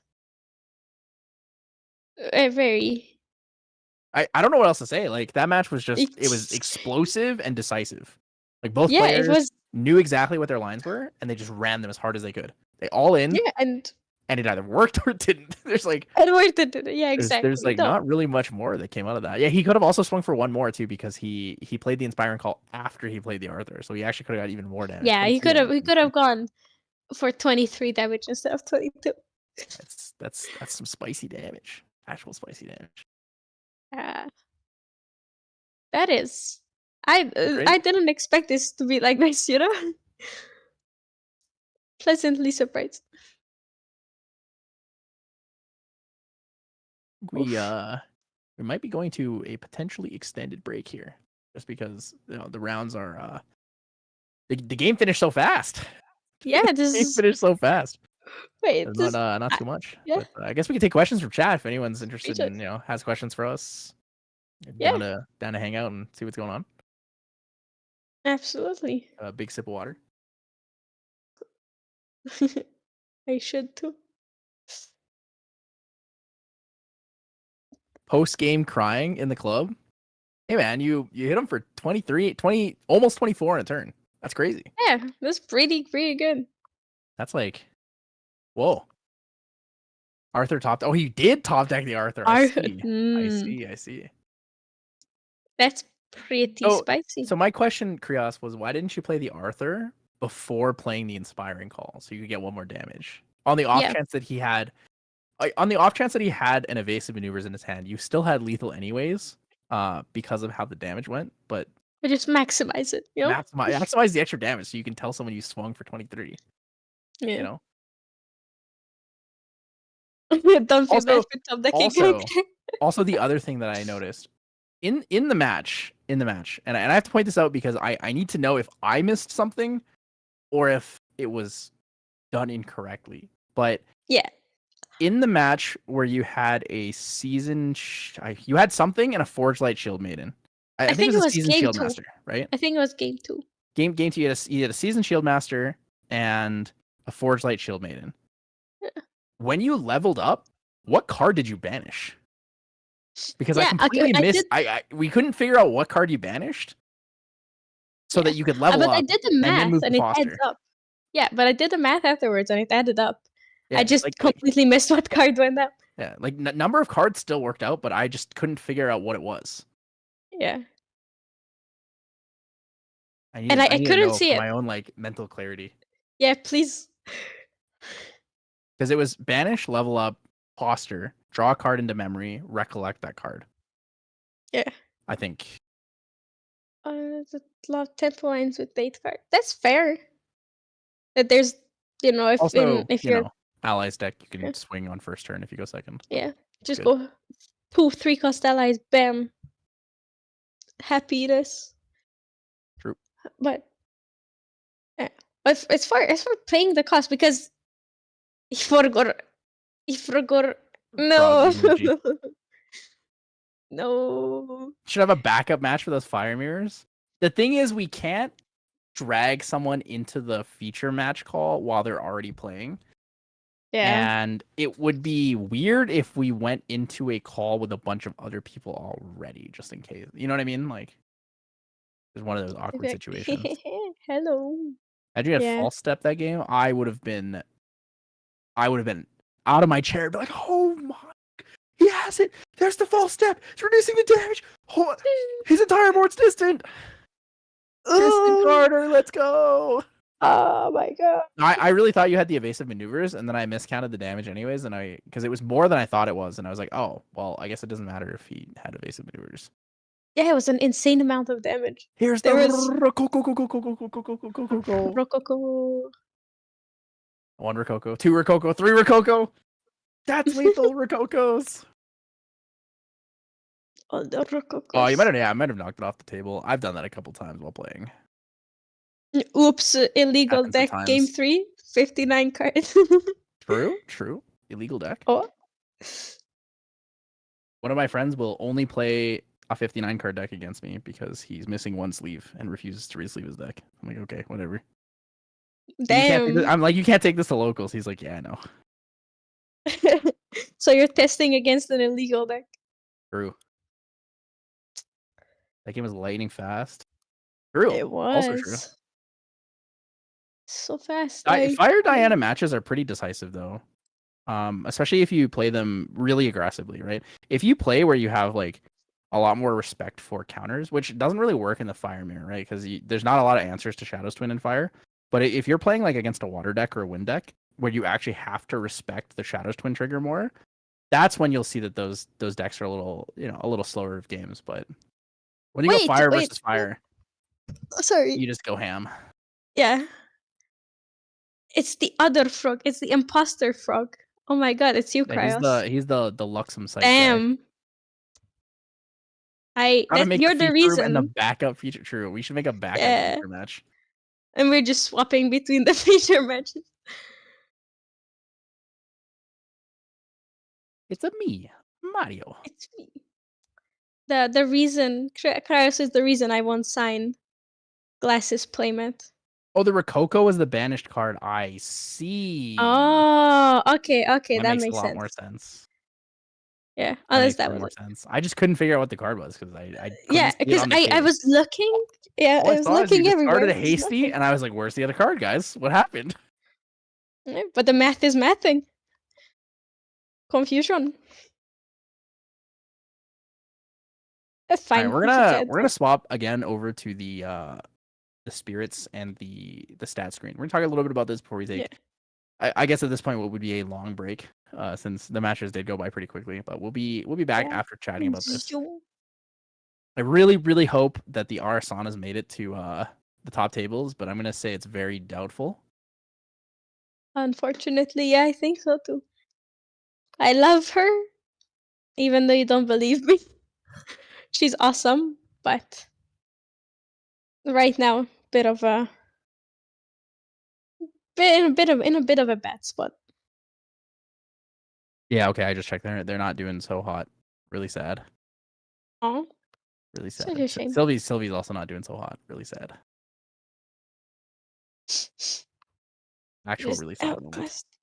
Like, but it is what it is. It is what it is. So as expected, we're seeing a lot of Lorraine, Xander, Tenoris. There's a lot of flexibility with these decks. That's the thing. Like Lorraine, you can play Wind allies, you can play Fire allies, you can play Water allies, you can play Crux allies, you can play Lorraine. You can play Merlin. I mean, you can also just play like Lorraine into Merlin, right? With Xander, it's like Xander. You have either like the Luxem builds or the aggro builds, right? So some people are playing like the Water allies aggro build. And then with Tenoris, actually, Tenoris is probably one of the most flexible that we've seen so far. So we saw Jimmy on what was the Smash with Obelisk build. So going for like really big Amphris swings. And then we also saw, like just now, we saw Krios on the like aggressive fire allies Tenoris. Yeah, it's like a Foster themed deck. Yeah, Foster theme is pretty cool. Definitely pretty cool.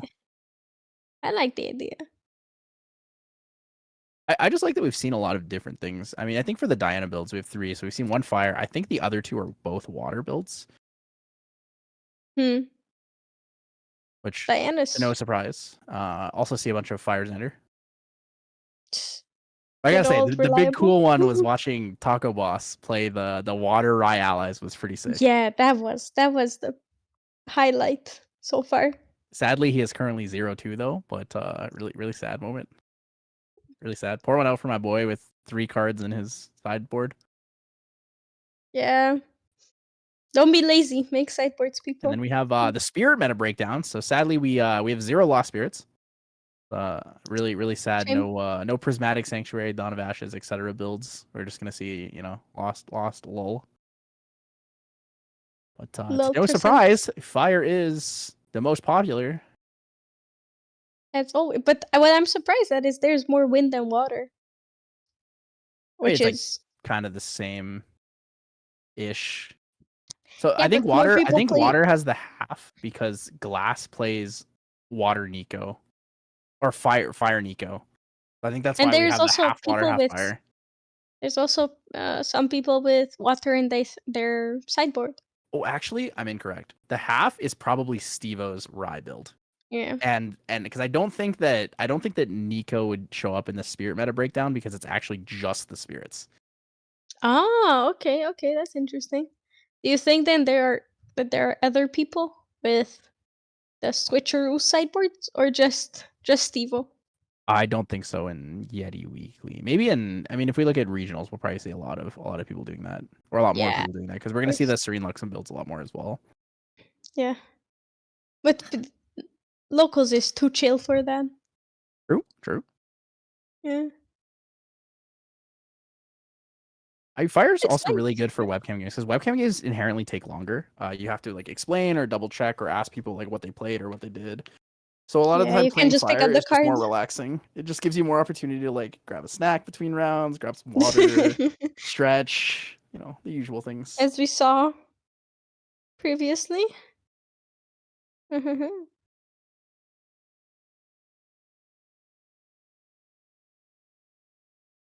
Otter is pretty grindy even with Scepter. Pretty good. Just depends on what people are playing. Everything feels a little bit grindy, to be honest, but I genuinely feel like that's more of a webcam issue. Like, playing webcam games are just inherently longer. Yeah.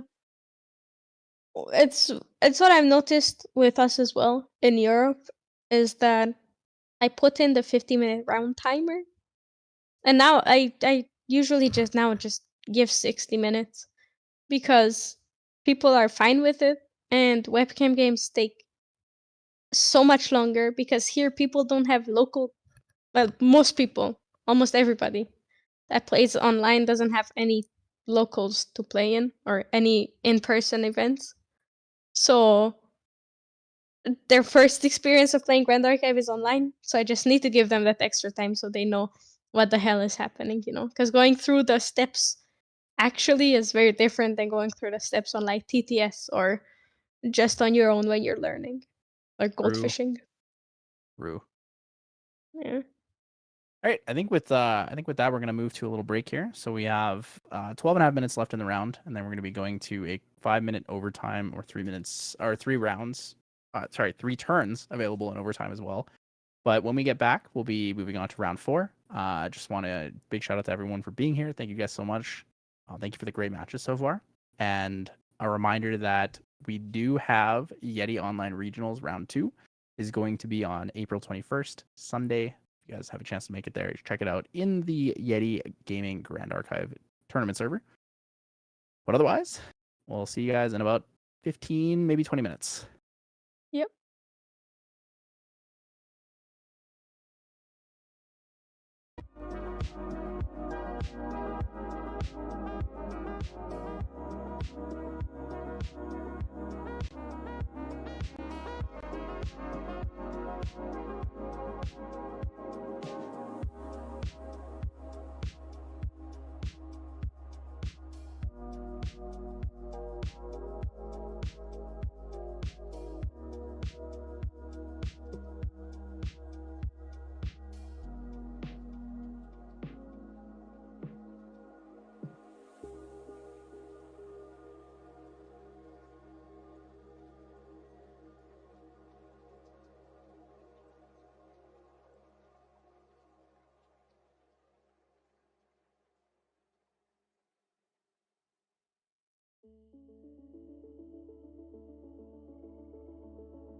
Hello and welcome back, everybody. We are here for round 4 of the Yeti Weeklies. This is the final match of the day. We're going to be seeing Vulpixie versus Tsubasa. Very good friend of mine, Tsubasa. Lost him at Nats, really sad. But we're going to be seeing some very largely varying types of decks. So do you want to go over that, Clem, and tell us what we got? Yeah, we have on one hand in Vulpixie, we have the normal Fire Xander without any Luxem. So this is a pretty aggro, speedy deck. And for Tsubasa, we have Wind Merlin. My god, this is one of those very, very stalled decks. I played playing against one on last Sunday. It was not fun, but I was also on Luxem Xander.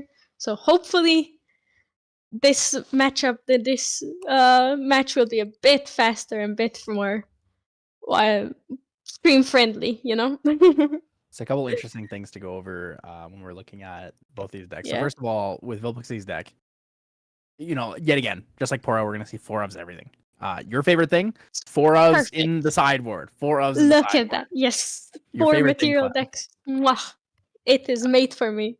So we're gonna move right into the match. Match is starting up now. So we're gonna be seeing Vulpixie going first. So that is a Korhazi Courier coming out on turn 1. So Korhazi Courier does have that filter effect, able to discard and draw on attack.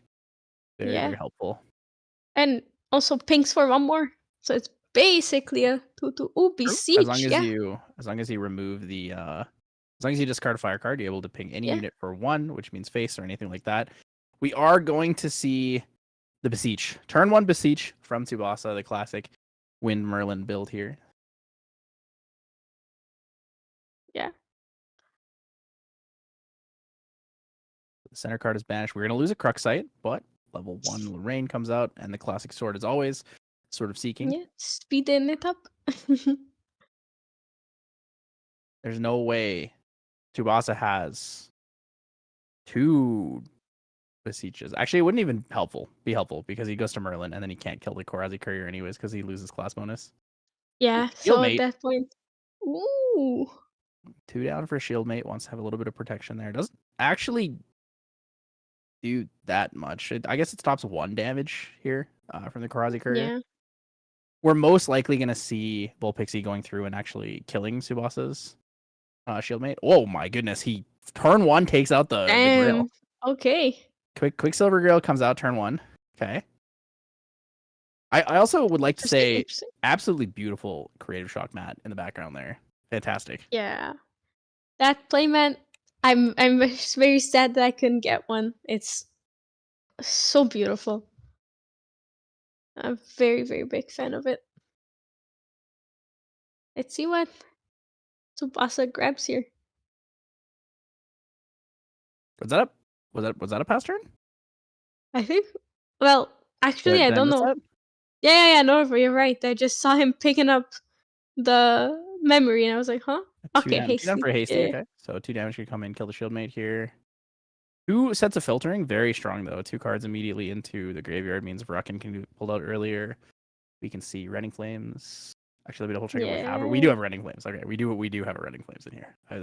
I was worried that I said Rending Flames in it. Oh, whoa, Korhazi Arsonist. Okay, that is a fantastic card for this. Yeah, that shuts it off. Yeah, so Korhazi Arsonist, basically, if a unit hit by Korhazi Arsonist would die this turn, you banish it instead. So that does kill the Shieldmate. No floating memory there for Tsubasa. Big advantage here for Vulpixie.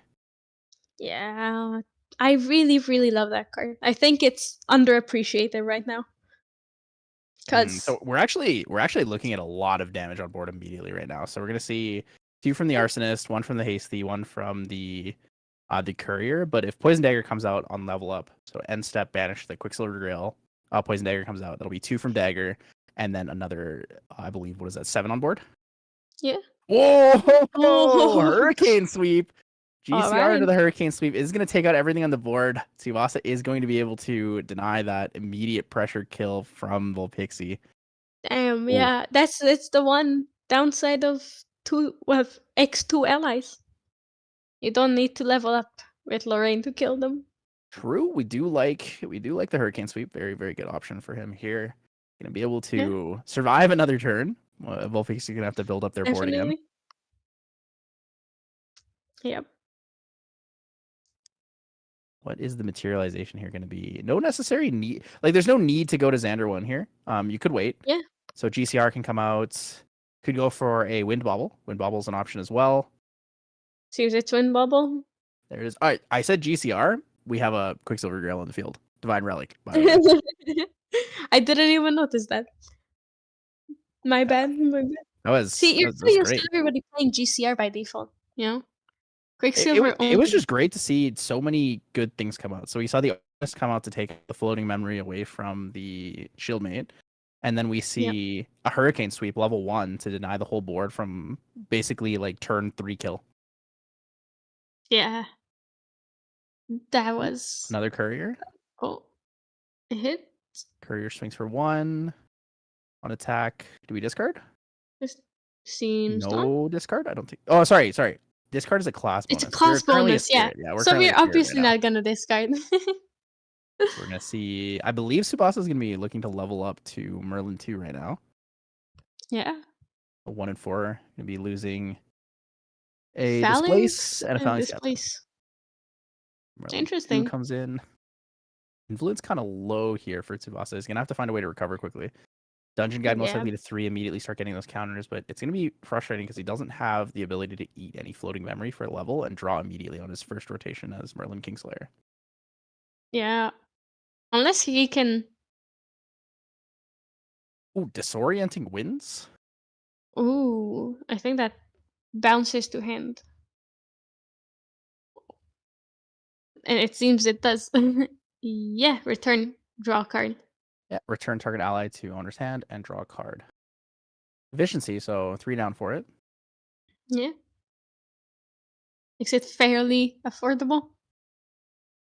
I think it's pretty good. It's very, very good in Merlin. Because on Crux you can just bounce your own Pendragon for free. Yeah. Yep. Yeah, it's really nice. You can reclaim. You have reclaim, Disorienting Winds, Zephyr for secondary on enter effect. We are going to banish the Quicksilver Grail in end step. We're going to have a Poison Dagger coming in rested here. So wake up phase. Poison Dagger's awake now, immediately able to be used. And we are going to see the banishment to go to Xander 1.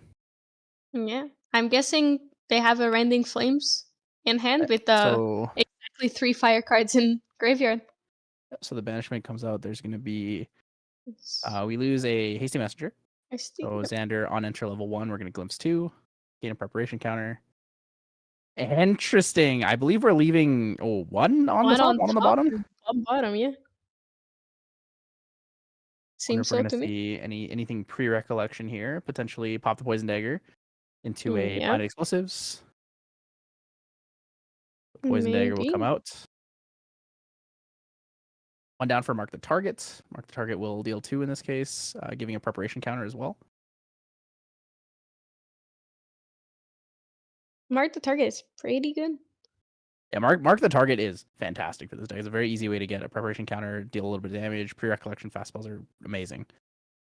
Draw for turn. All right, how much damage can we pump out? So Merlin has 22, so we need 16 damage. Rending Flames with no Assassin's Ripper, though. Could use a Verrucan Soul Knife for an extra bit of damage, but then if you use Verrucan Soul Knife, you cannot Rending. Yeah, so I'm not sure how many fire cards are in graveyard there, so it's most likely the Rending Flames. Oh yeah, you're right. There's been one more added since at least. If we have enough, the ideal here would most likely be pull out Verrucan Soul Knife, Rending Flames without it, and then Blazing Throw the weapon. Yeah. Right, so we're going to have Korhazi Courier here. Courier's going to swing for 1. That's 2 damage. I'll draw a discard. Discard a fire card. So that's 2 more damage? Yep, discard him for 1, and then ping an extra 1 from the Poison Dagger. We actually might have enough cards in... Okay, so Ignited Stab is going to come out. Ignited Stab in here. So prepared 1, Ignited Stab will get +2. So Ignited Stab for 5 damage, I believe. Yeah, I think so. And then I believe that will be the end of the turn. Pumping damage in early before any opportunity for Tsubasa to get out the Majestic Spirit or anything else that can really protect him. Pumping damage early, pretty relevant.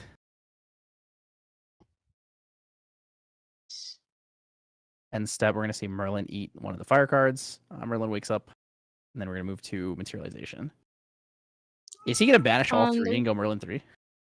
Ooh. He is. Yeah. So disorienting wins, displace, and another displace? He seems so, yeah. Double display. And that beautiful Merlin CSR.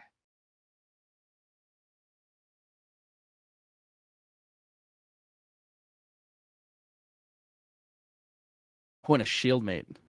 You're down for shield mate. No cards in hand. That's and also some sort of protection, yeah. So it offers some level of protection, you know. We're actually in a place here for Tsubasa where he can stabilize. Has 13 life available. I believe the deck has no fast cures, so no way to heal on low influence, but there are a lot of things that he can use to kind of protect himself. So Veiling Breeze is an option in this case. Getting out the Incarnate Majesty for the Majestic Spirit is very relevant. But we're kind of just racing here, so. Yeah, it's just a race at this point. I think 13 without dagger is pretty rough for Xander. 13 without dagger isn't too unrealistic. Double Rococo can push 3 damage each. You can get a damage from the swing. The swing push on Courier can also chip, and then having the Sword of Seeking here is available is not the worst. It is enough damage to get through the shield mate, but that will give Tsubasa a Drawn Blade. So influence will go to, what is that? 1 from the Drawn Blade, 1 from the from pre-recollection Merlin counters, and then 1 for draw. So he goes from 2 to 5. Pretty big swing in his effect. So you need to be careful on giving Merlin floating memory, especially after level 3. Yeah, it's just insane. He's gonna do it again. So okay, so here it is. The yeah, no floating. Is gonna take out that floating again. Super good value on the Arsonist here. Absolutely fantastic card in the Fire Xander deck. Swing for 1. Going to draw a card here, and then see what we discard. Card the fire. Discarding more fire would be fantastic. The ability to take out a Verruccan Soul Knife. It is. Oh no, it's not. It was another ignited. So ignited stab discards, deals 1 to face, and then we're getting a lot closer to lethal here. So Verruccan Soul Knife pull out. You can swing with either Assassin's Rippers or with the Sword of Seeking, and then Blazing Throw the weapon afterwards. Yeah, Blazing Throw is really good here. We have a couple decent damage setups here. So the preparation counters can be used for Planet Explosives for 4. They can be used for Ignited Stab for 4. Can be used also for... Actually, I think that's it. I think those are the only things in this deck that specifically use the preparation counters.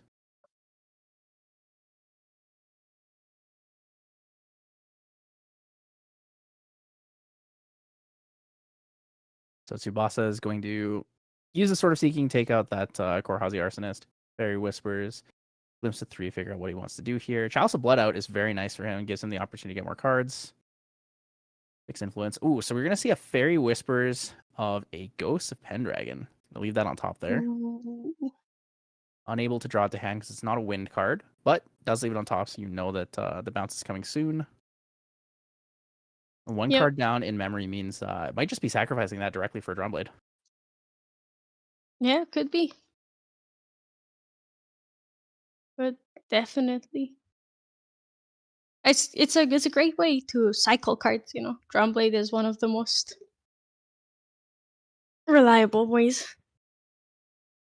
It looks like Tsubasa is going to be passing with 1 card down in memory, 2 cards in hand. Does have the Chalice of Blood, so 3 damage comes out, draws the Chalice of Blood, goes up to 5 influence, drops 1 for the Drawn Blade, cycles 1. Still pretty good value. Ghost of Pendragon will be able to bounce that as well, putting him at 6. So I think Xander either kills this turn, or he might have a Resolute Stand in hand, though. You kind of need to respect that the Resolute Stand could exist. Yeah, true.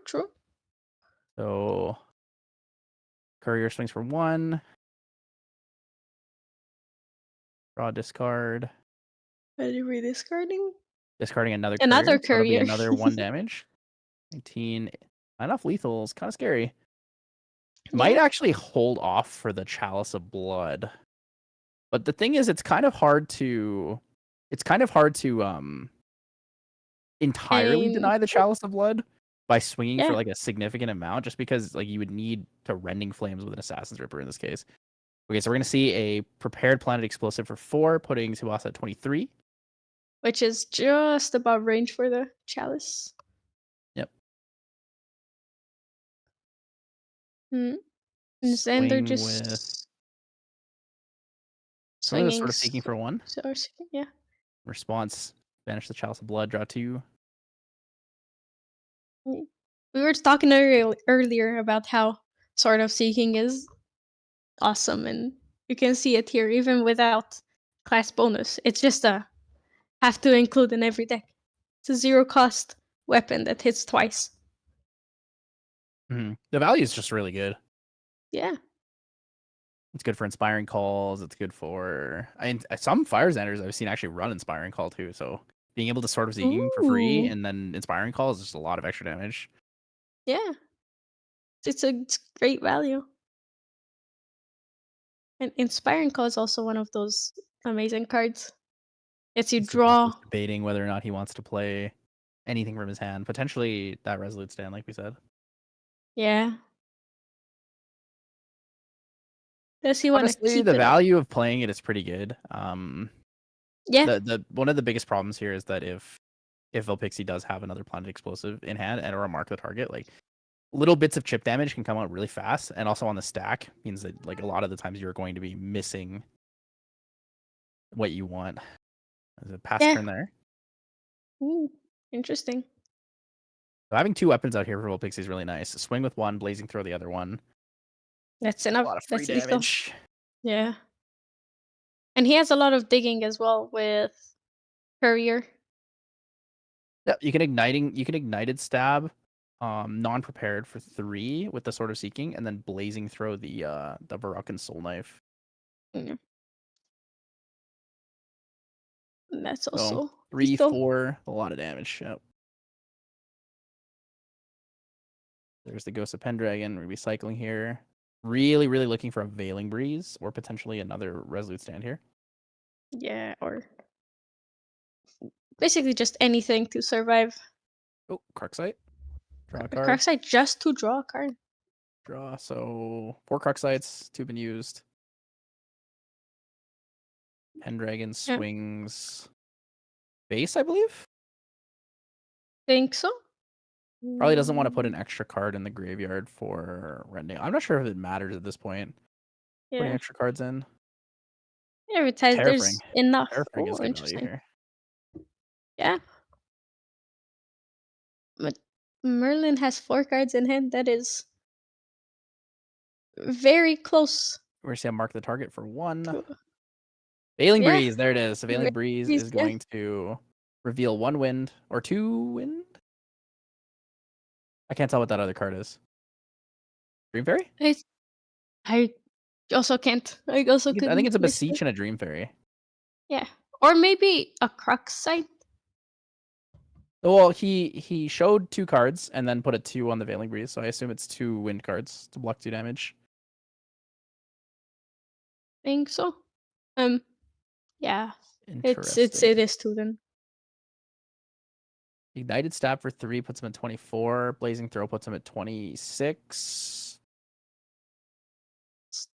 Not actually quite. Ignited Stab with the Sword of Seeking puts him at 26. Blazing Throw puts him at 28 for lethal. If there's no Resolute Stand in his hand. Or if he doesn't have a second Veiling Breeze. True. But I don't think we have that, otherwise it probably would have been played already. Yeah, I think so too.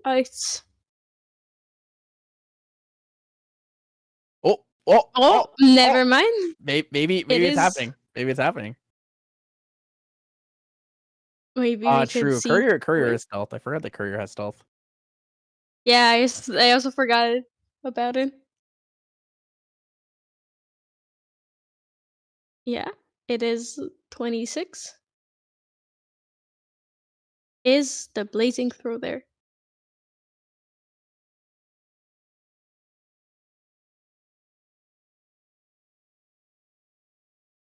Oh my god.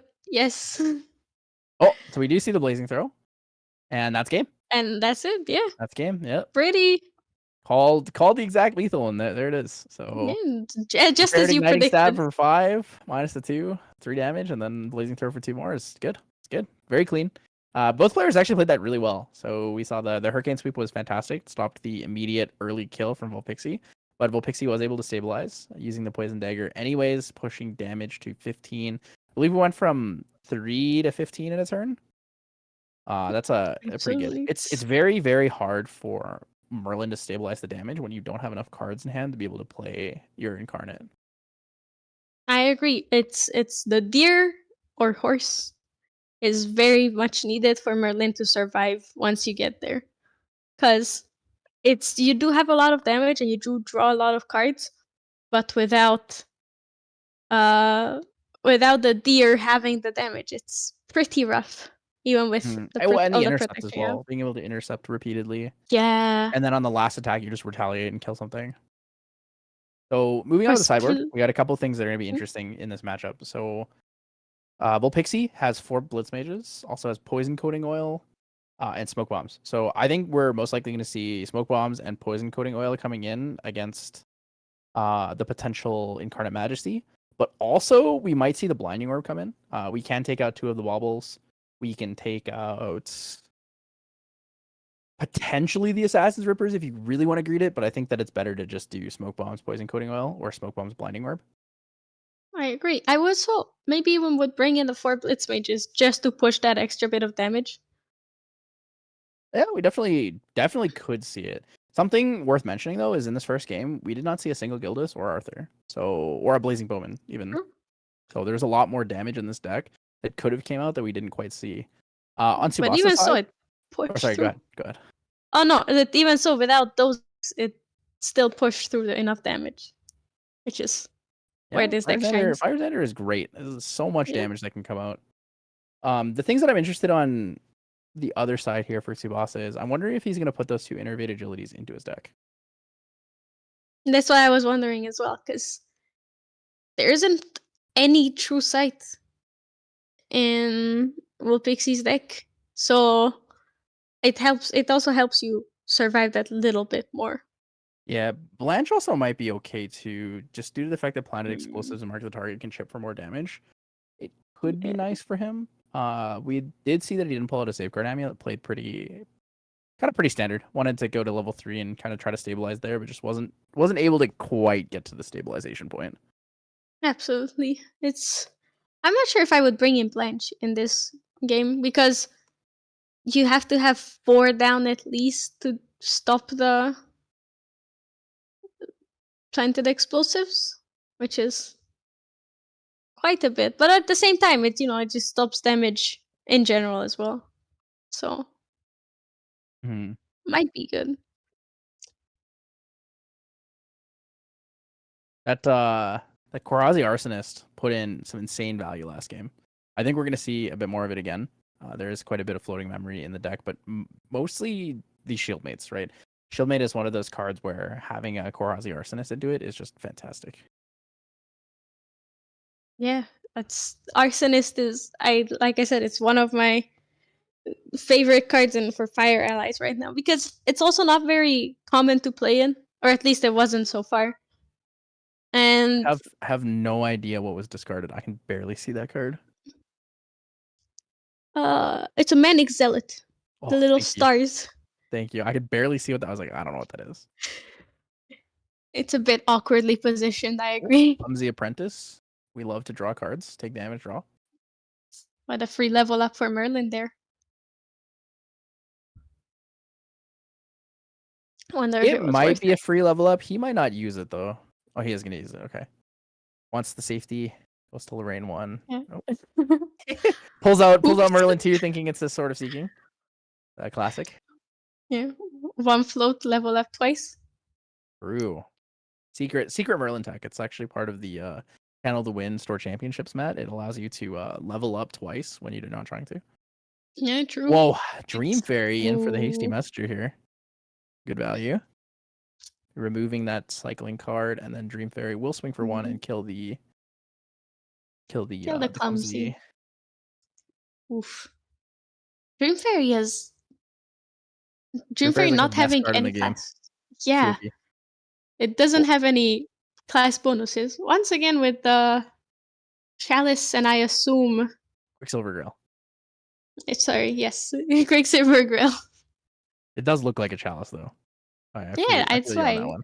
I always call it Chalice in person as well, because it looks like a big chalice, you know? Interesting. So pull out the chalice with no allies on the board. I guess it kind of forces Tsubasa to clear things on the board, right? It forces him to play into the Ooh, Blazing Bowman. oh, Finally came out. whoa. Well, on enter, banish 1 fire card, gain a ton of damage, +2, I believe, until end of turn. So 4 Yeah, it's damage attacks for swing to 4. face. And also can't be retaliated. So very good at taking out things like Ghost of Pendragon, Hasten Protector, any of those higher health allies. Yeah, truly a bowman. Attacks from afar. Can't be touched.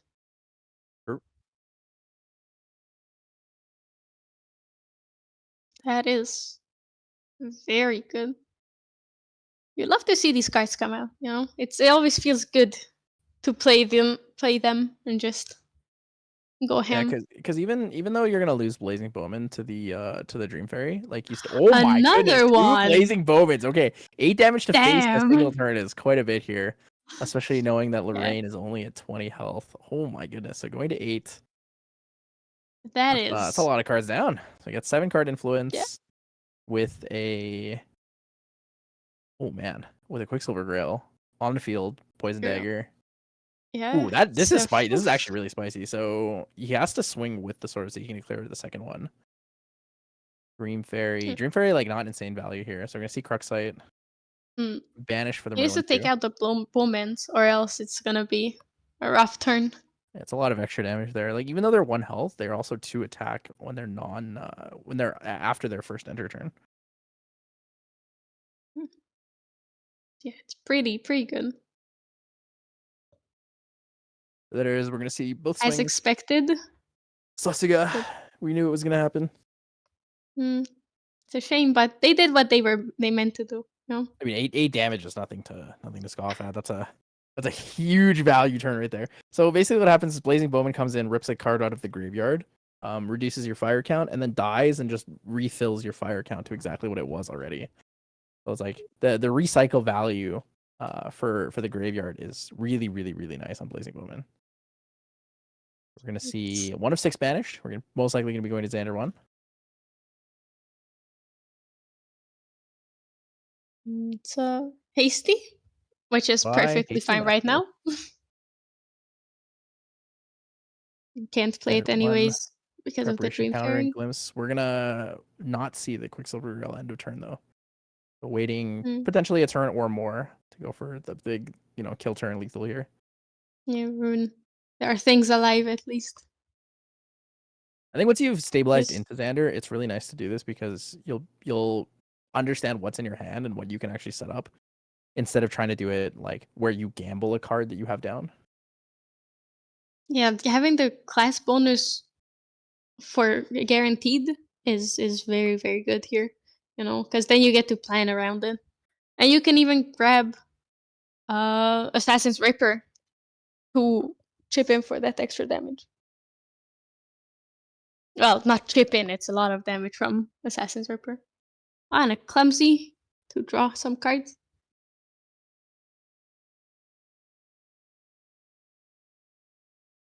Did we end step fast here? I think I missed that. End step fast here, and then that's the only way he's at 6, right? End step fast here. No, it's at 9. No, is it 9? I think it's upside down and it's 9. Oh, that would make way more sense. You're right. I was really lost there for a second. Oh man, you know what? I should just trust the on-screen overlay. On-screen overlay, the best. Chica Blue #1. I just gotta trust it. Yeah. 3 fire cards in graveyard. And that is enough for Rending Flames. Also enough to pull up Veruccan Soul Knife. True. Right. Is that did Tsubasa pass turn with all cards in hand? That is suspicious. I think he did. Okay, understandable after knowing like how he plays that deck. It's just and how to do it on the Merlin level 2 turn is a bit strange to me. Usually we see this on his first turn. Absolutely. It's suspicious, but I think he's afraid of Xander going off, and just killing him in one turn. Poison all of a Dagger comes sudden. in. It's going to put Merlin to 10 damage. Ooh, we're going to see a lot of damage here. So Ignited Stab could put us at 6. Blazing Throw for 11 would put Merlin 1 off lethal. So mark the target. Mark the target, yeah. 2 gains the prep counter.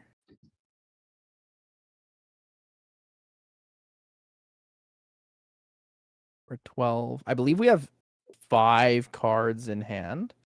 So 2 down, Planet Explosive. Ooh, with the prep counter. Okay, so that's for 5. 17. Bailing Breeze. Okay. I don't know about that one because that's a spell shred. That's not a spell. It's a skill. Yeah, or maybe it was for stealth.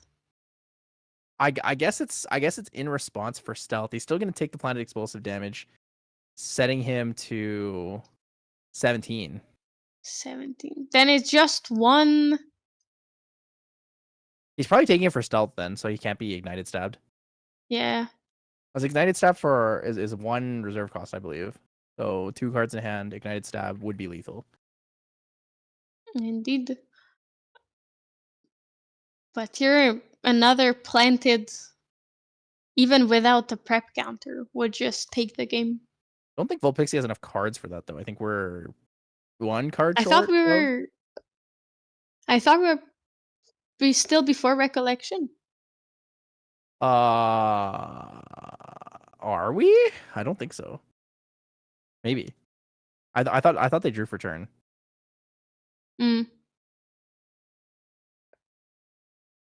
Maybe I missed that.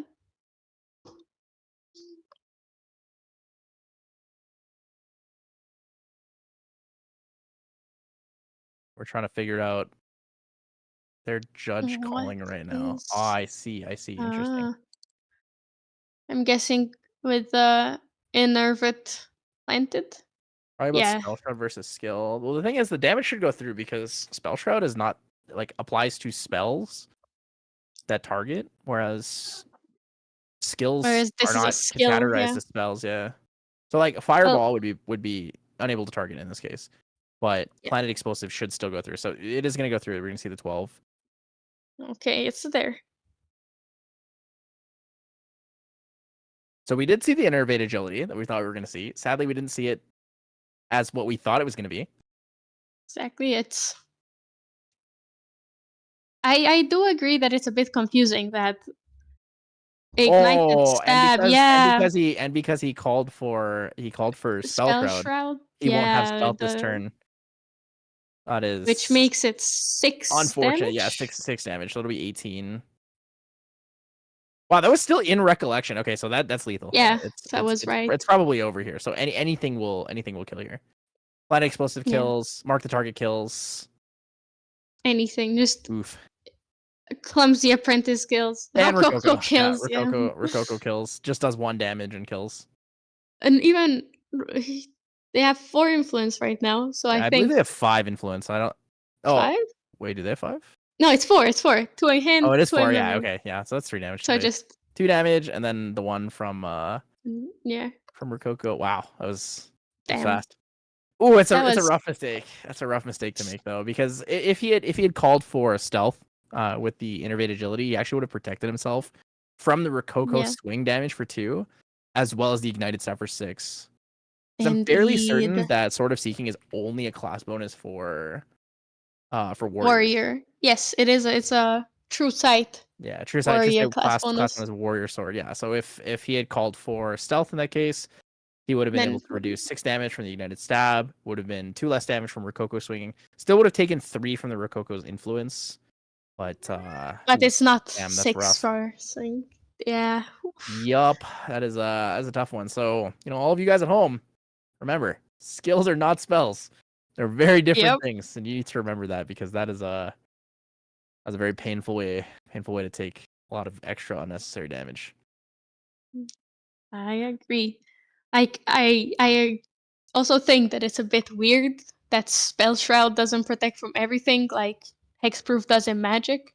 But at the same time, it makes sense because it says Spell Shroud, and there is a spell type in Grand Archive.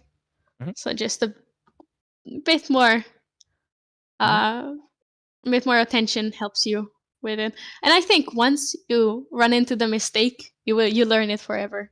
You know, you will never make the skill Spell Shroud mistake twice. I'd like to point out again that no Gildas or Arthur were played in either of these two matches. Yeah. So deck didn't even use two of its best cards. And still won. Still slapped. For real, like, the Ignited Stab Sword of Seeking combo is so good. It's actually so good. It's a free materialization. It's 1 extra damage, and then you can Blazing Throw it afterwards. Like, that's huge. That's a lot of damage. Like, you can basically throw 9 damage on the field with what is an influence of 5, I believe. Right, it's two for Blazing Throw, 1 for Ignited Stab. You just need to have 1 preparation counter. Like, that's a nasty combo. That's actually a nasty combo. That's pretty rough indeed. And then if you have 7 cards, if you have 7-card influence and you have a Mark the Target, you can start that with 0 prep counters and deal an extra damage to get a 10. Yeah. Like, oh man, it's absolutely slap people. That's rough, man. But see, I think this is proof that you don't need expensive cards like Gildash or Arthur to win a game, you know? Because we didn't see any, and this deck still we also saw 0 Crimson Tears. Well. 0 Crimson Tears, 0 Arthurs, 0 Gildas. I think that total deck that we saw, because we saw 1 Rococo, I'll say that total deck is probably less than $60. Yeah, it's all commons. And I think the Hasty Messenger and Rococo were the 2 most expensive cards there. Yeah. Well, because there's a lot of FTC cards in here too. So like Blazing Bowman is an FTC card, Blazing Throw is a common, Clumsy is common or uncommon. Right, and like these cards are just like, they're very obtainable, very easy to get, right? Varrock and Soul Knife is inexpensive. The Baubles are inexpensive. Terrafring's like nothing. Sword of Seeking's nothing. Quicksilver Grail's like $20. Like, these are the kind of decks that I think are fantastic in the game, especially since Xander level 2 is a proxy card. Like, they're just free obtainable cards. This deck is very competitive. It's a very good competitive deck. Yeah, you just saw it go 4-0. Yeah. Today. So that's pretty I believe we have our confirmed 4-0s. Yeah. I believe it's Ver and Volpixie. Let me double check real quick if there's anyone else.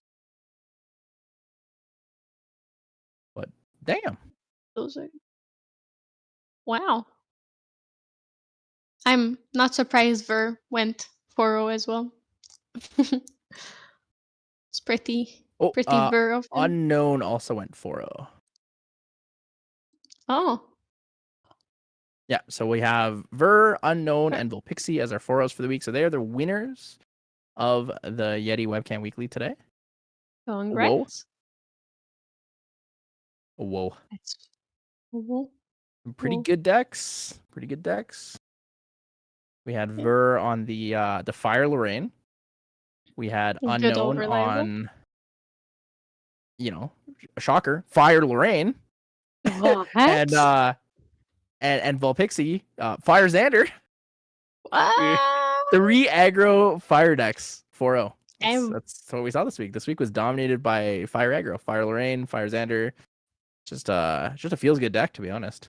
Is what it is. Truly. I really like all of these silly Ooga Booga Fire Winds decks, you know? It feels like old Magic the Gathering when red deck was the only deck. It's just nice that you can have these like uber consistent decks that are like, you can pilot them in an easy way, but they also have a high enough skill ceiling that it's like you can really, really outperform people with these if you play well and you understand how everything works. Unknown is also 4-0. Wait, that's what I said. I said Unknown. Ver, I think that's as the 3 4-0s. because I think everyone else was unable to get 4. Because everyone else was not a 3-0. And those are the we good. Because Ver beat Jimmy, Unknown beat Carbonite, and then Volpixie beat Tsubasa. So that is our confirmed 4-0s for the day. Congrats again. Nice.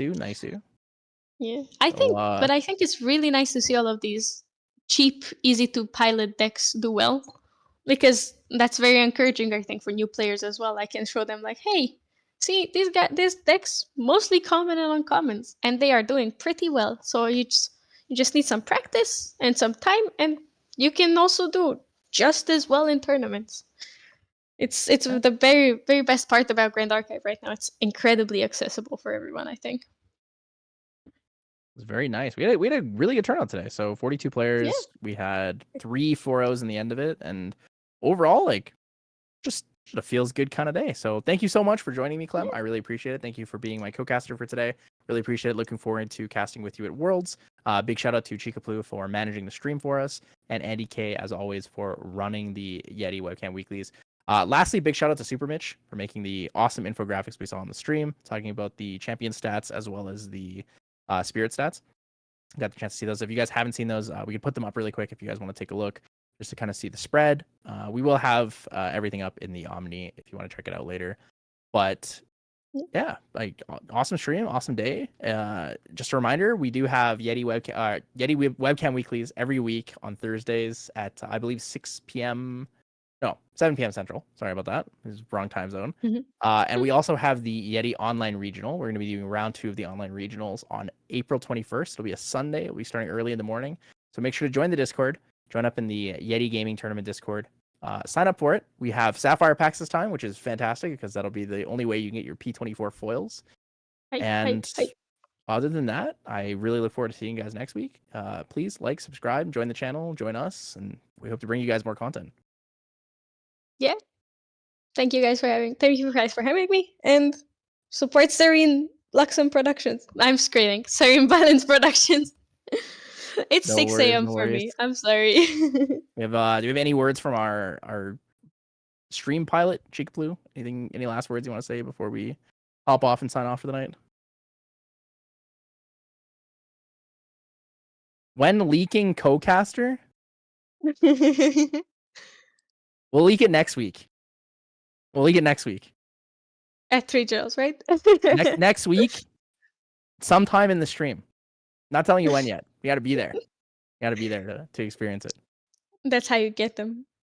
Yeah. Perfect. All right. Well, thank you guys so much. We're going to be signing off here, and have a absolutely wonderful rest of your week. Enjoy the start of your weekend. If you guys are doing store champs or regionals, good luck. Best to you. Bye-bye.